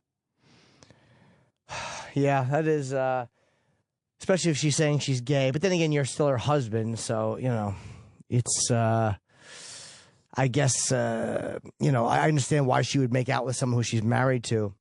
Do you think that did you put weight on or something, or were you kind of smelly? Or, I mean, I'm not asking you to be a dick, but if she didn't want to fuck you for that long, were you doing anything that made you kind of gross to her? Yeah, well, I did gain weight, and I've actually recently lost a lot of weight. I've actually lost 70 pounds. So that's good. Congratulations, man. But you were basically coming home 80 pounds heavier and drunk? No, well, here's the thing, man. I really try to work on it. I was being sober, and I was getting, slimmer, and I was doing everything I needed to do, right? And even then, she wouldn't fuck me. She actually called me too fat to fuck at one point. Jesus, what a bitch. Yeah. But then, I was working on everything. I was, trying to work on all that stuff and doing a good job. And she told me she didn't forgive me until I found out she was a lesbian. And then that night we actually fucked. That's weird. The fact that she said you're too fat to fuck, I mean, that's really an awful thing to say to somebody. Yeah, that was maybe 6 months into the year and a half, hiatus from sex. Yeah, that's kind of shitty, because she could have said, look, maybe if you went to the gym a little bit, we could work out together. There's a nicer, much more diplomatic way to say than you're too fat to fuck. Yeah, there definitely was a better way to put it, I guess. But, let me ask you a question. Sure. You're married to this woman. She says you're too fat to fuck. She holds out pussy for over a year. She then leaves you and says, I'm a lesbian, and then throws you a fuck that night and then makes out with you 4 months later. What is it about her that makes you want to be married to her? She sounds shitty and selfish. I don't know, man. You don't choose the people you love, right? Yes and no. I don't know how true that is. I think sometimes you don't, and you fall in love and you get, hit with the thunderbolt like Michael in the original Godfather. But I do think it's a choice. Yeah. I do think we choose who we love, and we choose who to be around, and we choose who to spend time with. Yeah. We're not victims of circumstance when it comes to love, especially if you don't have any children together. Maybe her taking off is a blessing in disguise, because you invested 5 years. But, hey, look, thank God you didn't have 30 years with her and then she does that shit with you. And then she doesn't fuck you for 10 years. I mean, who needs that? Yeah. Get sober again. Stop fucking around. Go to some meetings or whatever you got to do to get yourself sober. You lost the weight and fucking keep on going, man. Great advice, Jim. All right, good luck. But seriously, try to get sober again. That's great that you had it for a while. And are you fucked up? It happens. People fuck up. Doesn't mean that you're doomed to a life of fucking up. Just, you're on an elevator and it's only going down. You can get off at any floor. All right? Great, Jim. All right, be good, buddy. Good luck. Take care, man. Let's see. Gary in New York. Oh, no. Lost his job and wants advice. Gary from down the hall. Jim, I had a job. I thought I did really good, and they canned me, and now I'm on that elevator going down. All right, well, what I would suggest, and thank you very much for the call, Gary, I would suggest just, polish those glasses, put on a wig, and keep on going. I'm going to tell you, poor Gary. Gary's a good egg. I feel bad for him. No, you don't. I do actually like him. I mean, there's times he did things I was like, what the fuck? But I mean, by and large, I think he did the best he could, and he tried, and I had some nice chats with him. So, all right. That's fair. Yeah, I mean, I did like him. I still do. I did like he's fucking get hit by a bus. Mike in Brooklyn, men in divorce and how to deal with custody issues. Something I have zero experience with. Hello, Mike. Hi, how are you, Jimmy? I'm good, buddy. Thanks for calling. I'm a 43-year-old man, divorced, don't get a divorce. You know, my topic is, you know, basically the bastardization of fatherhood. Yeah. The courts don't take us serious. They take our money, they take our custody, they believe the women, whatever they say. And, you know, I haven't seen my kids in 2.5 years. And all because of a false arrest. And no matter what I do, I mean, the kids are resistant, but no matter what I do, the courts don't want to give me visitation. And it happens over and over. Let me ask you a question. And again, I don't know your circumstance. Even Alec Baldwin, even a guy married to Kim Basinger with that kind of money was screaming about how they're unfair to men. They really are, I think, unfair to men. I think that what's happening, like with racial issues, I think a lot of the divorce issues, we are paying for what has happened before us. Like, I think the fact that for women didn't vote or work for so many centuries and they were just staying at home and, you know, fucking whipping up eggs and making a cake, and they had shit. So if a guy left them, they had nothing. And now it's, you know, 50 years later, the courts are acting like nothing has changed, which is nonsense, of course. A lot has changed. The pendulum has swung so far to the other side. Yeah. My wife is working. She's collecting spousal and child support. I mean, it's ridiculous, and it's not isolated just to me. I hear it over and over. I see it in the courts, my friends. And at what point does this stop? Well, let me ask you, how long were you married and how old is your kid? My kids are 12 and 8. I was married for this will be 14 years. I'm still not even divorced. Okay, now why no visitation? What happened that they said no visitation? Well, my wife, right after she caught breast cancer, she basically isolated the kids from me. And more and more, I don't know if you ever heard of the term parental alienation. I can imagine what it is. I've never heard a phrase like that. Basically, when you turn one parent against the other. Right. Now, were you already separated when she got breast cancer? No, I went through it with her. Okay. I mean, we had a rocky marriage, but Why? Did you cheat? What was that? Did you cheat? No. Oh, okay. No. Believe me, I can't even handle one. I'm going to handle okay, yeah, fair enough. You know, and I think she was just very, very angry that I was leaving, and she turned the kids against me. They're very resistant.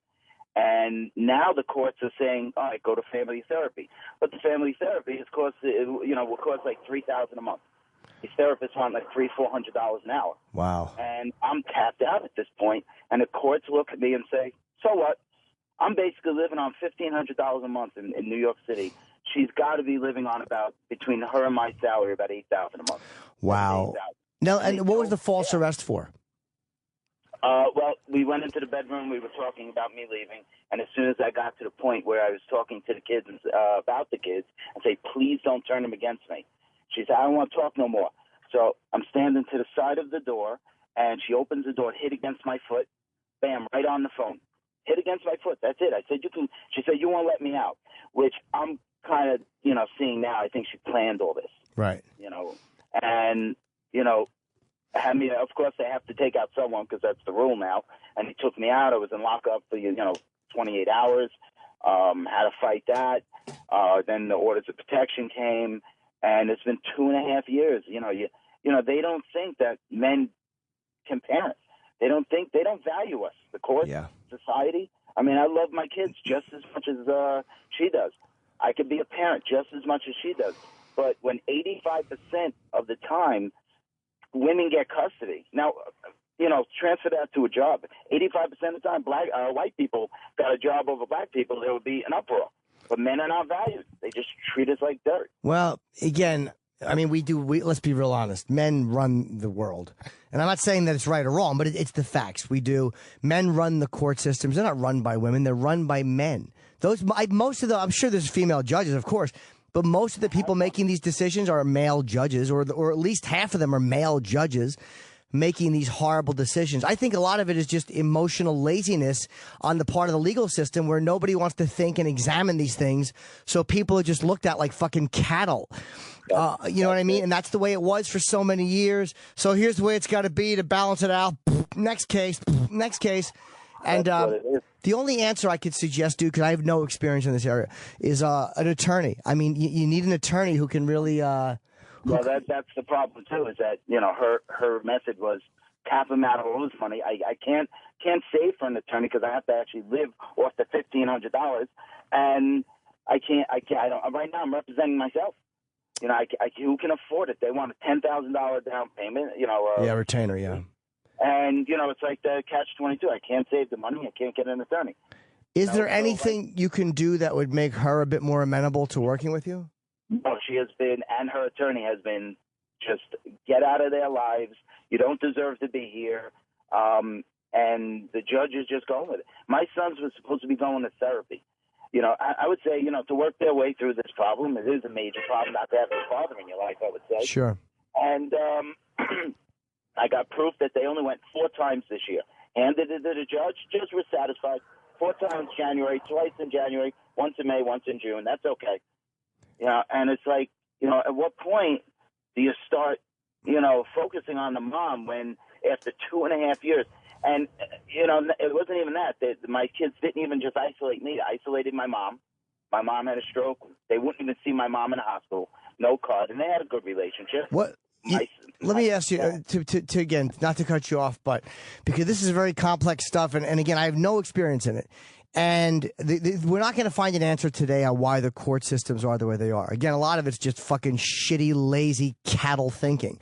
Which, believe me, dude, there's a lot of, most men in these situations are not feeling like they're being treated fairly. And they're probably not being treated fairly. But if there's nothing that you can do, my only suggestion would be to either go to the therapy or try to save the money to go to the therapy or try to save the money to go to the attorney. Because I can't think of another answer to give you. I can't think of an answer that makes more sense. And it sounds to me like you're ready to snap, and you're going no. Okay, good. No. I'm living on hope. Okay, no, good. I'm glad. I'm glad. It's just all in my voice. It's just frustration coming out. I'm not going to snap. Okay, good. That's not the way to do it. My only suggestion, brother, would be, and I wish I had a better thing to tell you, try to save up and go to the therapy, or try to find a therapist that's reasonable or that your insurance will cover. Don't insurances cover family therapy? No, not mine. I'm a teacher, and it only covers individual therapy, unfortunately. Well, and then what has your therapist suggested about that? I have a therapist that's willing to work for cheap, but I suggest the name. He had already worked on the case, and they say no. My wife says no, I don't want him. Then I don't want him. So that what her technique is to go towards those expensive ones. This way, knowing that we can't afford it. Right, and then you have that way it prolongs it. And at this point, that type of behavior should be criminal. I got to run, buddy, because we only got a couple more minutes before the show. But again, I just wanted to get the voice out because I think it's a huge problem in society. Needs to change. You needed to vent. Well, okay, man, and I hope it works out for you. And again, I wish I had a great answer for you, but just good luck, brother, and hang in there. Have a great day. All right, you too, man. I have one more read, but I want to get to this guy here who's dealing with sleep apnea, and has depression. Hi, Robert in Brooklyn. I certainly relate. How you doing, Mr. Norton? Good. How are you? As a person who deals with sleep apnea, just lately, I've been doing it for like maybe 2 years now, maybe getting like an hour or 2 hours of sleep a night, waking up every 45 minutes, delusional, not be able to breathe. Sure. And just lately, I don't even want to do anything. Like this whole weekend I spent in my house, just tired.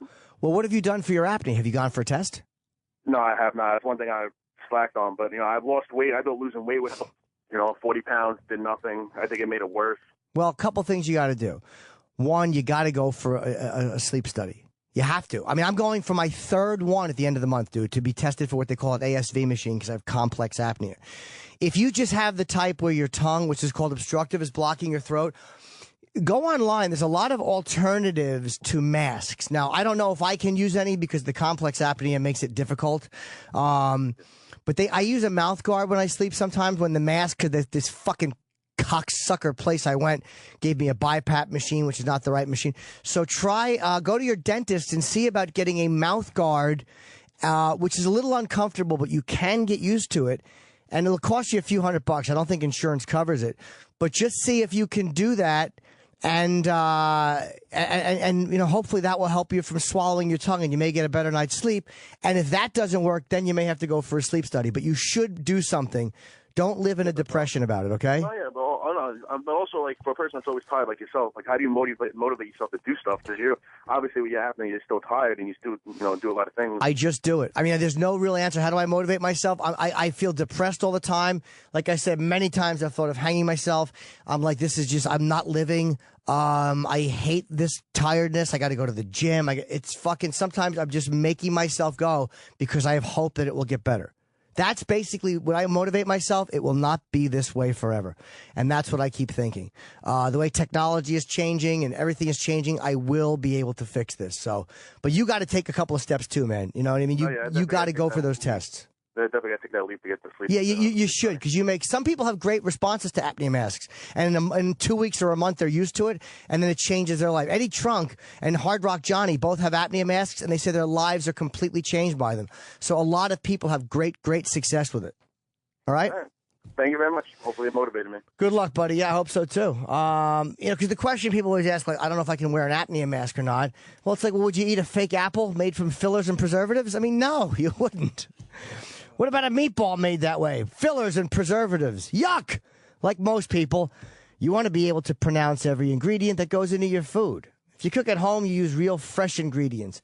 Now, if you don't have time to cook from scratch, maybe you're busy. Maybe you work weird hours. Mama Mancini's Meatballs is the answer for you. Mama Mancini starts with 100% USDA-graded domestic beef for their meatballs and all-natural ingredients like genuine Pecorino Romano cheese, onion, parsley, and breadcrumbs, eggs, and a little salt and pepper. I sound like Clemenza when he's cooking. Hey, Michael, come here. You might have to cook for 30 guys someday. They're real ingredients. That's it. Mama Mancini's famous slow-cooked Italian sauce is made just as simply as their meatballs. They start with the whole Italian plum tomatoes, crush them, and then add natural seasonings, which sounds really good because there's nothing worse than an awful meatball, and there's nothing better than a good meatball. I should put that on a shirt and sell it. Mama Mancini's adds their meatballs to simmering slow-cooked sauce for the perfect combination of flavors. Since 1921, Mama Mancini's has never veered from Grandma Mancini's original recipe. Real ingredients just taste better.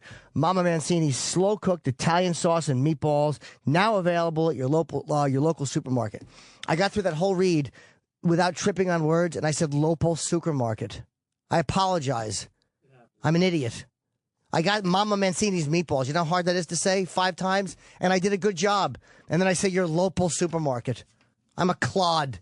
And now you have to go. I know. I'm made up of fake ingredients. Shit. That's what I'm made up of. That's it for me today, folks. Jim Norton is now done dealing with your bullshit. He'll be back next Wednesday at 10 a.m. Eastern, 7 Pacific. But you can listen to episodes of The Jim Norton Show whenever you want. Go to SiriusXM.com/on-demand for details.